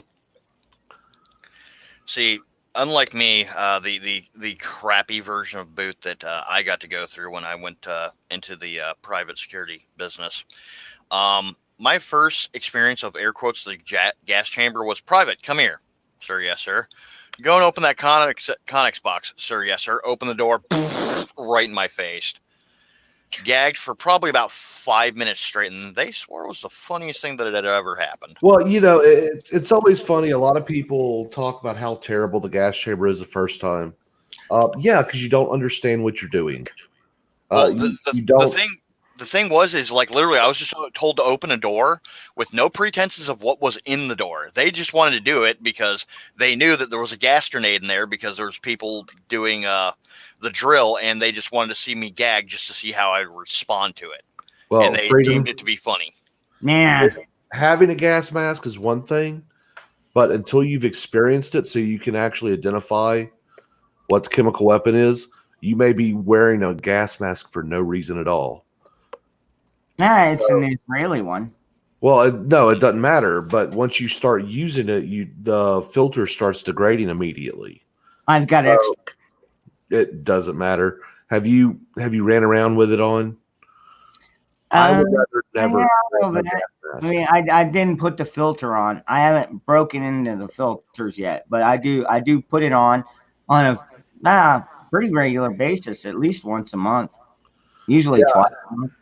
And see, Johnny's talking about, they rip your mask off, make you say your name rank, and Social Security can take your. Hey, hang on, I'll be back. My dog got tangled up in my yarn again. Oh, okay. But yeah, it's one of the best things for CS is milk, or just time. Do you drink it, or do you got to pour it all over your face? You pour it on you, because what it does is it gets in your pores and it gets into your eyes, and it basically just makes you're crying, snotting yourself, drooling, and all that other stuff all at once. It's pretty nasty, and you're sweating like crazy. It does some interesting things, but like for me, when because one of the extra duties I had for a while was cop. Yeah, don't forget to clear your mask. And that gets difficult sometimes. But I got augmented as a cop. In order to be able to use CS and a taser, you got to get hit with it. You got to know what you're dealing with. Same thing in security. You get nailed with whatever you're using. They spray you in the face with bear mace, and then you got to fight through it and fight someone. Yep. Keep blinking, keep blinking, keep blinking, keep blinking. You get tased. You get hit with the taser. You got to be able to understand how it feels, so you won't abuse it, because it is one of those things that'll tempt you to abuse. Yep. Because it is just fun shooting people with a taser and watching them go stiff and fall over. It's part of the job.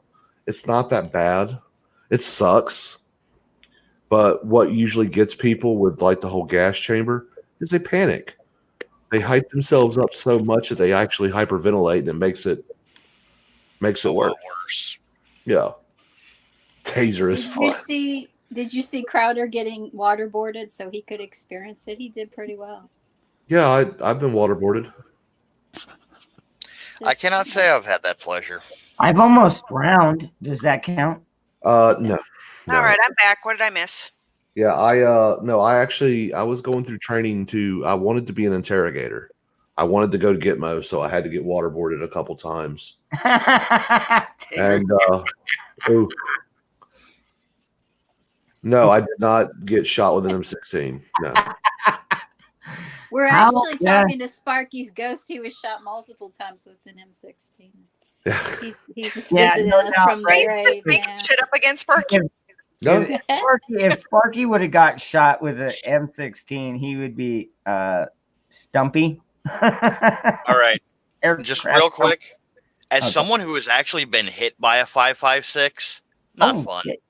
Not fun. Not the best day I ever. don't imagine it is. Yeah, no, thankfully, I would recommend it. just because there are certain implications, I'm going to keep the story short. I was young. I was doing something stupid. My buddy's place got broken into, and we found out who broke into his place and broke into their place to steal his shit back. Mhm. However, turns out this motherfucker had an AR-15. So as my young self is running through the woods behind this dude's house, he comes out the back door with an AR and starts bucking rounds. And it's the weirdest sensation getting shot.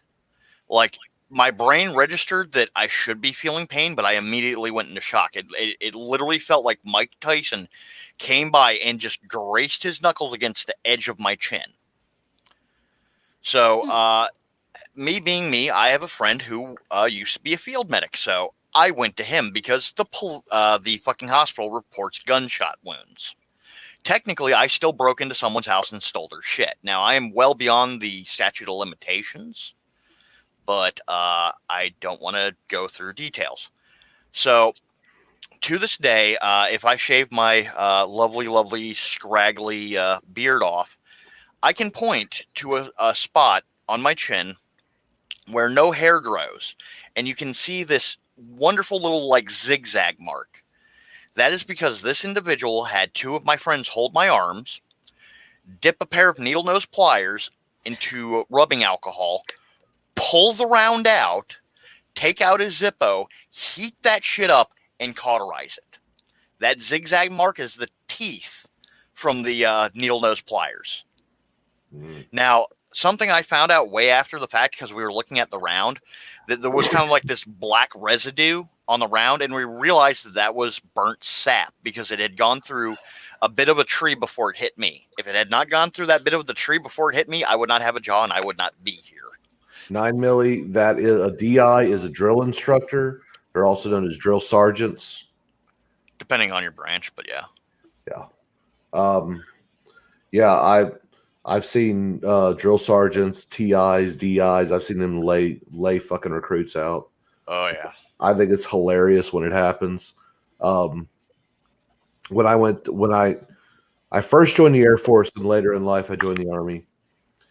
Day one of basic training in the Air Force, a young, cocky 19-year-old Sparky goes to San Antonio. And Edwards. San Antonio, that is Lackland Air Force Base. Oh, yeah, I was about to say, I think Edwards is a bit more south. Yes, I was a pogue. I'm proud to be a pogue. Nothing wrong with being a pogue. You know what's great about being a pogue, Johnny? Employment. Pogues are able to get employed. Funny enough, real quick, I actually got, and yet again, this is like running in the Special Olympics, even if you win, you're still retarded. This dude on Twitter the other day was like, oh, you must be one fucking hell of a city because, you don't pronounce it pogue, you say pog. I'm like, I've heard it pronounced both ways. No, you're full of shit. I'm like, dude, fuck you. I'm not even entertaining this. Bye. But please continue. But I showed up and they play this game. It's every branch has their little day one routines where the drill sergeants, the TIs, the DIs, whatever you call them, makes you do something over and over. You're going to fail and they're going to just smoke you for it is basically all they do. So the Air Force, we called it pick up, put down. It's basically, it's Simon Says, essentially. Pick up your luggage and put it over your head and hold it at 3 inches above your head, blah blah blah, shit like that. And so they're doing all this stuff, and my dad was a SEAL, so I grew up and the shit they're having me do ain't nothing. So I'm just smiling. And the drill sergeant, the TI is what they call him in the Air Force, he comes up to me. He starts yelling at me for something. I don't even remember. And I'm just sitting there smiling. He goes, what the fuck are you smiling for? And I looked down at him and I said, you're cute for a little Mexican dude. And just blew a kiss at him. And he's like, come down to my level. And he grabbed me by the collar and pulled me down straight. And I bent at the waist at him and I said, what do you want me to do, Puddin'? And he's like, at the knees. So he made me bend my knees at like 45 degrees while standing at the position of attention while he's bumping me in the head with that fucking cap and yelling at me and spitting the whole time. And I swear it's like they all ate garlic and shit before they talked to us, so we could just smell their breath. And I mean, he made me stand like that. It felt like it was like forever. It was probably only like 5 minutes. The shit hurt after a while. But yeah, that was an overly cocky young airman Sparky. And when he went looking through my personnel record, because he was a combat controller. Oh yeah. I hear you, bro. I hear you. But no, when he started looking through my shit, and he saw that my father was a member of Navy SEALs. He goes, "Is your father coming to graduation?" And I said, "I don't know." He goes, "Is he gonna kick my ass?" I'm like, "Why? You're doing your job." He's like, "But you don't care about anything." I'm like, "No, you're not gonna stress me out, dude. I'm more scared of my dad than you are you, and I don't fail." Was he short, Sparky? Was he a little guy? He was a 5'2" Mexican named Staff Sergeant Fuerte. Found it. Full Sounded like he had that. His name was Fuerte. Yeah, Fuerte, which I thought was hilarious because he was a hard little motherfucker, dude. He was hardcore. Every Sunday we had what we called Sunday Fun Day Run Day. We would take everything out of our foot lockers and shit and put them in a rucksack, and we'd run out to an obstacle course, which was like 3 miles out, and then he'd smoke us for about 2 hours, and then we'd run back with the packs. For the Air Force, that was extreme. But Johnny, yeah, dude. Well, there's something really funny about a little Chihuahua-like guy being named Fuerte because Fuerte means strong. Yeah, strong, fierce. Yeah. No, he was a little fucking Chihuahua, dude, and it was funny. He later told me after I graduated, he's like, "I fucked you up like that because people have been fucking with me all through my career because I'm a little short fucker." And Be honest about it. He looked like a thumb. Okay, he wasn't jacked and ripped. No, he was a power lifter. I'll get to that, Patriot. So he looked like a short and stumpy, basically. Oh yeah, dude, but he was nothing to fuck with. Yeah, he was a crazy strong little bastard and just mean to boot. He was just mean just to be mean, I swear sometimes. But when you got away from the drill pad and all the other bullshit, once you graduate, he softened up and talked to us and shit for a moment. He's actually a real cool guy. He was actually angry that he was a drill sergeant. Damn job. Exactly. Yeah. He needs you to be able to do your job. You got to get rid of emotion at that point. You can't. Well, it's be that hard ass, and then he can also be your friend. It's funny because it's like, it's just this, that your description of this guy actually reminds me of my Kempo teacher.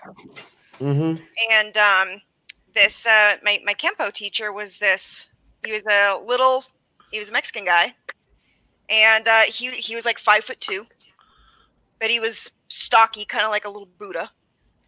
And you would not think that this guy was as powerful as he was, but he was, I think, an 8th degree black belt in Kempo. And so this little guy, if you messed with him, he would have you down on the ground before you even realized what happened. He was that fast. Yeah. He would have hit you 8 times before you even realized it. So that's kind of what that reminds me of. I just always thought it was ironic his name was Fuerte. Well, it kind of is, considering his size. Yeah. I swear he was 5'2" if he was even that tall. It's kind of like a fat chick. It's kind of like a fat chick named Flocka. Yeah. But it was funny because he was telling me. He later told me, he's like, when you look down at me, you didn't move your head or anything. You were still like this, but you look down, and I go, "You're cute for a little dude." Went because I'm an asshole. He's like, when I was going through NDOC for the Air Force Special Forces bullshit, he's like, they used to do that kind of shit to me. Oh, it pissed me off, and I couldn't do anything about it. And he's like, so I just took it out on you because I could. And I'm like, okay. I don't care. All right, we got a question in the chat here. So, Patriot 3%er, I'm hearing the vax will not have a chip, but a liquid that will change your DNA and have tracking with it. The military first. Thoughts on this? I do not think they will try and vax us. There's going to be a lot of us that are going to resist that. So, I mean, I personally am not going to be vaxxed like that, especially for a virus that mutates like coronavirus does. I'm just not going to have it. And they're not going to be sticking shit in me to tag me either. That hits a little close to home.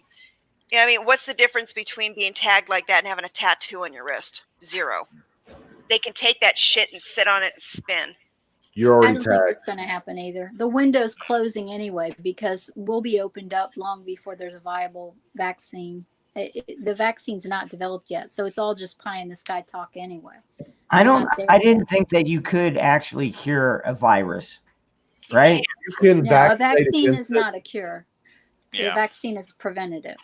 Yeah, or it's supposed to help you fight it off a little easier if you do catch it. But the most viable way to build immunity to it is to actually the best way to actually build immunity to it is to catch it and fight it off on your own. Now, Gun Docs would probably be a better expert on this because he's actually a medical doctor. Yeah. But I will tell you this, that when the vaccine is developed, if they are going, I guarantee you it'll be tested on military before it will anyone else, because that's just the natural order of operations. Military can refuse. Citizens, military cannot refuse. Sorry, citizens can. Right.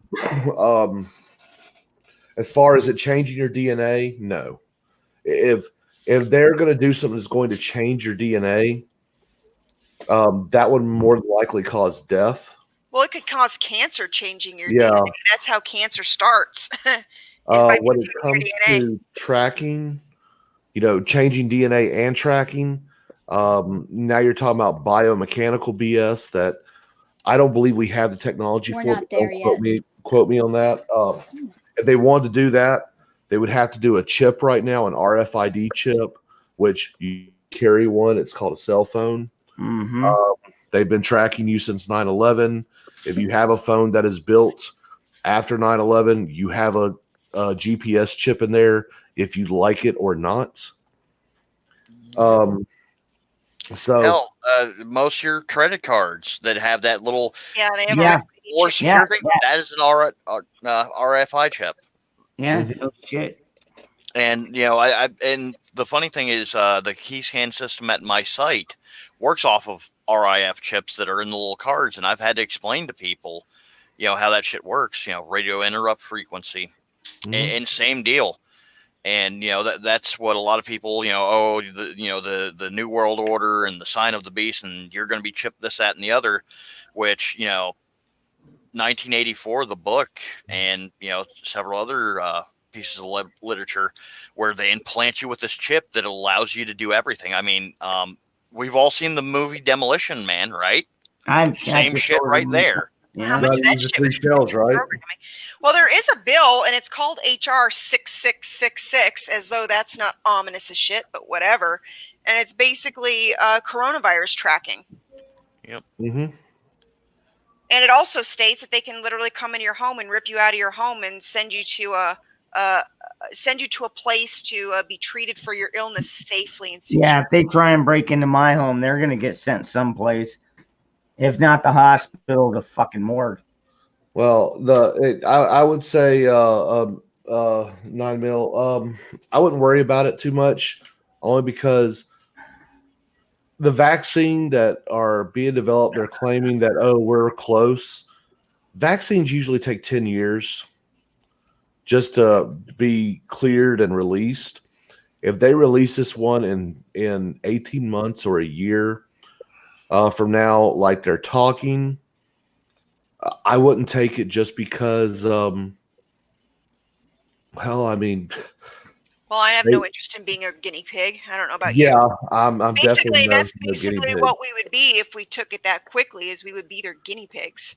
Yeah, and for what strain? What strain of the virus would the vaccine be for? Because what are they using to create the virus? And isn't there at this point several mutations anyway? So it's just like a flu shot. So you end up with several different strains.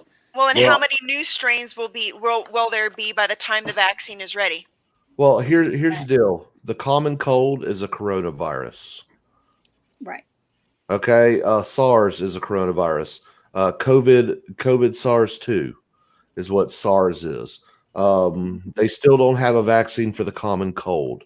The vaccine you get for the flu, there's something like 15 different strains of influenza or something like that. I'm not an epidemiologist or anything like that. I don't want to pretend that I know a whole lot.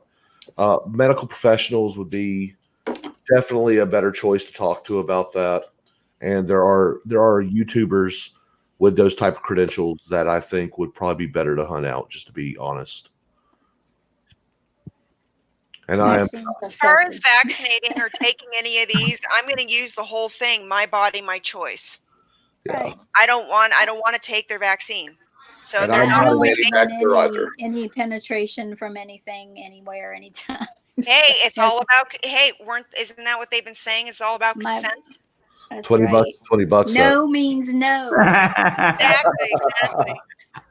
Yeah. So they're not sticking me with anything.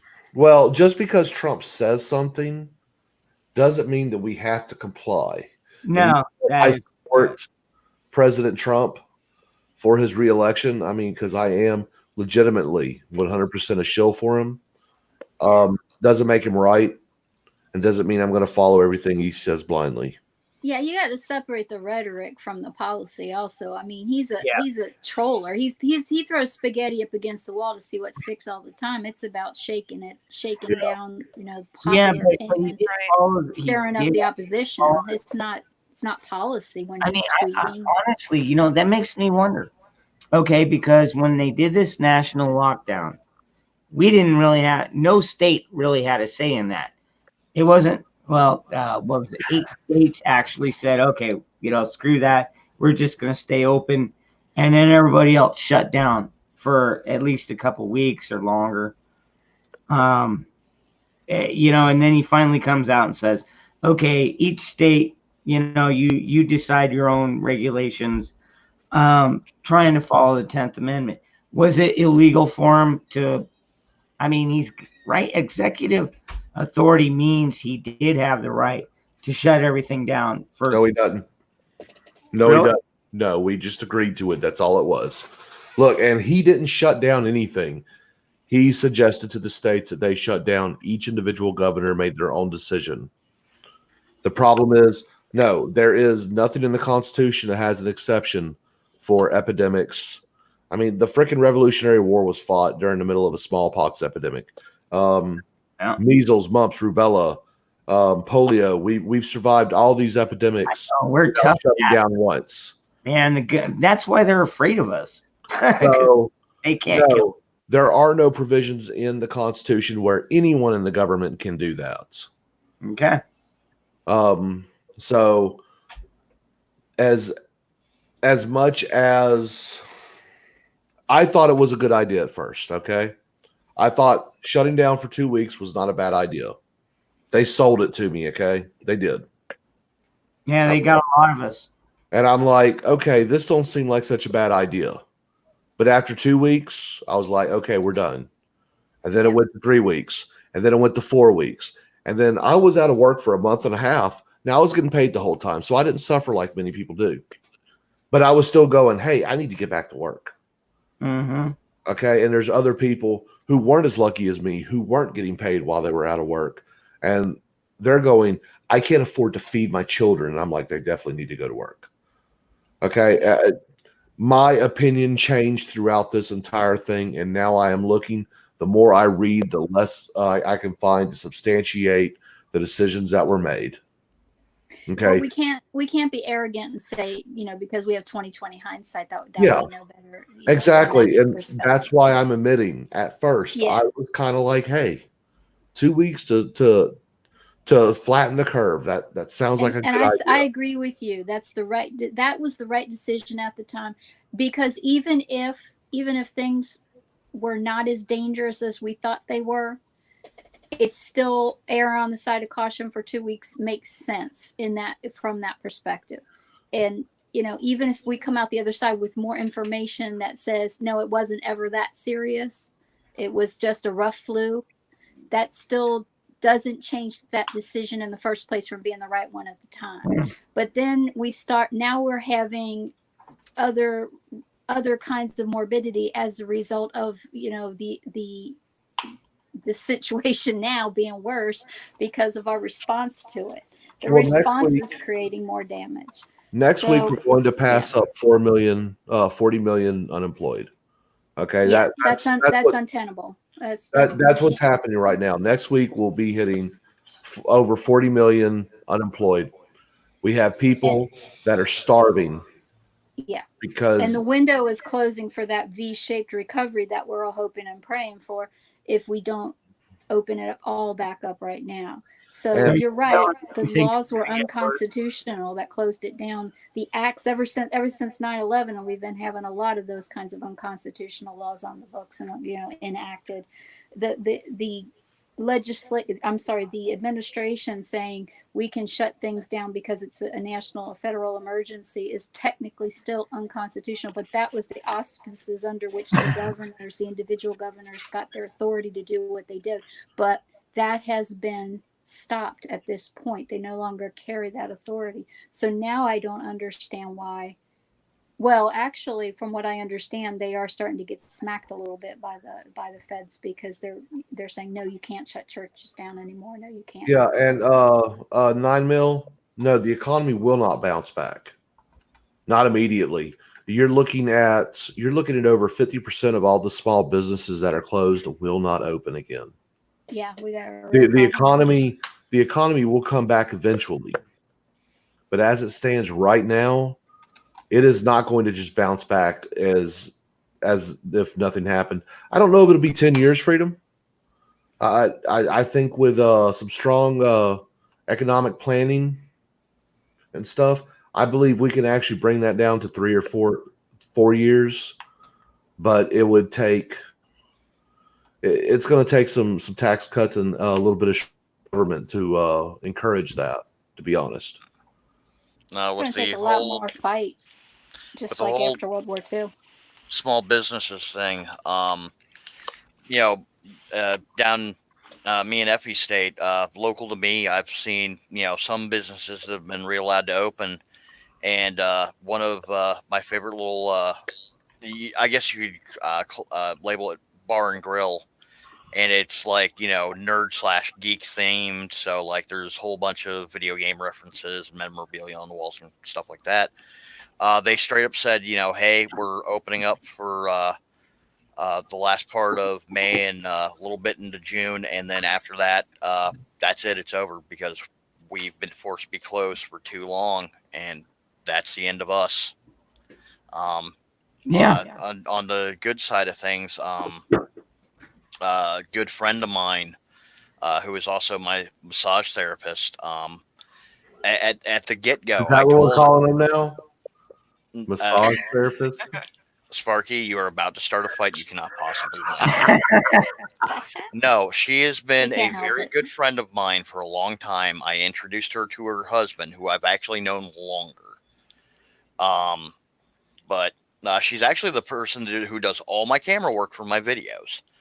But she is a licensed massage therapist in the state of Florida, and she is the one that keeps my shoulders semi-functional, so I can do the gun videos that the people who subscribe to me like. But I straight up told her, it's like, hey, if you hit the wall, let me know. And the one good thing that kind of came out of this for me and her was, I wasn't going a lot of places, so I wasn't spending a lot of money. And she had to hit me up a few times. She goes, listen, I the people who are, the not housing complex, apartment complex that I'm in is being cool about it. But like, power and cable, they still want their money on time. Yeah. So, and thankfully I had the means to help them out. And now that things have opened back up, and with a certain ruling due to the fact that she did not have like a large health spa, she had like a little small, 1-2 person shop, and she was following the guidelines, she was allowed to work. And thankfully right now she's seeing a large influx of work. So, happy for her. But a lot of small businesses aren't coming back. And right now, before all this, the fact that I work in a gun shop, we had what we called the Trump slump, because everyone's like, oh, the Second Amendment's not going anywhere. Trump will defeat this, that, and the other. Trump's signed more gun legislation in the law than Obama has. Yeah. He actually has. Fact. Mm-hmm. But when COVID hit, when the coronavirus hit, I've said this on FPH and a few other places. Literally, I was getting 3 calls a day at least. Hey, Creeper, you still work at that gun shop? I'm like, yeah. I have had diehard leftist friends going, yeah, shit's getting serious. Hey, how do I go about like getting like a shotgun? And in the few times that I did manage to sneak out to the shop, it was just glorious, because everyone saw the memes out there, but the thing is, they weren't memes. We literally had people coming through our doors thinking they could just drop money on the counter and walk out the door with a shotgun, or walk out the door with whatever. What do you mean there's a wait period? That's not what CNN said. I'm like, don't listen to the Clinton News Network, number one. And, so many people I had to have that talk with. And, well, what about the gun show loophole? There is no gun show loophole. Well, what are they talking about? It's like, well, that would be a private interaction. Like if, any gun I got in my possession, I can sell to Effie, because she's also a Florida State resident. I do not have to go through a gun shop to do it. I'm under no requirements to conduct a background check. All it says is I must have knowledge that she is not a prohibited individual. And as far as I know, she's not a prohibited individual. She owns guns. My ass is covered. But I had friends, that well, sell me one of your guns. I'm like, sorry, dude, but there's amount of people that I can count with just one hand that I will sell one of my own firearms to. I'm talking like face to face, private sale transaction. Now, another individual, because I've used arms list before to sell a few guns, and it's like, well, hey, where can we meet? I'm like, oh, I work at this gun shop, and we'll transfer it through the gun shop. And out of the 5 guns that I've sold, 3 of the first times it'll be like, well, why do you want to do that? I'm like, because I don't know you, and I want you to fill out a 4473. And just normally they'll just go no deal and fuck off. It's like, good luck selling it. I'm like, okay, that tells me you're a prohibited individual. But yeah, crap like that does exist. But true story. I've known somebody that filled out that form, lied on it, and still got their what they wanted to purchase, and they were turned in, and it was not followed up on. So weird. That means that FDLE was dropping the ball that day, because if they filled it out with their accurate information and just lied about being a convicted felon or whatever, That's FDLE dropping the ball. That's all on FDLE. We've actually had two that. different types of authorities on that situation, because it was a personal situation that I had knowledge of, and somebody felt threatened by that person, so I was helping them go through the channels, and they did nothing. And I love my state, because we can get what we need to get here, like you were saying, but there's also a little bit of laissez-faire when it comes to it as well. That makes me a little nervous when it comes to unhinged individuals who should not be able in my area, Leo does not fuck around when it comes to that, because there's a thriving illegal gun trade already in my surrounding area. Literally, back to arguing with people at the shop where they I thought I could just walk out with it and blah blah blah blah, and we've had a couple other people like, well, I don't know what world they're living. I'm like, I can go to Southside right now and get anything I want for under the price of anything that's in the shop, because it's stolen and probably has a couple of bodies on it. So they're getting rid of a murder weapon. They don't care. But sadly, this kind of all ties in with the criminals don't obey the laws. But it's absolutely the case, and that's why I love my state, because as far as I'm concerned, the biggest pro-woman stance is the Second Amendment. Yes, it's the equalizer. It absolutely is, and God may have created all man. Abraham Lincoln may have freed my Second Amendment pretty often. Freed the slaves. Samuel Colt truly made every person equal. Amen to that. And oh man. Yeah. No, I didn't. So just he's on our that patron saint, I guess. I'm not Catholic, but I don't know really how that stuff goes. But what do we do to nominate him as the patron saint? Oh, I've pissed off people before, where I'll be talking about firearms, and I'll say, our Lord and Savior, John Moses Browning, and people will get pissed off. And then if I notice this, I'll egg them on. It's like, who gave his only begotten son, Mikhail Kalashnikov. AK. Yeah, then, dude, I'm, of course, Freedom and Sparky know, and this has been a hot topic of debate between me and Sparky for a so while are you now. a communist or not? No, I'm an AK guy. I'm a constitutionalist. I'm allowed to own this gun. It is my preferred platform. And, and I know other people prefer ARs. I'm not shitting on ARs. I own 2 ARs. One of them is really nice, but I own 5 AKs. But, and one of the things that I have been doing on the whole Second Amendment bit is, there are certain members in the Gulf City community who I have helped, purchase their first ARs, their first firearms. Really? Over on Sinatra Says on his live stream. I have helped individuals there, and I even said it on FPH earlier. Well, technically yesterday now. That anyone who is looking to buy a firearm or has any questions, I'm not all knowing.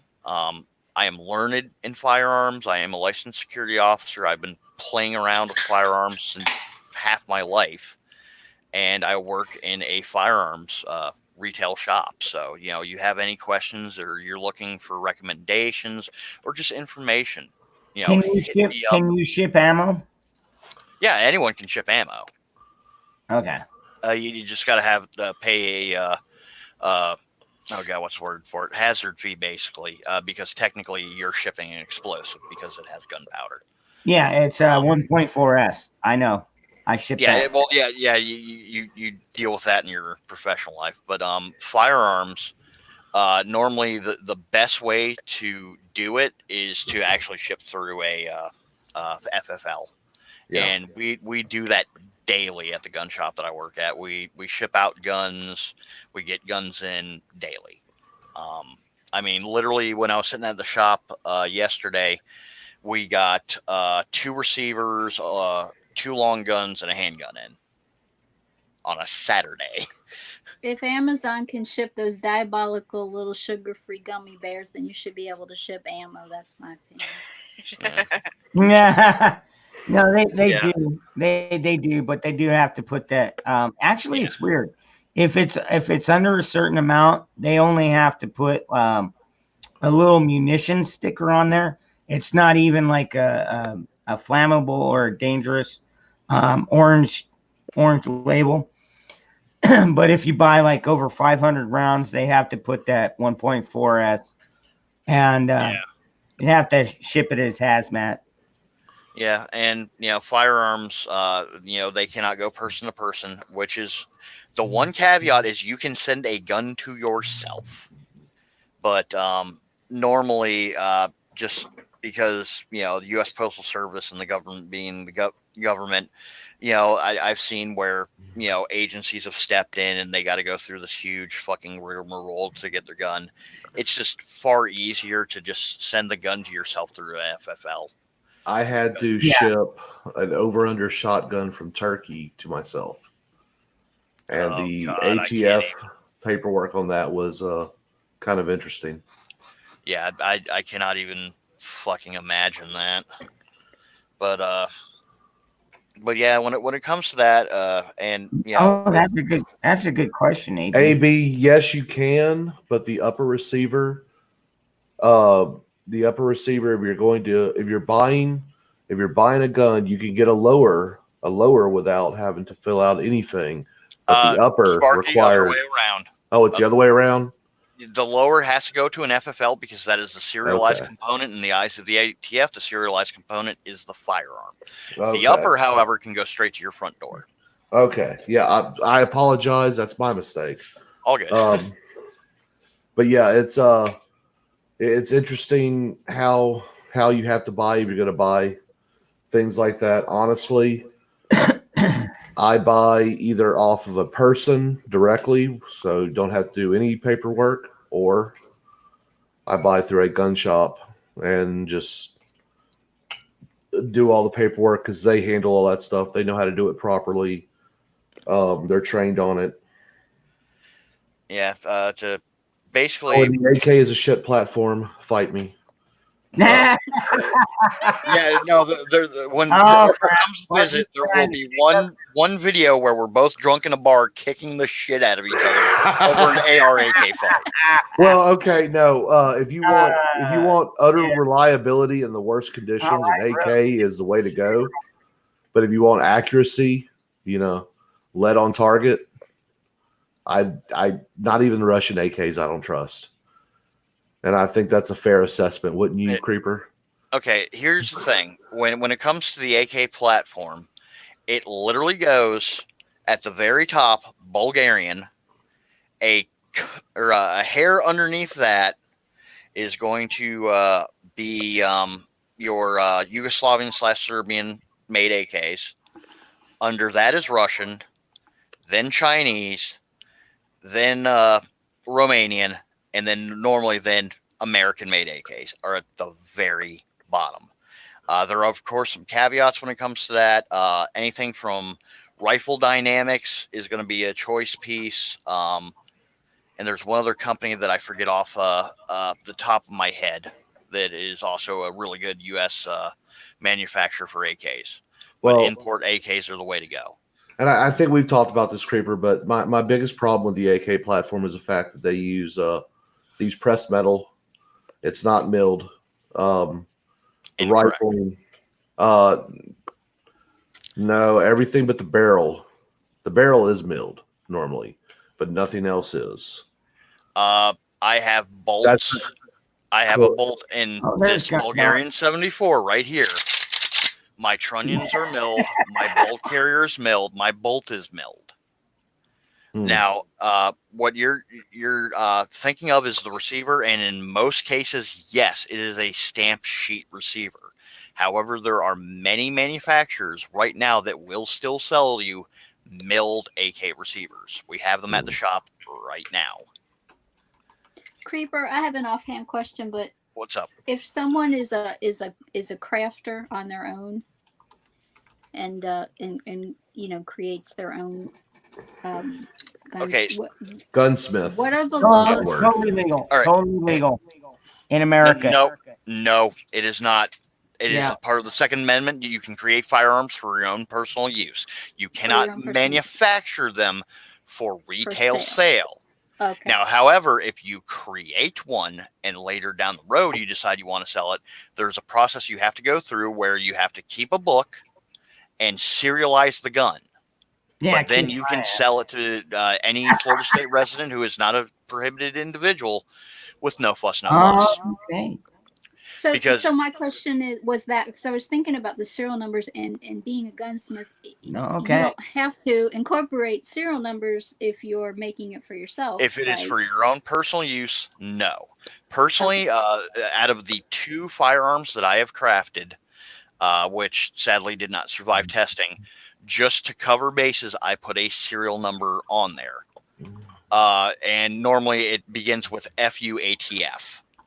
But yeah, no, that's why something I was going to touch on with AB's question. If you want to create a firearm, air quotes, off the books, literally, like I said, the receiver, you can have every single part of that AR down to your last roll pin shipped to your front door. But that one piece of tin, aluminum, but T-60 aircraft aluminum, which I'm sure Sparky knows a lot about, but that piece, due to the fact that it is the serialized part, has to go to an FFL.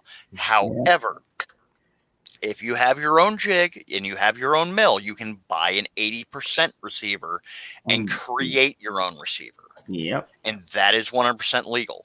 You do not have to serialize that part because if you are constructing it for your own personal use, it's fine. Sorry, just reading chat real quick. But and then with 3D printing. I have had individuals come into the shop with their own 3D printed receivers, and every single one that I've looked at, I'm like, this is going to fail. It's like one shot and you're done, kind of thing. Yeah, there was an individual who had a 3D printed receiver. You can find the YouTube out on or video out on YouTube. I do not remember the name of the video or the channel name, where he basically had the lower assembly, your lower receiver, had the trigger pack in it and everything. The barrel, locked it up with the bolt carrier and the bolt, and had a string on the trigger and remotely fired it. He had the front trunnion, otherwise the barrel wouldn't have been able to hold on. Just the thing blew apart instantly. Oh yeah, you're talking about the 3D printed ones, yeah. Receiver wise, I do not believe the technology exists right now, but we're not far. Or I was wondering how close. There's been a lot of hype in the media about those, and I was just wondering how close we were to being there. I mean, literally, if you want to make your own metal receiver, get some, 16, 12 gauge sheet steel, bend it into the pattern that you need if you're making an AK, heat treat it, and then just buy an AK parts kit. Sadly, you're going to have to get an American-made barrel unless you can find one of the pre-ban import barrels, which good luck. Where's the glitch in the American-made manufacturing? What is their problem? Is it because we import cheap labor from down south, or what?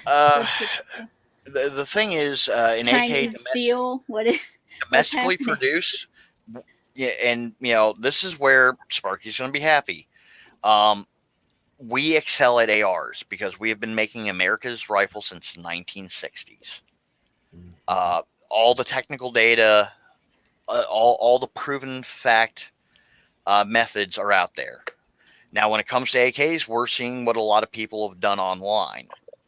And people have realized, where the whole mentality of, it's, a cheap, made rifle by peasants. Wait.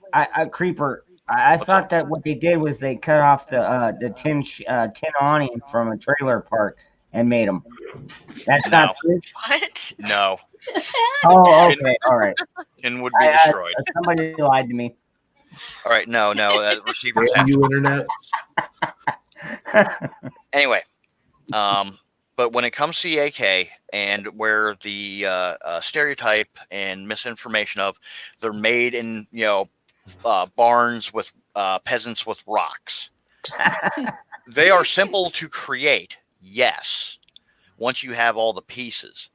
The thing is, they saw so many AKs out on the field in Korea, not Korea, but Vietnam, that's how they thought. No, due to the fact that the Russians under communism, the way that it worked in their thing, yeah, they were pumping these babies out. But here's a nice little ringer: the Kalashnikov factory only employs women in their assembly process because men are too sloppy and they'll want to just get the job done. Women have an eye for detail. It's a fact. You can look it up. Well, it is very true. The Gibson factory for Gibson guitars, when they make the Les Paul, there is not a screw that connects the neck to the body.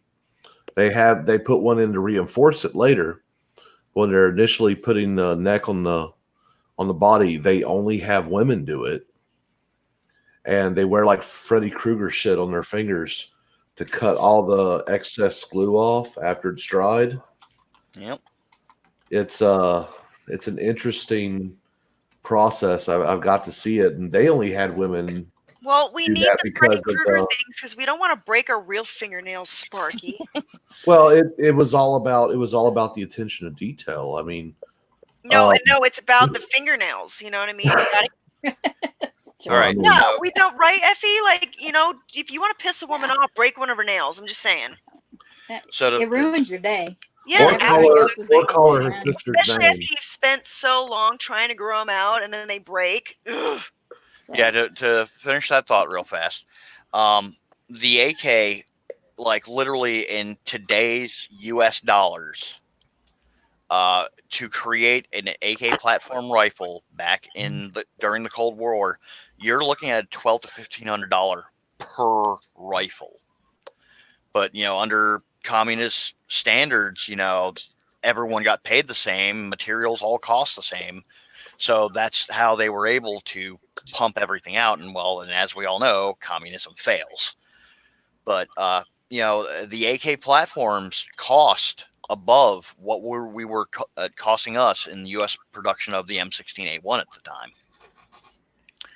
Now, the thing about an AK versus AR, an AR, yes, hands down, it is inherently more accurate. What's a good air rifle for survival? None. Yeah. I mean, air rifles you can kill small game with. Yeah, they're good for like getting a rabbit dinner or maybe a dove or something, but well, I mean, there's the large air rifles. I forget the company that makes them, but like you have to hook that bitch up to an air compressor, and you're good for about 10 shots before you start losing power, and you can drop deer with them. But when it goes off, it sounds like a fucking firearm because you're releasing that much compressed air. I'd be worried about a fault in a gun like that, though. I wouldn't want that much compressed air in my hand. If a seal goes, the gun's useless. Well, and also, you lose a finger or something or an eye. I don't want that. They're usually smoothbore. Most of your air guns are going to be smoothbore, which means there's no rifling, which means less accuracy over distance. Yeah, you're talking more like a shotgun. Yeah. Yeah. Yeah, 3%er PSA makes some great guns. I got one of the PSA AR9s, and I fucking love it. What I love about the 300 Blackout is I could like literally take my AR apart and just swap the magazine and the barrel, and I'd be good. Yeah. Personally, it just 300 meme out. No, I meant meme out. Yeah, it doesn't do anything that my 7.62x39 doesn't do. Granted, yeah, there's a little bit more if I want to use it in an AR platform, but I have glorious AK, so why would I want cheap American plastic Mattel-made fucking AR? It's I All right, you commie bastard. Cheeky breeky, madame. Yeah, thanks a lot, you Rusky. No, that's all right. You know what? If we were ever in a gunfight, I don't know if I want anybody other than you. Yeah, but no, just on the whole AR versus AK thing. ARs are inherently more accurate. The way it's designed, the way everything works, it is a more accurate platform. You're going to reach out to 600 meters. Well, it's about what, 1,000? I think about 1,000 feet faster. Yeah. Well, depends on the round. Like the 7N6 545 that I can shoot out of my 74 is on par with a 55 grain M193 ball. And I don't really look at muzzle velocity. I look at accuracy over range. Well, and that's what I'm getting to. So, AR-15. We'll just use that for the bench right now. Accurate, effective range 600 meters. A standard Soviet AK-47, Russian-produced Ishmash facility in 1974. We'll go with that year. Effective range 400 meters. Active engagement range 100 meters. AR is more accurate, but the AK is accurate enough. Now, AK-74 platform, which you cannot see in my hands right now. This will reach out and tag things just like the AR will. Now, still, the AR is more accurate at range. It is just an inherent thing with the design. You know, I'm not going to let my own personal biases for a platform, cloud my judgment. ARs are more accurate. Does the AK-74 shoot a different round than the 7.62 by 39? Yeah, it shoots the 5.45 by 39.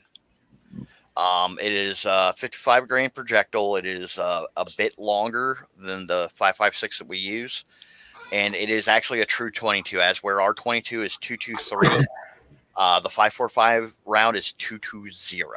Mm-hmm. It's high speed, low drag cartridge. Now the military 7N6, which I think their Russian military is currently using the 7N11 now.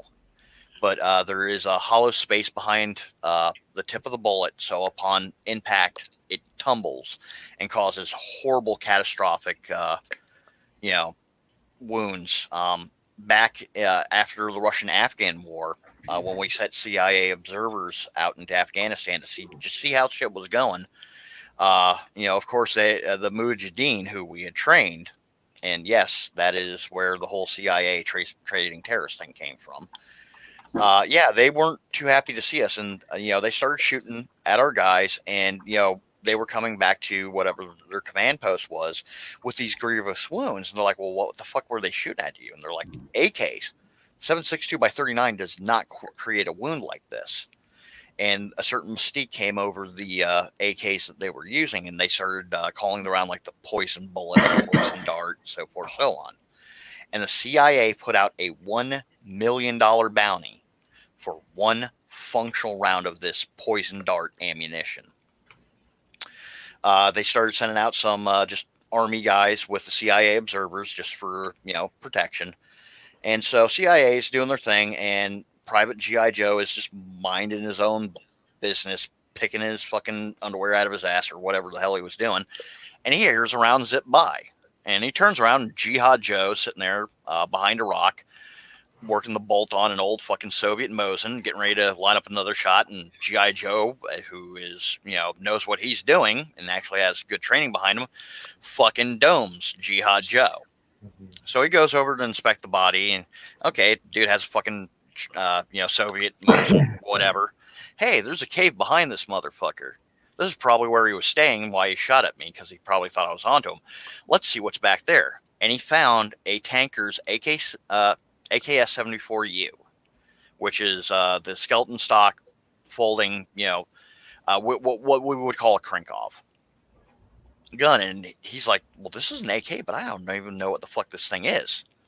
So he brings it back to the CIA observers. They're like, well, this is definitely warranting more investigation. So they take it back to the command post, and they're like, they rock out the Bakelite mag that's in there, and they got a full mag of this poison dart. And so they tell G.I. Joe, it's like, well, yeah, this is around what we were looking for. It's like, oh, sweet, I get the $1 million bounty. It's like, no, you're U.S. government property. You get nothing. Wow. Go out and stand guard. Oh man. Yeah, it sucked to be him.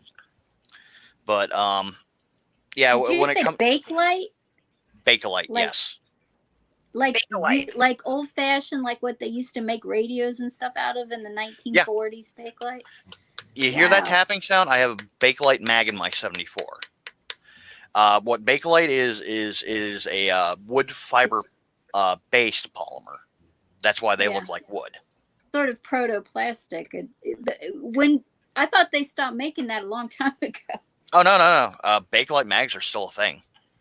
Oh, gosh. Yeah, you're going to see them in a lot of third world country conflicts, like over in Syria and whatnot. Most militaries are using polymer mags now. So when they get heated up from use, do they smell like vintage radio smell when the tubes are going? I tell you what, when you come over to visit, I'll hand you one of my Bakelite mags and you can sniff it. Thank you. I feel like I know you so much deeper now. But yeah. So, but yeah, AR is more accurate. AK is accurate enough. Yeah, well, AK will destroy pretty much everything that you're pointing at. Yeah, I mean, an AR will create damage, but I mean, if you absolutely have to destroy everything that you look at, you want the AK. AK-47, the very best there is. If you When want you absolutely positively got to kill every motherfucker in the room, except no substitutes. Yeah, right. If you want to destroy everything, M240 Bravo. Actually, I got them both right here, and actually, I'll do this really quick, because I actually do have both of them right here. Yeah. Sadly, on that end, I'm going to go with the Mark 48 Mod 0. Thank you. All right. So this is the 5.56. This is the 7.62 by 39. Mm-hmm. So you can see one is considerably shorter, but a lot heavier grain weight. So. Yeah. Mm-hmm.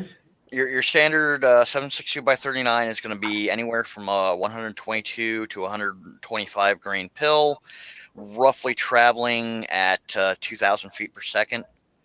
Your 5.56, if you're going off of M196 ball, is going to be a 55 grain projectile, roughly running about 2250. So, the compromise on the 7.62 round is you're getting a heavier weight projectile. You're going to have better kinetic transfer of energy on impact.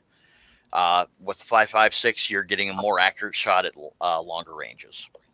And gun docs, the M240 Bravo is the exact same gun as the Golf. It's just a little bit upgrade. It's cheaper to get the Bravo. The Bravo is very reliable. I haven't had a catastrophic jam on either one, but Bravo would be cheaper. Yeah, well, here's the funny thing with the 240 series is that's literally just the FN mag. Yeah. Now, where the Bravo, and this is just my understanding, I could be wrong, is the Army main issue MMG.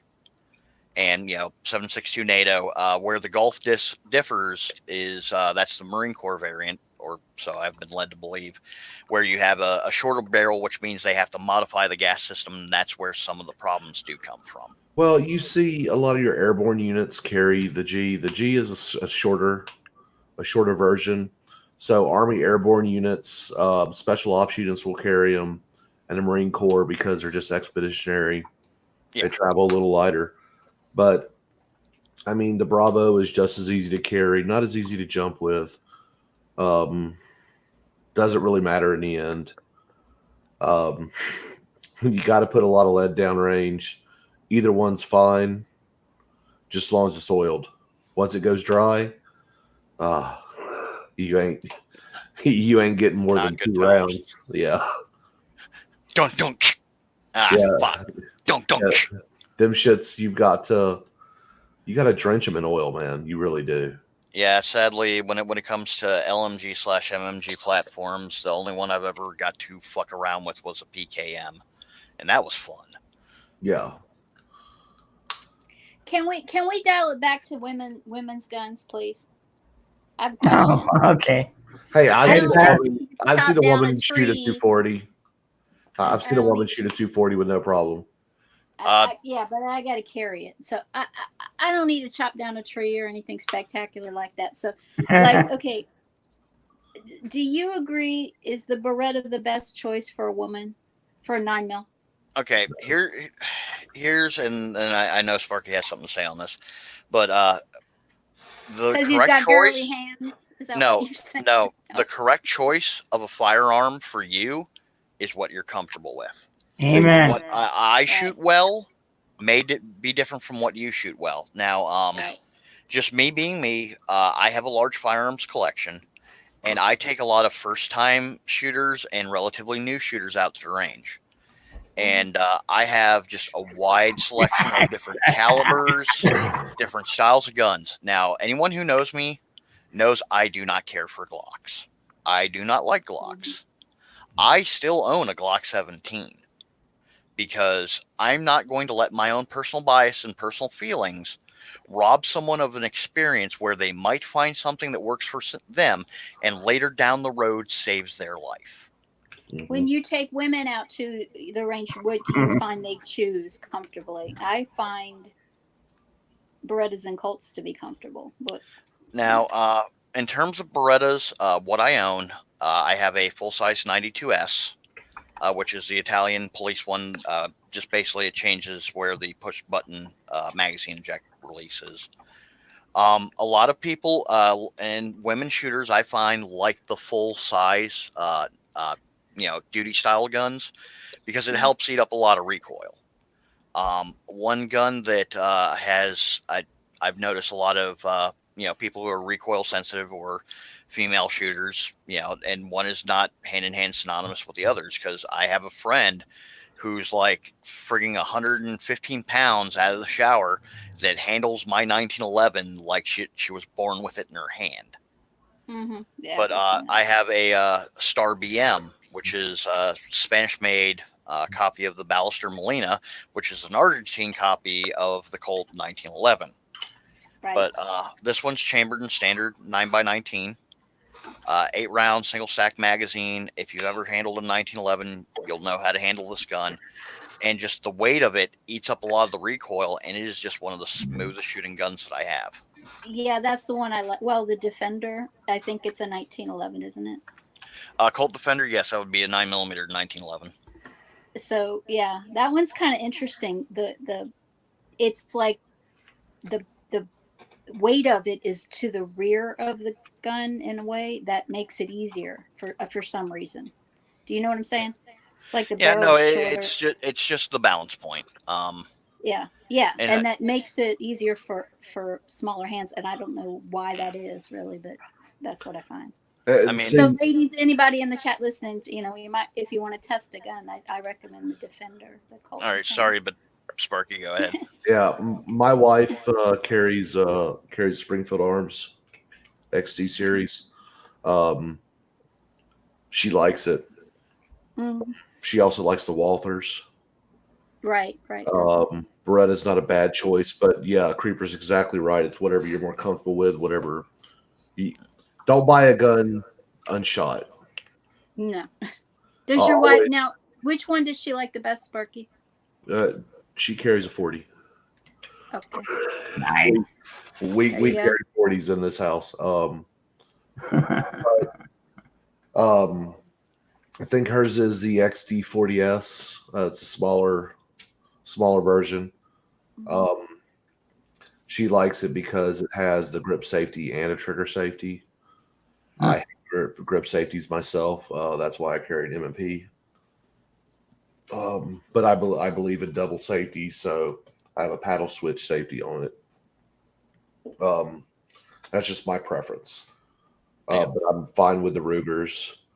I'm even considering buying a Walther for my concealed carry, because my M&P 40 is not the best for a concealed gun because it's kind of big. Just like I mean, I carry full size, so. Most 1911 size guns, they're not the best for concealed, in my opinion.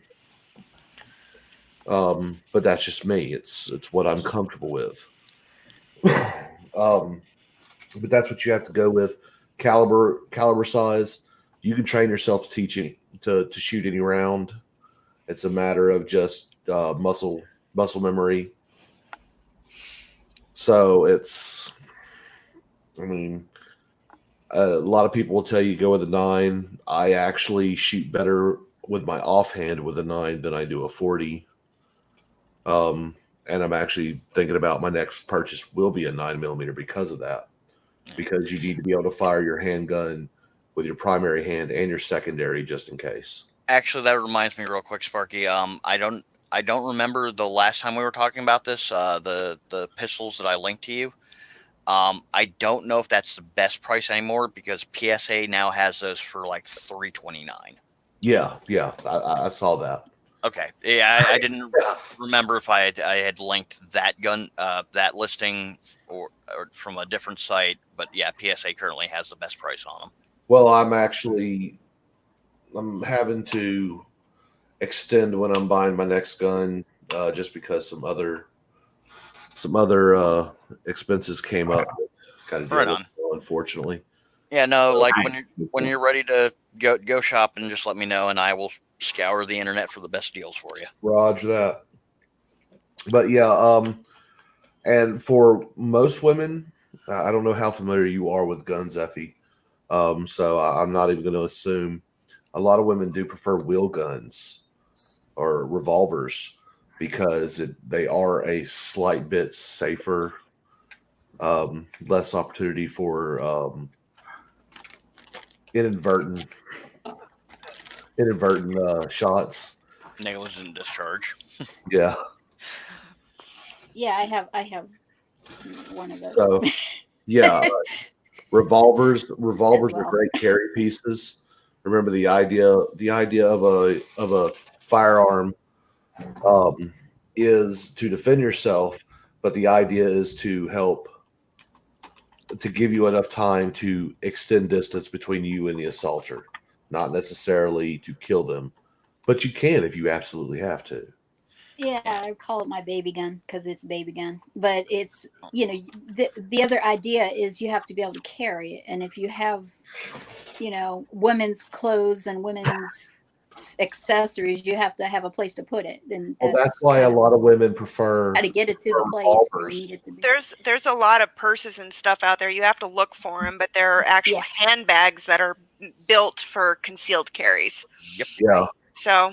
But a lot of women tend to carry revolvers because they're safer banging around in your purse normally. Yeah. Because most of them have the transfer bar now, so you're not resting a firing pin on a live round. Yeah. The other good thing to have when you're a woman is friends that will take apart and clean your guns for you so you don't have to do it yourself. Ooh, no. No, you want to know how to maintenance your gun. I know how. I just don't have to. You need to be practiced in it until you're proficient. No one else should clean your guns for you. Yeah. I also have my neighbors chop the heads off of snakes for me because I don't want to do that either. Well, that's a different animal altogether. But when it comes to if you're carrying a gun, you're carrying it for personal defense, you need to be able to know how to clear a jam and basically rapidly clear any mechanical malfunction quickly. Yeah, my trainer makes me do it all the time. It's annoying. Tap, rack, bang. Yep, absolutely. And with your assault rifles, sports. Assault rifles. Yeah, no. I have to put up air quotes because an assault rifle actually has to be able to go through automatic to be an assault rifle. Select fire, yep. No, when it comes to firearms and people selecting them, there is normally there will be a few cases where a firearm is going to be better than another, but it's all about trade-offs. Like Sparky said, with a revolver, you are trading up capacity for simplicity. You know, you pull that trigger 5-6 times in a row until you're out. Now, like I said, revolver's problem is capacity, and sometimes problems just don't come in ones and twos. Mm-hmm. I had a friend who is now an ex-friend because I proved him wrong on this, because he tried to go all big brain on me. It's like, oh, you're thinking you're going to fight a war with, you know, your 17 round Glock and blah, blah, blah, blah, blah, blah, blah. I'm like, dude, you got 5 fucking rounds. And it's like, well, you know, I can kill anyone with that. And if you can't kill someone with the first 2 rounds, I'm like, dude, you're expecting, number one, that you're not going to be, you know, you're succumbing. Not going to miss. You know, number one, you're not missing. Number two, you're going to have fine control of your motor skills, because the adrenaline is going to mystically not work on you. And we went out to an airsoft field where I gave him a gas blowback gun that only had 5 rounds. And I had a gas blowback Beretta that, you know, true to the weapon, I had 15 rounds in it. Now, I had backup mags, something that, you know, I did not afford him. Now, he tried to be a little fucking sneaky cheat and drop the magazine out of his gun and load some more rounds into it. And, you know, I started off at 21 feet, 7 yards, active engagement distance. He went and pulled, I went and pulled. He let 2 fly, I let 1 fly. He got behind cover. And every time he started to stick up his head as I was advancing, I fired to keep him underneath cover. I suppressed him. And this is the point of suppression fire. So he blind fired his other 3 rounds, dropped the mag, and started loading him. And I walked up and I put the barrel right against the top of his helmet. I go, bang, you're dead. Like, that's not fair. I'm like, life isn't fair. Get over it. You said you could take me out with 5 rounds when I couldn't take you out with 15. I proved you wrong. Well, okay. There's been several shootouts. There's been several shootouts in America. And there's one that happened in LA. Over 480 something rounds were fired, and no one was North Hollywood shootout. Yeah. Oh my gosh. You've got to understand, when you're when there's adrenaline going, training is all you have to rely on. I have fired many rounds through my M4 and shit like that downrange.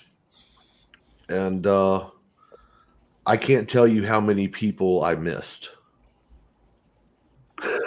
Because when you hear that whiz crack coming back at you, it's a very disheartening feeling. Yeah, it's not something. And even without that, when you're drawn down on someone, you realize that's a person. Right. Well, even more than that, the woman that had she fended off that home invader a couple of years ago in her home with her 2 small children. They ran upstairs. The guy was like, whacked out on some kind of drug and breaking through all their doors to get to them. She unloaded her. She had a 22 revolver, and she unloaded on him, and he still lived to exit the house after she hit him several times. And gun dogs. So I don't feel safe with just the baby gun in that regard. I understand that. And he's not even shooting at her. So it's not even about. Here's the thing. When it comes to things like that, and this is something I preach in the shop constantly, caliber is nice, shot placement's king. When it comes to the 22, I was in Dallas, Texas in 2002 when I was working for my private security job, working as a secure courier. I was delivering documents to an individual. And we had been paid for our services, and we had 10 days to be back in Florida, and it was going to take us 3 or 4. So it's Texas. We got money. Hey, let's go get drunk. Went to this no-name bar off of a highway. I wasn't doing any of the driving, so I couldn't tell you where it was. And we're in there, and we're drinking, we're having a good time. And this being Texas, there's 2 big old 350-pound biker guys, leather-clad, and they got into an argument over something, and it turned into a shoving match. And one dude told the other dude, "You shove me again, I'm going to kill you." Well, he shoved him again. Well, this being Texas, he had a big old friggin' belt buckle on it that looked like he had one of those little NAA pugs, 22 long rifle, 5-shot revolver, single action. Well, the problem is it was one of those. He hits the button, it drops out in his hand. like literally arm's distance away, shot him right in the heart. 40 Wow. grain projectile. 350-pound biker dead before he hit the ground. Hey, gun docs will tell you the most deadly round in the world is a 22 long rifle. Per capita, because number one, people don't respect it. Number two, it's used in a lot of suicides. Yep. Now, here's the thing. Now, the individual who assailed the lady's home and she hit him 6 times with a revolver, we'll say, if he's flying on something like PCP, you know, yeah, he's going to start leaking fluids, and it's going to be detrimental to him, but he's not feeling it and he's not noticing it. In a sane person's head, or sane-ish, when lead starts flying, there's the mental connect. This individual now has the ability to take my life. I'm going to get away from that. In security forces and classes, just for even licensed security officers, they will teach you a criminal is a criminal of opportunity. He's doing this crime because he thinks he can get away with it because of whatever his reasoning is. The moment he is met with force, normally he will try to leave. Normally. Yeah. A terrorist is focused on doing the most damage they can. Now, an individual who's, coming down off of something might not be thinking rationally or is on something. My 2 friends that I mentioned earlier, when I got her mother-in-law into firearms, she ended up buying actually a .357 revolver, and I started going through things with her. I was like, because at the time she was in a trailer, I was like, all right, I'll just use her first name, Teresa. What do? You hear somebody dicking around, trying to open your door. What do you do? She's like, well, I'm going to get my gun out. I'm like, okay, what are you going to do then? Tell them to leave because I have a gun. I'm like, all right, hold that thought. I'm no longer Creeper. I am Johnny heroin addict, and I'm coming down, and I need to get money to get my next fix. I have this stolen whatever brand 9mm. You say you have a gun. I'm in fear that you can kill me. I'm not thinking straight because I'm coming down. I mag dump through your door. I might hit you. I might hit your son. I might hit your daughter-in-law. Is that something you want to do? It's like, well, what do I say? Do I cock it? No. The first words out of your mouth is, the police are on the way. Because when that clicks in, the police are coming with more guns and other things that I cannot effectively combat. I can effectively combat one person with a gun. Yeah. The cops get here? No, that's not something I want to deal with, because the cops bring more cops. And those more cops bring more cops with dogs. Actually, more cops with dogs Creeper, bring fucking healing. Creeper, I gotta say one thing. Even if it was like, I'd say probably 4 men with guns, probably maybe even 5. I think you'd be able to take them. Just my personal opinion. Yeah, no, me is a different story from Teresa. I have training that she doesn't have, and I know how to deal with being shot at. The average individual on the street, it's hopefully something they never have to go through. But yeah, and then Patriot, you call the police first, and then I call USCCA. After I tell the police, you need to come here now, I'll outline this guy. Yep. But and situations, it's not a blanket all statement, because every situation is going to be the same, or not the same, excuse me. But there's that to keep in the mind. And when it comes to an individual being on drugs, one of the jobs that I took, and I'm gonna, for obvious reasons, have to leave out certain parts, because I did sign an NDA for this contract, so I can't say who, what, where, when. But we were tasked with clearing a building that had to do with drug manufacturers and sales.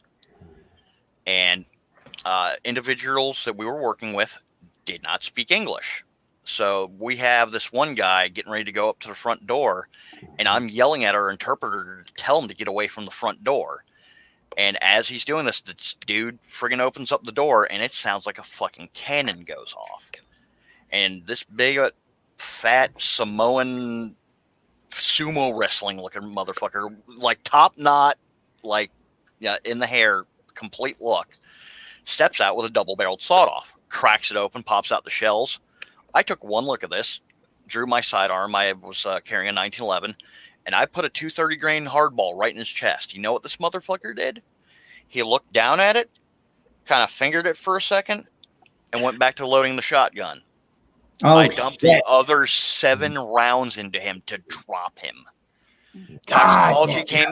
Toxicology came back on this motherfucker. He was flying on PCP. Man, damn, dude. Yep. I think we've all seen that happen in videos. It's like even with cops, even just adrenaline, just get that adrenaline pump, and it's like you can get shot multiple times. Yeah, unless you hit them in the head or the heart. Yep. Unless you're perforating vital organs, they're not going to slow down all that much. Nope. I mean, another Florida man, Devil Dog Gamer, who's a streamer, guy's former Marine, even he said it, adrenaline's a hell of a drug. He goes, I was out in Afghanistan. I saw people tagged 2-3 times and not even feeling it. Yeah. Because of adrenaline. It's like, yeah. Well, and also the Hodges, I like to choose some pretty good drugs over there. Yeah, they do. I've seen pain footage, and it was, and just via everything I've been through, I have a real sick sense of humor, black pilled, whatever you want to call it. Okay, there goes my monetization. That makes 2 of us. Yeah. I don't think I'm ever going to get monetized again. Well, are we really? Are any of us really doing any of this for the money? But yeah, you know what? I don't even have enough subs to do it. I was just fucking around.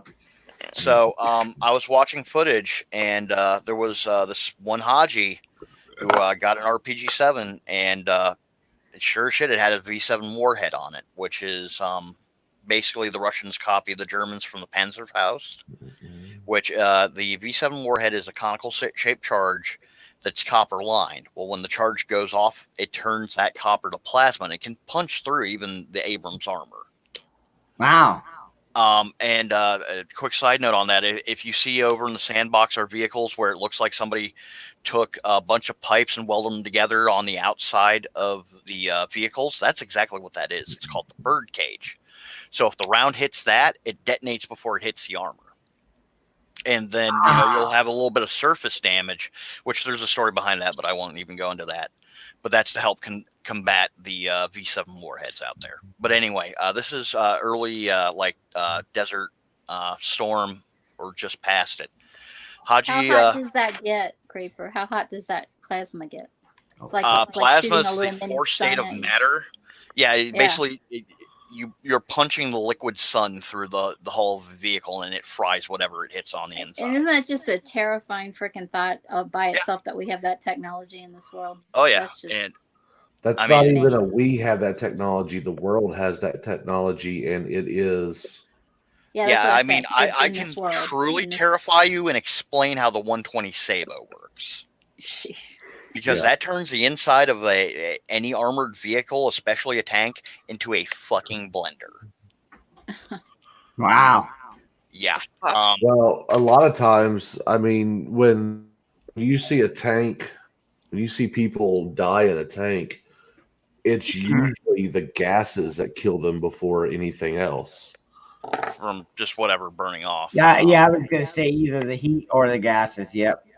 I mean, I've seen people take an RPG, to the side of a vehicle, it go through and stick at a person and not even go off. I've seen an RPG go off and nothing's left of anyone around there but some charred flesh. Yeah, and that's what I was getting ready to get to. This individual who had the RPG, there was an Abrams further down the street. There's a guy, another Haji with a camera, and the guy comes around the corner, drops to one knee, and you hear the coax gun from the Abrams go off, and it literally blows off half this dude's head. and the dude's still sitting there, and the loader gets up on the 50 cal, and you start hearing that thing rip, and this dude is so flying on what the shit that they have over there that he's trying to process with half of his brain to pull the trigger, and the 50 gunner ends up hitting him center mass, and the dude just goes tip down right into the pavement, and the round goes off. And That's like crazy, literally just, Patriot. yeah, like it was nasty. I'll just put it that way. Yeah, tank commander, that's a job. Dude, I would not want to be armor.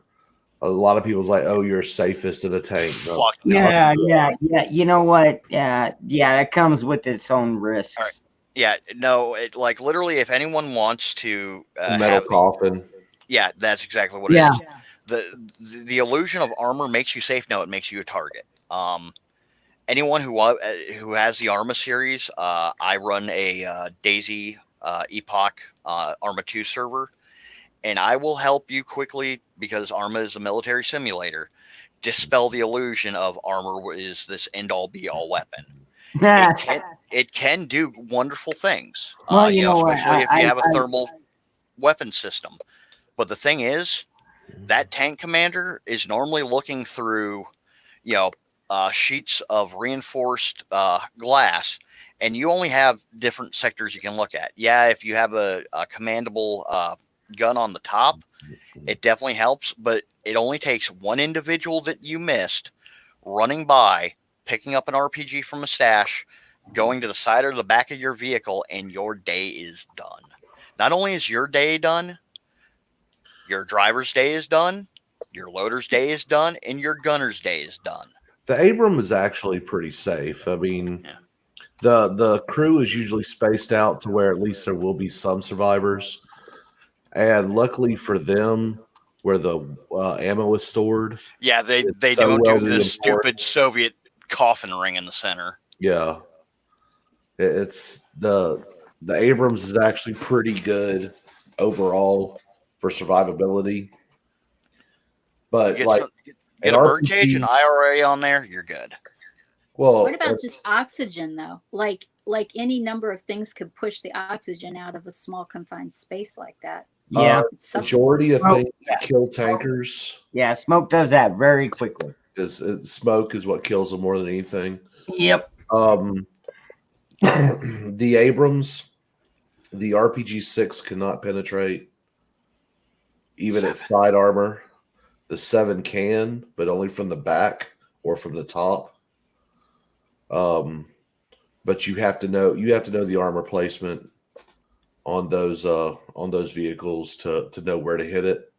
And RPGs are not very accurate. Yeah.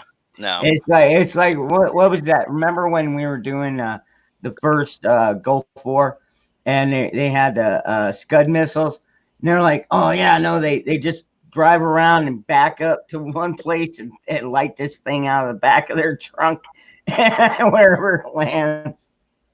You remember that? Oh man. Oh. Yeah, it's not Scuds are not precision weapons by any means. No, a Scud is a general direction fire. It's a terror weapon. Yep. RPGs, unguided, they are. I mean, the M203 is about the same thing, except it's not rocket propelled. Yeah. I like grenades. I like RPGs, only because of collateral damage, and it's a psychological weapon. But otherwise, they're useless. They truly are. A firearm or a weapon in this case, is a tool, right tool for the right job. Yeah. RPGs, if you know what you're doing, and thankfully most of our opponents don't. Yeah. With the armor that we have now, like on the M1A1 Abrams Tusk, which is the heavier armor version, get some IRA on there, which is basically they look like bricks, mm-hmm. extra armor that the plasma is going to splatter from all RPG on, and it's not going to, in most cases, penetrate the hull. There have been some cases where it has. There's now also reactive armor that will sense the RPG coming in, and it will literally launch an armor plate at the projectile to make it explode away from the tank. Wow. The Russians have a couple different systems where literally it pops out a small charge, and then it's like almost like an airborne claymore, because then it shoots out via another explosion a whole bunch of ball bearings to just destroy the incoming projectile. Yep. At 3%er, I worked very close with Intel. I know exactly what you're saying. There's 100,000 things I can't talk about, unfortunately. So. Yeah, I mean, for the little bit that I know from the individuals who will still talk to me like what Sparky probably knows. But yeah, no, there are some truly fearsome weapon systems that we do have that you have not yet heard about. But I just don't know how they get enough people to command tanks, because that, I mean, the claustrophobia alone is terrifying. Because they're fucking awesome, that's why. Yeah. Yeah. I mean, and young. They think they're indestructible and they feel safer with all, like you said, that armor around them. Well, but they're really targets. And I don't want to be cooked or suffocated either. So between the claustrophobia, the cooking, and the suffocating, this seems to me to be a bad deal to be a tank. Do you know why the military? I don't know. Do people really even think about it all that much, or are they just concentrate on blowing shit up? And they're full of testosterone. Yeah, I'm more with Cheshire on that. No, yeah, well, they're what they're called is young, dumb, and full of cum. I mean, it's like they're just thinking about blowing shit up, and that's about it. Look, you don't have. Okay, if you have an officer, you have a tank commander. A tank commander is usually a lieutenant or below. That means that they're on average 27 years old at the oldest. Your average tank crewman is going to be from age 17 on up to about 23. All right. Because once they become NCOs, they still have to crew tanks, but not as often because they go fly a desk. Or they cross train. And you're not going to see anyone over a captain at best be in command of armor out in the field, because they have to take command of a company somewhere and things like that. They sit in the Bradley in the back and stay on the radio, basically. Yeah, and I hear you about the robots, JP. But what question? Are robots ever going to be able to do what a human can do in those circumstances? Yes, because you can be remotely operated through people. However, I don't see that happening anytime soon. Yeah, because there is a certain amount of humanity that has to be in war. Absolutely. You know, it's like you don't just see somebody and just necessarily shoot them. I mean, if they're putting their gun down and being like, "Hey, man, I was forced into this fight. I don't want to be here. I just want to go back to my family." It's like, yeah, I could understand. You're like, all right, put down your rifle and go back to your family. I would be that kind of guy. Although I would follow him all the way. I mean, I would keep an eye on him, but I mean, I worked on aircraft, individual aircraft that cost over $1 billion for one airplane. I've worked on some crazy shit that has some crazy capabilities, and yeah, we have some cool shit out there. Did you work on those aircraft, the what do they call them now? They don't even call them UFOs. They call them unidentified something. Oh man, UBI, not UBI. That's that thing that's. Well, I have a question here, real quick. There's a lot of people here that are talking about, on like some really scary weapons programs and just some scary weapons and technology that we have in particular. And I was watching a video on this guy was giving a talk, and he was talking about something called voice to skull. And it was technology where they literally could make their enemy hear voices. And he was claiming in this talk that they had actually made a bunch of people, they used it in the Middle East, and they Oh, I think I guess like beamed the voice of Allah into their heads, and they were hearing these voices, and so they dropped their weapons, and then once they did, they shot them. Oh no, that's because they spent I want it to be true. Okay, here's the thing where that comes from. They spent too much time in the opium fields.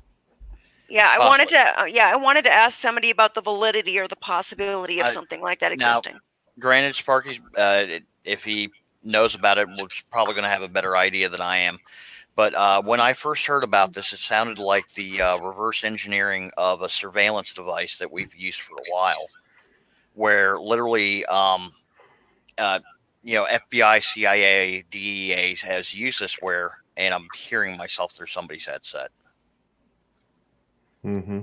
Weird, but where they will put a laser on a window, and it literally measures the vibrations from the individual speaking in whatever domicile room that they're in, and it the computer system will literally translate it into what they're saying. Now, I know it's been a project for some time to reverse that, where they can send out some sort of pulse wave to impact something to where it'll sound like someone talking.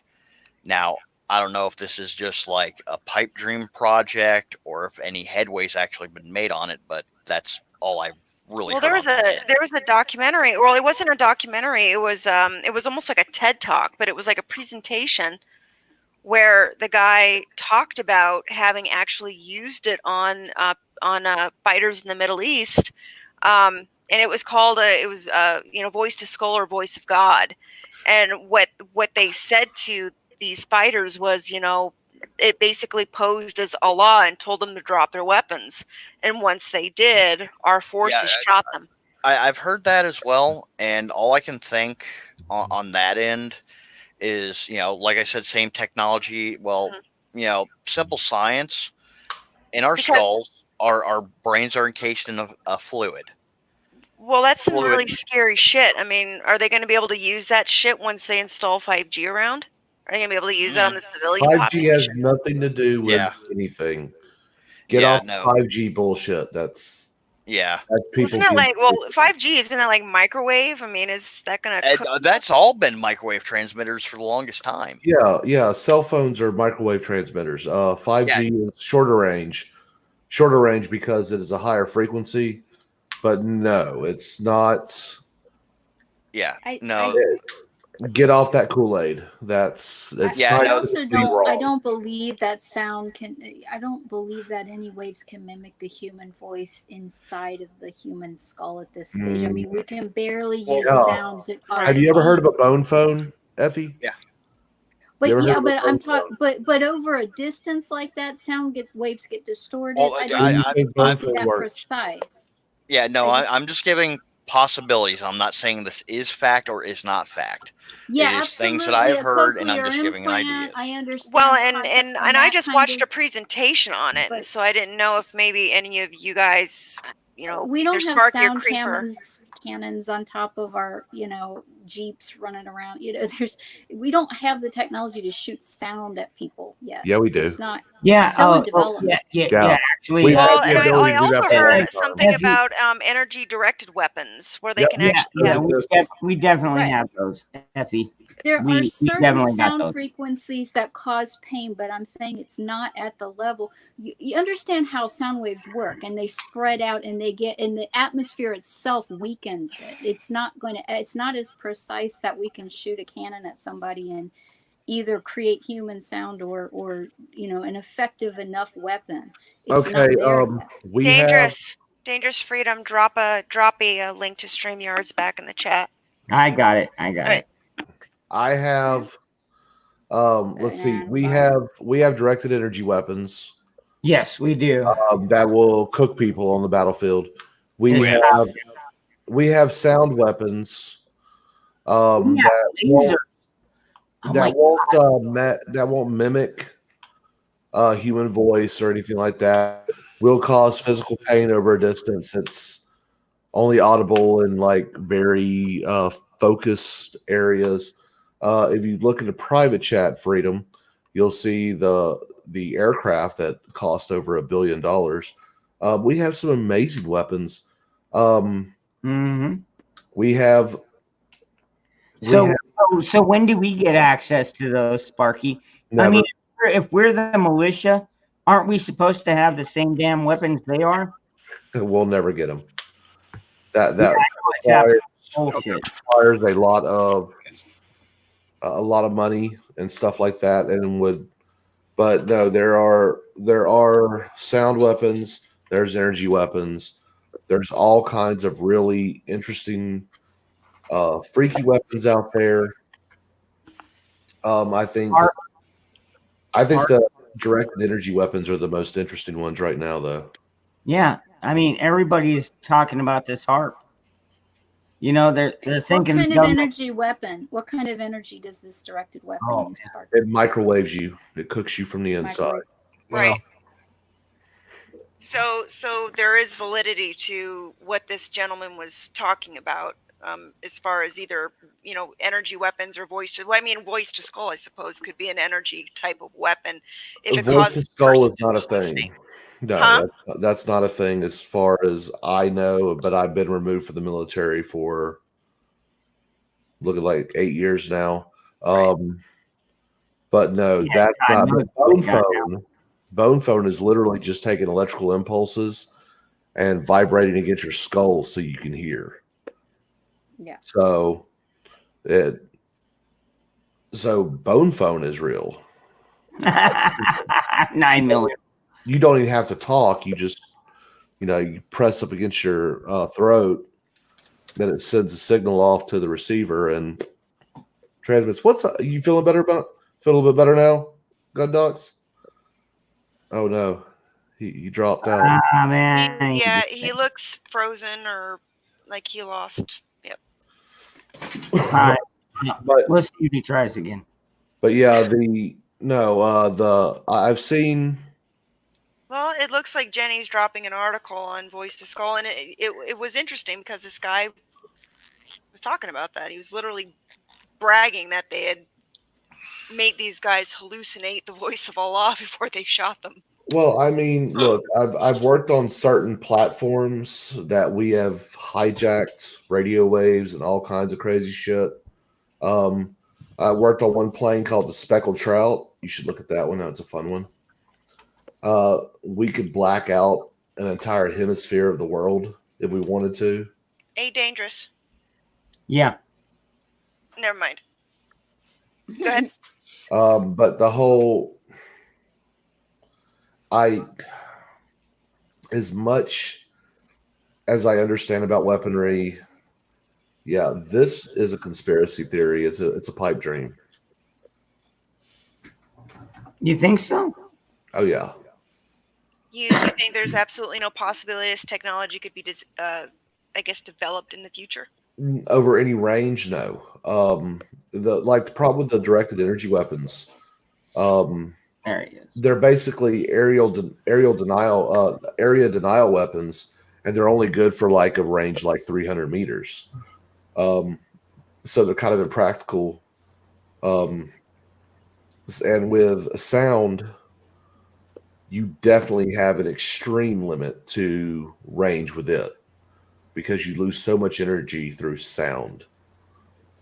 It's affected by air pressure and everything else. Yeah. Humidity. Yeah. Yeah. It's a lot easier with RF radiation to travel over distances, but it is still affected by humidity and air pressure and everything else. That's why you have differences between AM and FM type radios, or VHF, HF, LHF. Yeah, was this guy Cheshire actually talking about like ultra high frequency? Yes. Sound, or was he talking about some other form of? No, he was talking about voice. It was like voice to skull, but they called it voice of God, and they said it was a directed. The only thing I know that an ultra high frequency blast could do is cause pain, but I don't think you could articulate a human voice with that. Yeah. And for any range, ULF is probably the best. Ultra low frequency, and that's what we use to communicate with subs underwater. But still, that's an electrical impulse, not a sound. And you can't. The human ear can't hear it. Cheshire. It's like listening to the whales at their deepest tone. You can't hear it. The humans can't hear it. It exists, but it doesn't. It wouldn't affect a human voice. It might affect your bowels. Well, I mean, no, I heard that's what I want to know. All right. The elusive brown note. I want the brown note. I want to know what the brown note is. I've heard a whale that's clicking, especially a large whale, that it can actually scramble your insides. Well, sperm whale, yes. Yeah. But yeah, now no, it back was just, to the gummy bears. Yeah. No, it was just an interesting little talk with this guy, and he was just up there bragging that they were able to basically make these guys hallucinate the voice of Allah to get them to drop their weapons and then shoot them. I want phasers. I want handheld phasers. I don't exactly. No, man, I found it on on YouTube. I don't know if it's been scrubbed off, but I can definitely see if I can find it. We are definitely working on laser weapons. I just saw laser weapons different. But Cheshire, let me tell you something. If you ever hear a story of a U.S. soldier shooting at an unarmed person, I'm not saying it's impossible, but it is quite improbable because of all the training we have on LOAC. That's law of armed conflicts. So if you want to go, if you want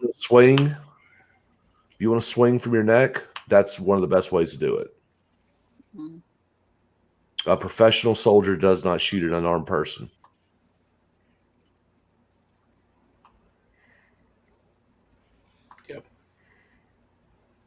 Works for me. Never. So the moment you hear any story, oh, they dropped their guns and our guys went in and shot them all. No, that didn't happen. Yeah. Yeah, okay, I believe that.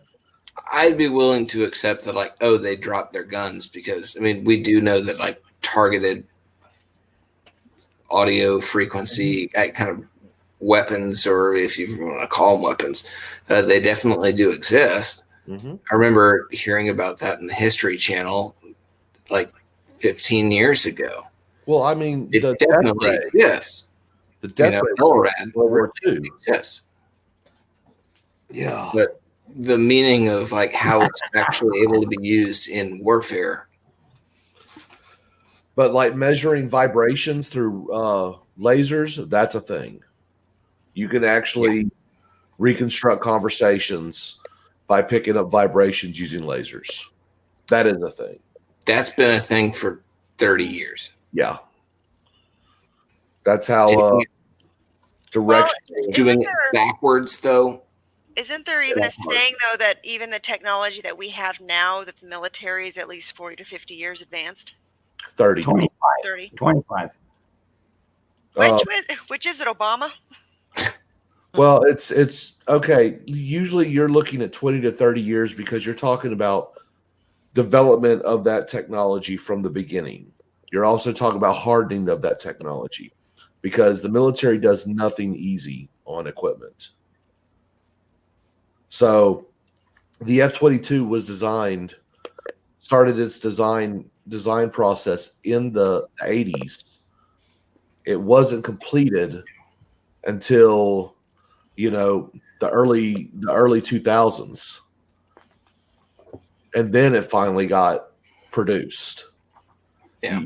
The reason why they say that is because it literally takes decades to develop these technologies. The ABL, the airborne laser, that's a 747 with a chemical laser on it, designed to shoot down intercontinental ballistic missiles in flight. I actually saw one of those mounted to a ship, a naval ship. Yep, and they are abandoning that for railguns because it is actually cheaper to run a railgun than it is to run a laser. Wow. Lasers. How long do you have to be on target with a laser over a distance with all of the distortion from the atmosphere for the laser to actually heat up the target enough to be effective in the first place? You got to sit there in one spot for 10 minutes till it fries or something. No, the ABL was just actually a viable weapon for a defensive weapon for against intercontinental ballistic missiles, but it was required to fly above 35,000 feet out of the atmosphere. Well, no, that's not out of the atmosphere at all. I still don't think. I mean, yeah, I think what did they call that back in the 80s? Star Wars?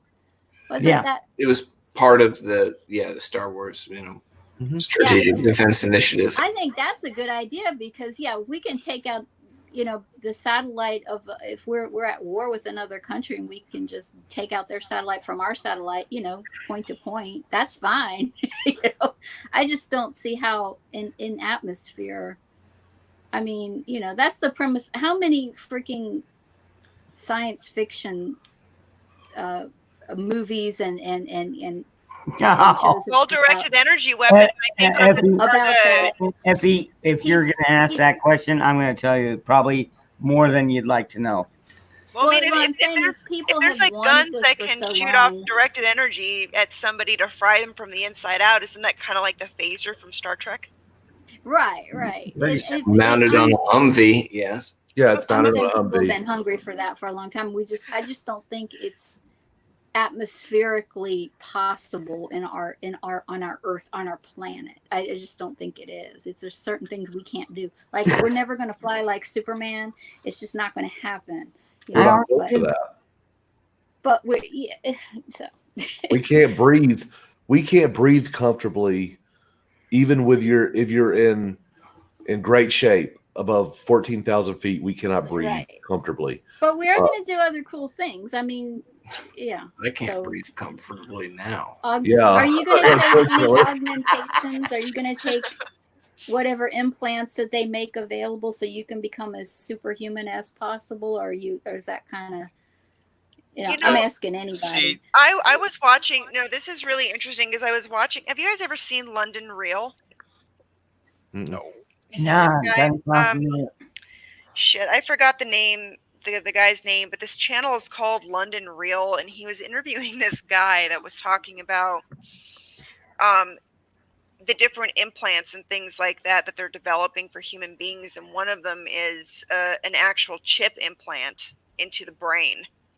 They're trying to what they want to do is they want to use this to merge human beings with artificial intelligence.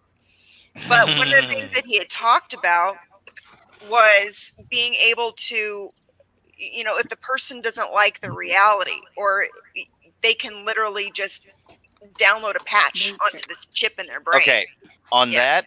Very Ghost in the Shell. Read the Shadowrun series and look up, or just Google Shadowrun Better Than Life. And you will see why this is a horrible, horrible, horrible fucking idea. It is a horrible idea, but I'd still do it. Well, it sounded dystopian as shit. You know what I mean? Of course, I mean, there's an episode of Doctor Who where they go to this amusement planet where you put on this headset and it makes life better, and it makes your job more exciting, and yada yada yada yada yada. Right. Until they took down the system that did it, and then everyone took what they thought was a headset off, realized that they were still actually wearing a headset, took that headset off, realized they're wearing rags in this dystopian future, and they've just been on with magic blinders the entire time. Yeah. So, no thanks. No matter how much my reality sucks, I'm good here. There's people that are actually working on this kind of technology. Mm-hmm. There's going to be some really tough questions in the futures about who gets modified and who doesn't, who's it going to be available to and who doesn't, and what happens to those of us who do not want to be modified. Well, okay, directed energy weapons. They were called death rays in the 40s. Oh, dear. By the way, the Germans actually developed death rays. Imagine the lightsaber. I like the lightsaber. The Germans were able to think of a whole lot of nightmarish kinds of things, weren't they? Oh, that's one thing I love about them. They are efficient in their means of killing. But the guillotine is still my favorite, so score one for the French. Hey, man. Your people, Cheshire. Your people. My people. Well, French, Irish. You want to have some fun? Look up Project Aurora. Project Aurora. Yep. If you want to have fun, something that actually exists and actually made it to production, look up the rivet joints. All right, I'm going to look up the. Okay, joints? yep. You know what, Effie? You look up the rivet joints. I'm looking up the Aurora Project right now. So we'll just. I'm hoping I'm remembering the correct project name, because there was something that was supposedly on the B-17 that's sitting in the bottom of a lake in Nevada, and then there's another thing that was going on over in Germany, and the only like surviving documentation was there was a cylindrical chamber that had a pillar in it, and they were emitting some weird green light from it, and then people died of radiation poisoning. I'm hoping I got the well, I mean, one. what it's saying here in Google is it Oh my God, Rooster. Rumored mid-1980s American reconnaissance aircraft. There was no substantial evidence that it was ever built or flown, and has been termed a myth. The government has denied such an aircraft was ever built. Okay, so I'm just remembering the way it looks, though. I mean, it definitely could have been responsible for for quote unquote UFO sightings. No, the Aurora does exist.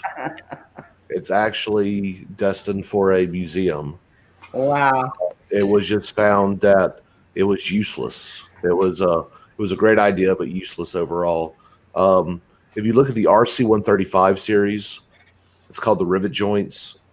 RC-135U is the aircraft that cost $1 billion. We were tracking Osama bin Laden 3 miles underground with his cell phone because of that plane. And then CNN mentioned something about cell phone technology and being able to track people, and he went dark, and then he showed up in Pakistan a couple years later when we killed him. Yay, good old ground penetrating radar. Nope, not ground penetrating radar at all. Yes. Can't go any further detail, but look up Wikipedia. It'll tell you some amazing things. And I can verify that everything it says about it is true and more. And then the speckled trout. The speckled trout is an amazing E-war plane. It's ugly as shit, but can definitely shut down the power on a complete hemisphere of the Earth. Wow. Yeah. Like EMP style? Huh? Like with EMP? No. How? Can't tell you. Oh, that's the secret. It's the secret sauce. We have some very scary shit. So when you were in the Air Force, Sparky, was that when you were involved with the rivet joint, the yes. RC-35? Yes. Is it something you can speak of off record? Yeah. It's a reconnaissance aircraft. Like if we were to kill a live stream and have a chat sometime, could you talk about it? Yeah, I was part of the team I was part of the team that actually discovered nuclear weapons in North Korea. I was physically there when we got the first positive results. I got the first positive results. Wait. How were you in North Korea? Early 1990s? No, when they fired off the nuclear weapon back in 07. Okay. Yeah, the WC-135. I was part of the crew working on that, and I can even tell you how they do that. That's actually kind of cool. It's coffee filters. No, it's literally coffee filters of different sizes. They have 55-gallon drums with just air filters stacked on top of each other, different micron sizes, and they have a scoop on the side of the plane, and they fly around. That's wow. So they're collecting air particles, which store in the filters to be tested for later. Wow. And the sensors detect what? Radiation? Sensors detect nothing. There is no sensors. The sensors are all on the ground. We take out the filters and we check the filters for radiation. Yeah, I've so heard there are Starbucks sensors. does That's the what I'm exact saying. same thing. Huh? What'd you say, Gundox? I heard Starbucks does the exact same thing. Pretty much. But they charge you a lot more. I don't know, man. Starbucks coffee tastes like burnt battery. That is quality. Yeah, it's no, it's now. Man, I can make my own coffee at home for cheaper. The RC-135 apparently has an onboard sensor suite. Did you not get the upgrade when you were working? Oh, no. See, I was talking about the WC for the North Korea deal. The RC, depending on what model you're talking about, completely changes the sensors. Because the U-boat is different than the S. The Victor and the Whiskey are different. Okay, so back in the day. Oh, I've worked them all. Okay. They have not changed since I've been out. Okay. They've gotten a little bit more. Hey, is that guy dead? Speaking of North Korea, is he alive or what? He's alive. No, he ended up being alive. Yeah, there was pictures. I didn't catch up to that one. I didn't care. Well, I mean, it might be another Ruth Bader Ginsburg moment. You know, everybody says she's still alive too, and it's like I want to see proof of life. Yeah, not for long. She's like alive-ish. Well, there's she's in cold storage right now. It's a long weekend. Yeah. No, she's just in a fridge. She's in a fridge behind. She's got to stay alive until the election. That needs to happen because we don't need to go through that rigmarole. I just feel sorry for her puppeteer. It's a lot of work. I mean, the guy that's got to stick his hand up her ass to work. I mean, ooh. It's a cold and dirty job. But on a positive, I don't know, Sparky. It sounds like something you'd enjoy. On a positive note, I'd like to congratulate the makeup artist that makes her look lifelike because, that and Biden, whatever mortician keeps Biden looking lifelike, that's a hell of a job to do. Hey, also, in advance, I want to be ahead of the curve. Biden didn't kill himself. Because he's not dead. He's just brain dead. They don't. Hillary. He's gonna forget to breathe someday. That's gonna be. They don't want. It's getting more embarrassing. They're running out of. They've completely run out of track on the field to keep trying to end run around his craziness, and they don't want him on the ticket. But what are they going to do about it? So I'm just saying right now to be ahead of the curve. No, I love that. I love that one. Where he was sitting there and he was talking about how we need to have more international intercourse. I think we're going to see one or two things. Either Cuomo will try and run, or oh God, no, that prick in California, Newscomb. Nope. They're going to let Biden go. He's a placeholder. That's all he is. Who do you think they're going to replace him? All right. My thoughts on that is they're going to let Biden go and they're going to let Biden lose. Mm-hmm. So this my own thoughts. I can be as wrong as I want to be. Yeah. And then that way, Trump's second presidency is now in the books. He can't run again. That's when Hillary comes out and runs for office. No. See, okay, look.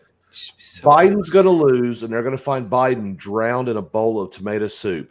Because he threw Hillary, under the bus. He threw Hillary under the bus during the Charlemagne the God interview. He said in 2016 that there was not a viable candidate that could do anything. So he threw Hillary under the bus. So she's already made that call. He's gonna die. It's not gonna be from suicide with 2 gunshots in the back of the head. He will drown on tomato soup. I am calling it right here. Or maybe cream of mushroom. Yeah. I reserve the right for cream of mushroom as well. They don't need to arc inside him. Yeah. He's just going to die. Yeah. He's already dead. Like I said, I mean, honestly, if Joe Biden has any capacity left in his skull, he would have fucking said, no, I ain't doing this. But it's all gone. And his wife don't care. The DNC don't care. They're going to run him even though they know he has lost all faculty. Well, why would they do that? Because they're fucking idiots. Then they'll be proof that there can be a third choice, because then an independent will go up and the veil of the two-party system ruling everything will go away. No, and they can't have that. No, it's man, more along the lines of they want to run someone like a booty judge or a fucking gauge. Yeah. What's that fat black chick from Georgia? Oh, Stacey Abrams. Oh my God! Don't know. That's the thing. That's the one that cheated on the voting on the voter. Well, look. Here's the deal. They don't want to sacrifice any. They don't want to sacrifice Abrams. Abrams reminds me of that dude from Deuce Bigelow. You know, have you ever thrown a hot dog? Or what? Have you ever thrown a hot dog down a steam tunnel? That lady. That's what Stacey Abrams reminds me of. Yeah. Well, I don't think they want to sacrifice Abrams or Buttigieg to Trump, because that's essentially what they figured it's going to be. So they look and they go, who is the least adept candidate we have? And they'd be like, oh, Joe Manchin. So they run him. They run him for just the sake of, hey, we ran a candidate without damaging any of our future candidates. Because I follow your logic, Sparky, but I just don't think that they're that well thought. I don't think that things they are turned out well the way thought they out. wanted them. No. Also, who's to say you run this time, you can't run next time? How many candidates do that? Especially the Democrats. They seem to be perennial runners. Or maybe they have somebody in their pocket that we haven't seen yet. They're just going to come out of left field like Ocasio-Cortez did. It's probably somebody we haven't seen.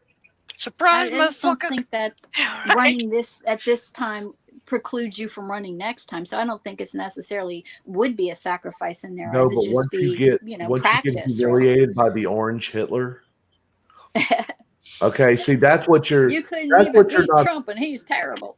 Exactly, that's the idea. So you don't throw out someone who does need seasoning. Buttigieg needs seasoning. You know, Stacey Abrams. I think they just had. Well, he probably has a lot of that, but I'm not even commenting there. I just think they had too many extreme left wing candidates on their in their. Oh, not enough, really. It spread out the votes, and then, you know, Biden just kind of got in by default because of that. He was the only one that appeared compared to the rest of them to be sort of moderate, even though he's really. Honestly, I think Tulsi Gabbard appeared more moderate than Biden. How come she didn't get the nomination? Because she spoke out against the ice pitch. Yeah, she got blacklisted.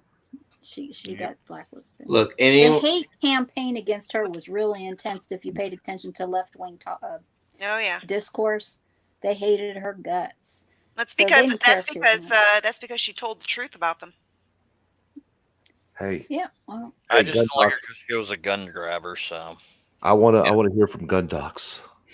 Come on, Darth. Actually, he's probably technically the smartest one in the room. No. Don't do that. Yep. But if you're voting for Biden, you're not voting for Biden. You're voting for his vice president. Yeah, exactly. That's the thing. They think that he can't win, but if they were to, say, nominate Stacey Abrams, then everyone's voting for Stacey Abrams. Well, I mean, wait. Do you think that it's a possibility that they could be trying to run Joe in the front? With you know, like maybe having Stacey Abrams as his running mate, and then Joe gets off, or they impeach him because his mind's on, and then she ends up assuming the presidency after he is out of the way, and that's how we end up with some communist in office. Yeah, that is precisely what I'm saying. Exactly. All right, so I think I can see the. Although I think Abrams is a bad setup. He's a demented figurehead. Mm-hmm. Well, they're just going to hit him with what, the 29th? Isn't that the crazy amendment? Well, they could do that now. I mean, crazy. Yeah, the amendment or 24th or I think it's the 25th. Oh, yeah. Oh, the one where it's like, oh, he's not. But No. who are they? Who are the they that you're talking about? The Because DNC. Abrams, They will and the sacrifice DMC, like They'll probably the corporate Democratic guy National that are, Communists. That's who's going to do it. but they don't. But keep in mind, Cheshire, the DNC doesn't like the extreme left wackadoos either, Yes, because well- they're corporate. They like Joe. They like Joe's brand. They don't like Joe because he's dying. But DNC is being over. The communist element in the country has overtaken the DNC out of most of all out of both parties. They're operating mostly out of the DNC. Actually, rhetorically, but remember, there's a corporate What did you? center to them. you're not wrong, but here, let me run this by you real quick, Effie. It's not about any of that. It's about power. They don't care who it is as long as they're on their side for power. That's what it's about. You're thinking about money. You're thinking about riches. You're thinking about corporatism and all this other shit. They don't care. They don't care two squirts of piss about that. What they do care about is getting that sweet, sweet power back. They can enact whatever it is they can. Yeah. Well, it believes to me that if these guys do get into power, they are going to punish us for resisting. Oh man, and that's exactly. If you have ever been in and by the way, Cheshire, the way things are going with these politicians, especially the ones that are on the left, these guys they're like being in an abusive relationship. And I don't know if any of you have been in an abusive relationship, yes, but if I you have. defy your abuser, they get back at you and they're going to punish us for what we did. They're going to try. And you know what? It's going to become, I hate to tell you, we're going to see outbreaks of violence. And, maybe some of it will be deserved. I don't know exactly how it's going to happen, but when you see all these armed militiamen showing up with their rifles, and a lot of the times they'll back down. One of these times, they're not going to back down. And we're going to see the second shot heard around the world. And as soon as that shot is fired, we are going to, it's going to be like a daisy chain of hit and misses. I'll be right back. We're going to see more violence. We're going to, I have a feeling in June, we're going to see a lot more fucking violence. No, I don't think it's going to be in June. I think we'll probably be seeing some destabilization when Trump wins again in November. That could happen. Hope you're right. I don't hope anything, man. This is not funny. It's not a fun. Well, you know what? I ordered body armor back third week in April. I ordered Spartan body armor. I ordered 2 plate rigs, and they're still in back order until mid-June. So I just hope it waits. I hope it waits till mid-June. So are the extreme left, are they going to riot again like they did the first time Trump went, or are they going to be hypocritical and do that? Because after all, they're the ones that saying we all need to stay home and not gather and social distance and whatnot. So I think they're going to double down on that. At least the blue states. Yeah. Right. So that means we're not going to have the mass whining, crying rioters like we did the first time. The Not My President brigade are not going to. Effie, that's a weird thing that now that you bring that up, there's a lot of those people that are coming out and saying, look, what you're doing is unconstitutional. And they're not even, they were part of the leftist side, and they're like, wow. What they're doing is totally going against our rights.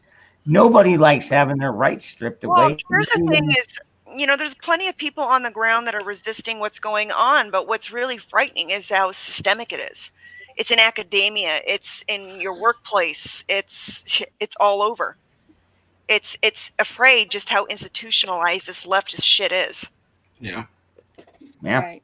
Well, and the Karens that are making us all stay on. Oh yeah, Karens. I love Karens. Those are the ones that are.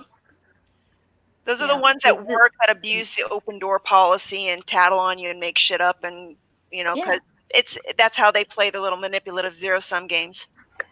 The volume of the sheer numbers of them, that they have Facebook groups with tens of thousands of followers, and they're spying on their neighbors. It's so very 1930s Germany. It's not even funny.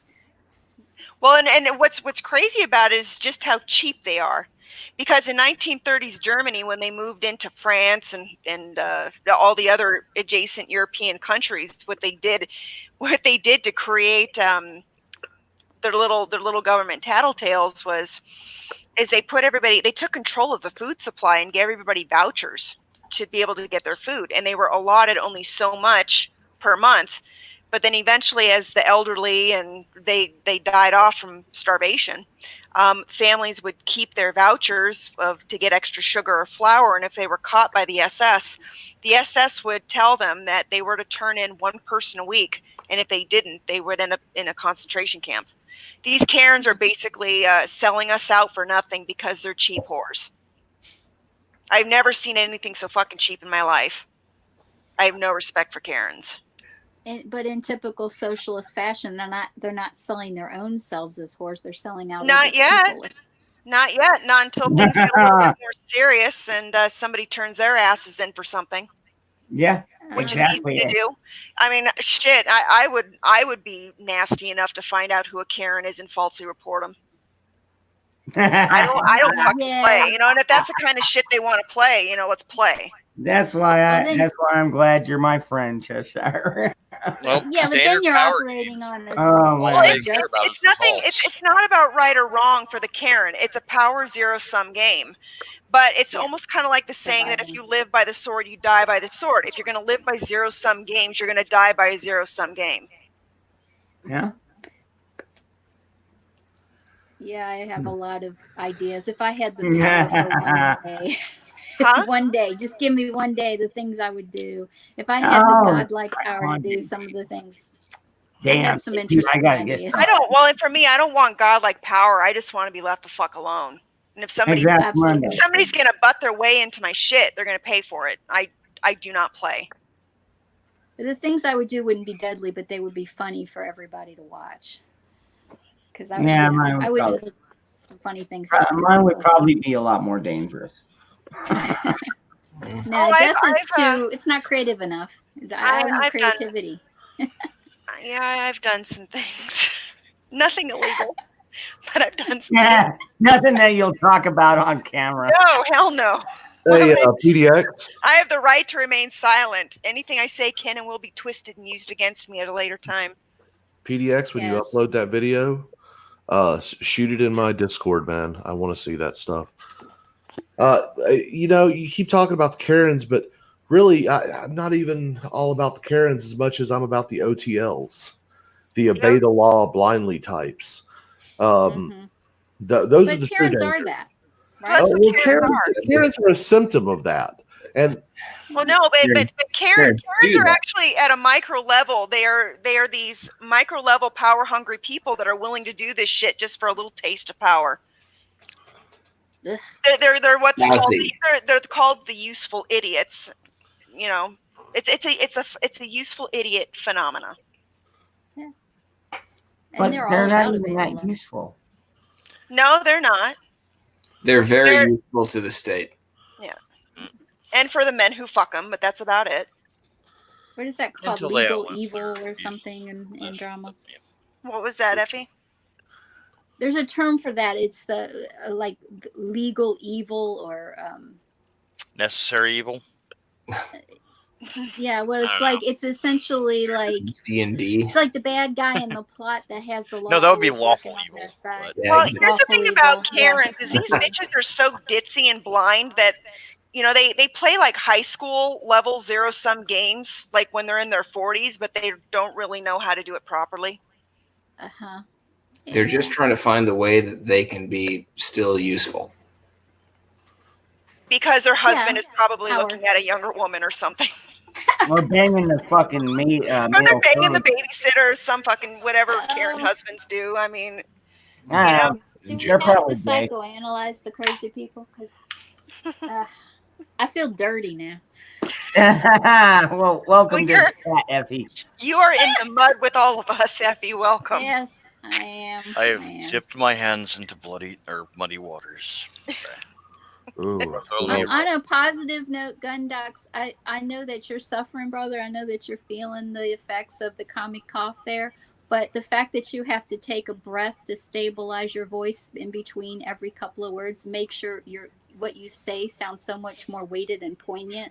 You sound like that dude from Apocalypse Now giving a speech. It's like, I gotta listen to every word you say. With his last breaths. Well, they better not be your last breaths. I hope they're not. They better Who's not the dude be. that Martin Sheen killed in Apocalypse Now? Colonel Kurtz. Yeah, that guy. You sound like that guy. All right. Marlon, no. And speaking of last breaths, ladies and gentlemen, this has been an absolute fucking blast. I have been so thoroughly entertained by this. But it is currently 3:38 in the morning. I know. And I am balls ass tired. I hear you, man. Yeah, I can't believe it. We still got like almost 30 people watching us. Yeah. Six fucking over crazy. 6.5 hours. Out with a bunch of fucking lunatics like us. All right. Well, and we're all healthy, but Dr. Guns over there is like he's like sick and still hanging in there. I don't. Why are? It just goes to show you this coronavirus isn't as deadly as everybody said. In fact, I bet you tomorrow, Gundox is going to make a video, come out, and even though he doesn't have anything on his channel, he's going to make a video saying, look, I survived the corona, and it's a bunch of bullshit. All right. So, for you, yeah. Ladies and gentlemen, it's been an honor. I am tired as hell. If you like dick and fart jokes, check out Aircraft Sparky. Thursday streams on Wednesday. Yes, I'm going to plug everybody. If you like what you're seeing right here, stay right here because I'm going to bed. Doesn't mean you have to. And Dangerous Freedom does this every Saturday, so come on by. If you like hilarious non sequitur and crazy gun shit, check out my channel. Just click on my name in the chat. And he's got exotics. Oh man, Creeper gets some exotics and for any reason you want to find out what I'm talking about, like ghosts and the alt-fright and fright power and all that stuff, check out Elf City and the Saturday night streams on the one and only home for the right supremacy, and that is Fright Supremacy. Ladies and gentlemen, thank you once again. I'm going to bed. All right. Well, as always, you guys stay safe out there. Always, brother. You too. Creeper. Take care. Take it easy. Like I said, just pleasure meeting y'all.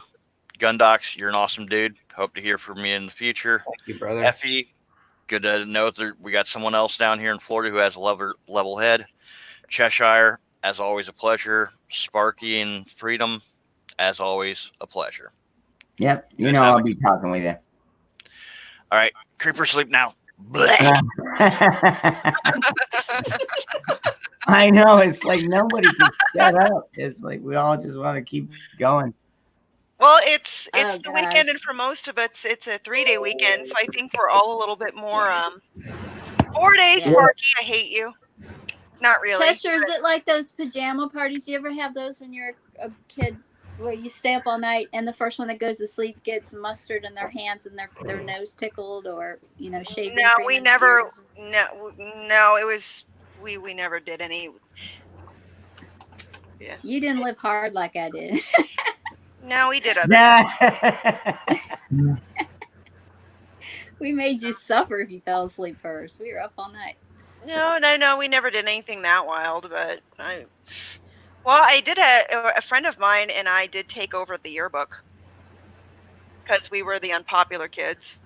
And of course, the popular kids always made it all about them. So they had open enrollment our 8th grade year for yearbook because the popular kids couldn't handle it. So my friend and I slipped in there, and it was back in the 90s before digital or digital cameras or any of that. So we had to develop all the film, and my friend and I ended up learning the darkroom. So we ended up in charge of all of the photos that ended up getting published. So what she and I did, we went out and we took our own pictures, and we took pictures of everybody. And I'm talking to people that were skipping school, people that normally never would have made the yearbook. And then when the other, popular kids were busy taking pictures of their own little circle, ended up giving us our film, it got destroyed somehow. I don't know how that happened. But then we put our own pictures into the yearbook, and everybody ended up getting in, and I'm either evil or good, depending on how you look at it at the end. I think it's like Wednesday Addams taking over the yearbook. Wednesday Addams. I'm not quite Wednesday Addams. Well, she was a good guy. She just had her own way of doing things. No, don't get me wrong. I love Wednesday Addams, but Wednesday Addams was a little too obviously emo. I'm not obviously emo. Right. No, she really is not. No, it's. I look like a normal person. No, you don't. Yeah, you look like a normal person. I do look like a normal. I know. Okay, all right, fine. There's a little bit of glimpse of crazy in my eyes, but other than that, I look totally normal. Well, that you're almost you're like opaque. Oh my God, no, she is. You know what? That's my sister right there. You're talking to. I know. She'll kill you. She'll kill you. And look. I can't help it. I can't help being as freaking white as I am. It comes with the red hair. I'm sorry. I think Cheshire and I are the two whitest chicks on YouTube. I'm whiter than you, Effie. I swear to God. It does not get any. You are not any whiter if you have red hair. It just doesn't happen. It is, yeah. Red hair is definitely. Yeah. And no soul for sure. It's. Trust me, I've had people come up to me and ask me if I had a soul.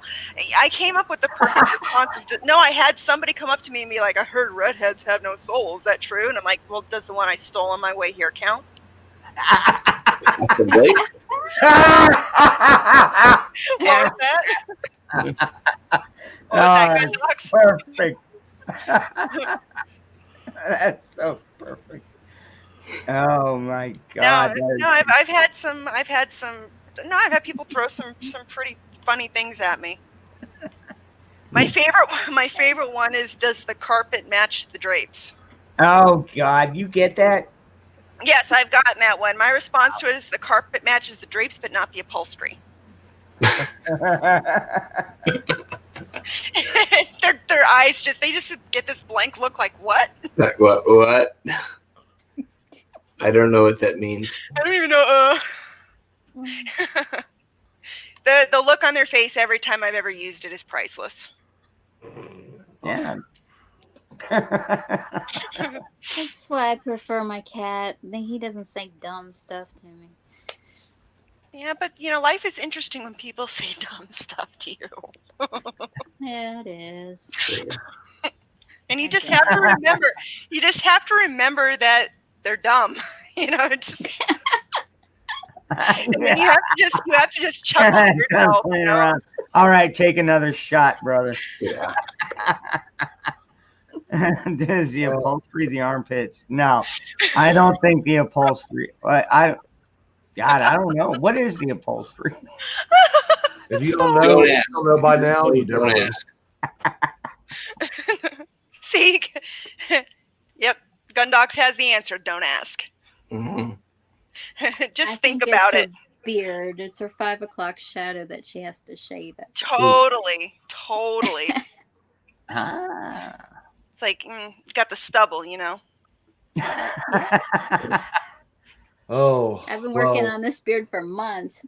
Well, ladies and gents, yeah, I think I am going to have to call it, because it is 2:45 here in the Central Time Zone. And, old farts like me, we got to get some sleep every now and then. Nah, whatever. You ain't got to work tomorrow. What are you bitching about?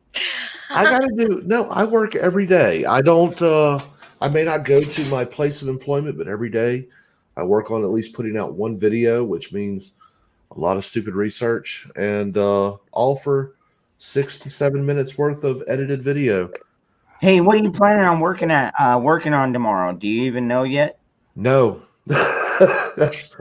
I'm actually to a point now where because Creeper sent me off in a rabbit hole about my Streamlabs, so I had to repair that. PayPal changed their services, and I had to update that. Anyway, I should look into that too. Yeah. So no, I do not know what I'm doing. I've actually thought about doing a conspiracy video about Biden, being found dead in a bowl of tomato soup. Yeah, I like that one. I like it. But yeah, I don't know what I'm working on, but I'll be putting out at least one video, more than likely 2 or 3 tomorrow, depending. But Saturday's like my quiet day, just because it's Shabbat, all that other BS. But gotcha. With that being said, let me go ahead and run my shield. Oh, come on. There we go. If I hit that. In the chat right now, I'm putting down my channel. If you wouldn't mind, go by there, hit that subscribe button, give me the opportunity to keep your subscription. Yes, and just so everybody knows, I've known Sparky for like years. Always been really good friends with him. And he usually does live streams, but he started making his own little shorts. And I tell you, man, he puts a lot of work into them. I think y'all will enjoy them. Yeah, I'll vouch for him, dude. Aircraft Sparky is he's a patriot. So, well, I mean, I'm a vet with about 16 years of military experience behind me. I left because a little bit disheartened because of corporate wars are bad. But I still love this country. I'll do anything for it. And so mostly I talk about constitutional things going on and current events going on in the news, linking them to constitutionality and what stuff like that. But every Wednesday night, I do have Thursday night streams on Wednesday night where I do dick and fart jokes in combination. Yeah, we talk about the greatest hero of all times, Florida Man. He is definitely the hero we didn't want, but the one we most likely deserve.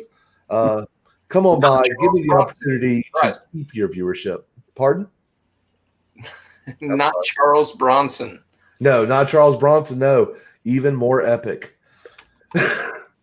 Florida Man is seriously my hero. Just the stupidity that comes out of there. I keep on telling Creeper, don't drink the water. Effie, you should probably not drink from the tap either. Make sure you get all your bottled water outside of the state of Florida. I'll be going there in October. I don't drink the water while I'm there, but I do drink lots of rum because, well, it's rum. Sparky, it goes along with the theme that I've always said about you, which is that your best stories always start with, by the time the cops got there. If you ever hear, so there I was. Oh, it started. Yeah, mine's always here, hold my beer. But yes, thank you for lending some of your time to watch me ramble about ridiculous shit and other things. Thank you, Dangerous Freedom, for having me every week. I love it, Gun Docs. I'm so glad to see you. Thank you. Yeah, Gun Docs. It's good. What I heard, when I read in chat and AP stream the other night that you had the Rona, the sweet and sour sickness, the Kung flu, the commie cough, whatever you want to call it. Yeah. That's mine, commie cough. I died a little. Good. Yeah, do you got a trademark on that or a copyright on that, Effie? Commie cough. Yeah. I'm gonna beat your ass to it if you're gonna try to take it from me. Oh, that's I've already got form letters. All I have to do is type a few things in. I've got my tabs already. No, you better Effie. Okay, go onto the Urban Dictionary and add that on there. That's right. Yeah. Damn it! I'm gonna sign it too. Hey, Gun Docs, will you do us a favor? Can you drop a link to your channel in the chat there? Because you can't just click on a name and go to that person anymore. No, YouTube mess that all up. Oh, jeez. Stay tuned. I'll probably mess that up. Also, I am going to put or if you know what else you can do is if you leave a comment underneath after the stream, we can go back and we can log on to your channel that way. Okay. I also put my Discord in chat, just my latest post in there. And the reason why is because I don't have a Twitter. You want to know why I don't have a Twitter? Because I made fun of a bitch that looked like an oatmeal raisin cookie. Evidently, calling someone this oatmeal raisin bitch is hate speech. Who are you talking about, Maxine Waters? No, there was a woman.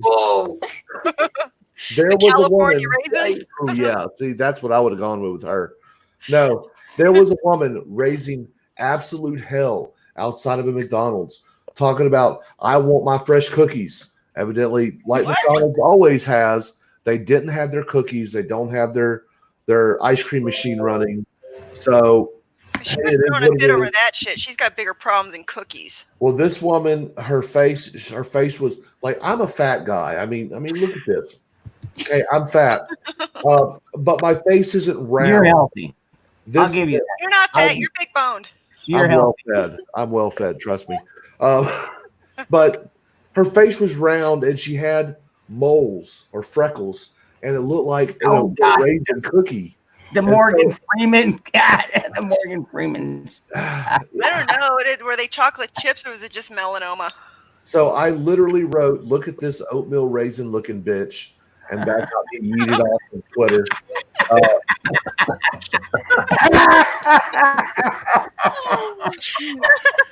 So please. I'm trying not to laugh, but I can't. No, I'm not even going to try not to laugh. That's good. You're supposed to laugh. It's part of the game. Oh, shit. We're all going now. Yeah, well.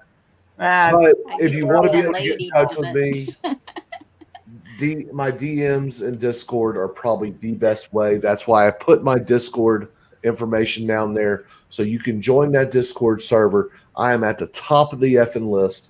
You click on my name, right click, send direct message, boom.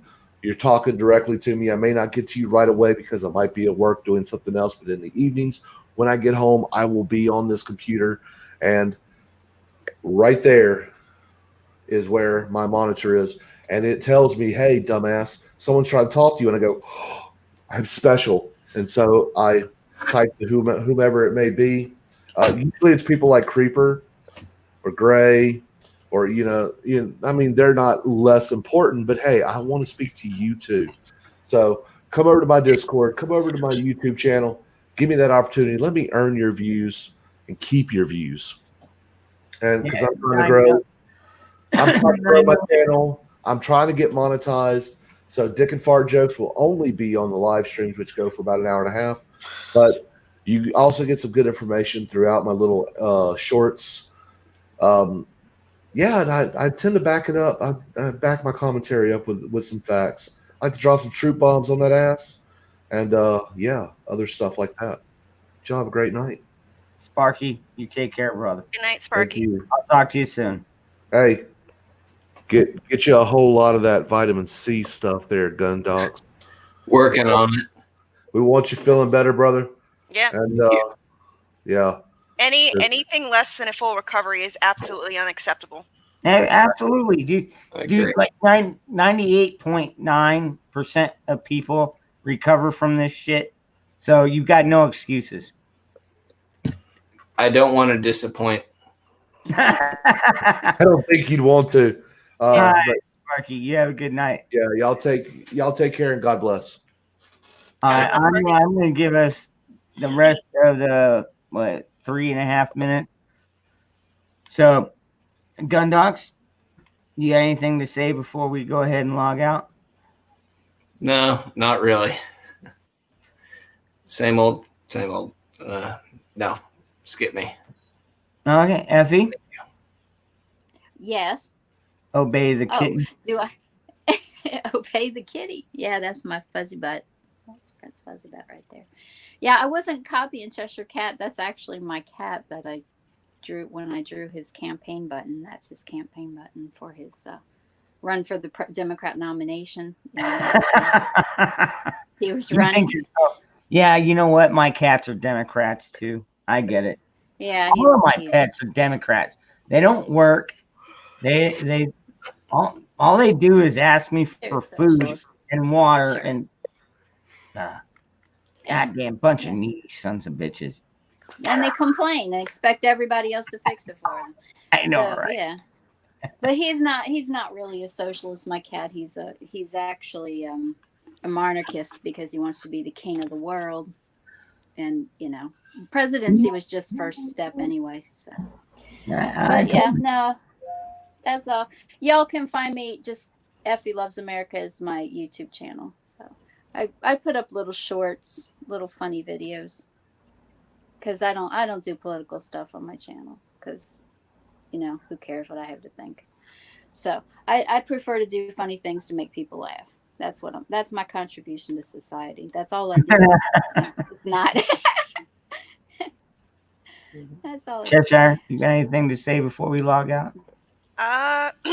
Well, the only thing I have to say is thank you for being here tonight, and I want to thank Dangerous Freedom for having me on his show again.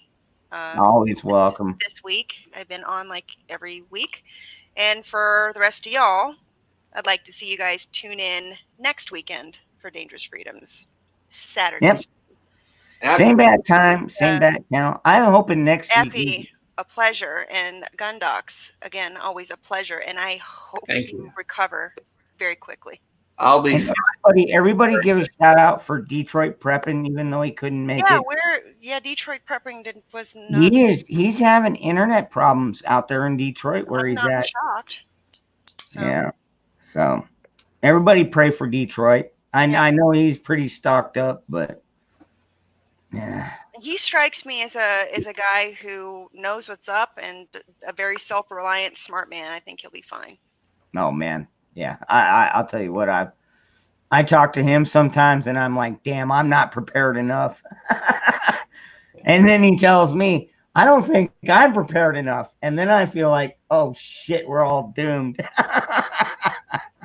Because all right, I'm not gonna go into it. It's all right. I'm gonna go ahead and end it. You know what? I want to, like Cheshire and everybody said, I want to thank you all very much for coming. And we will see you next weekend. And y'all take care. Good night. Good night. Good night. Good night. And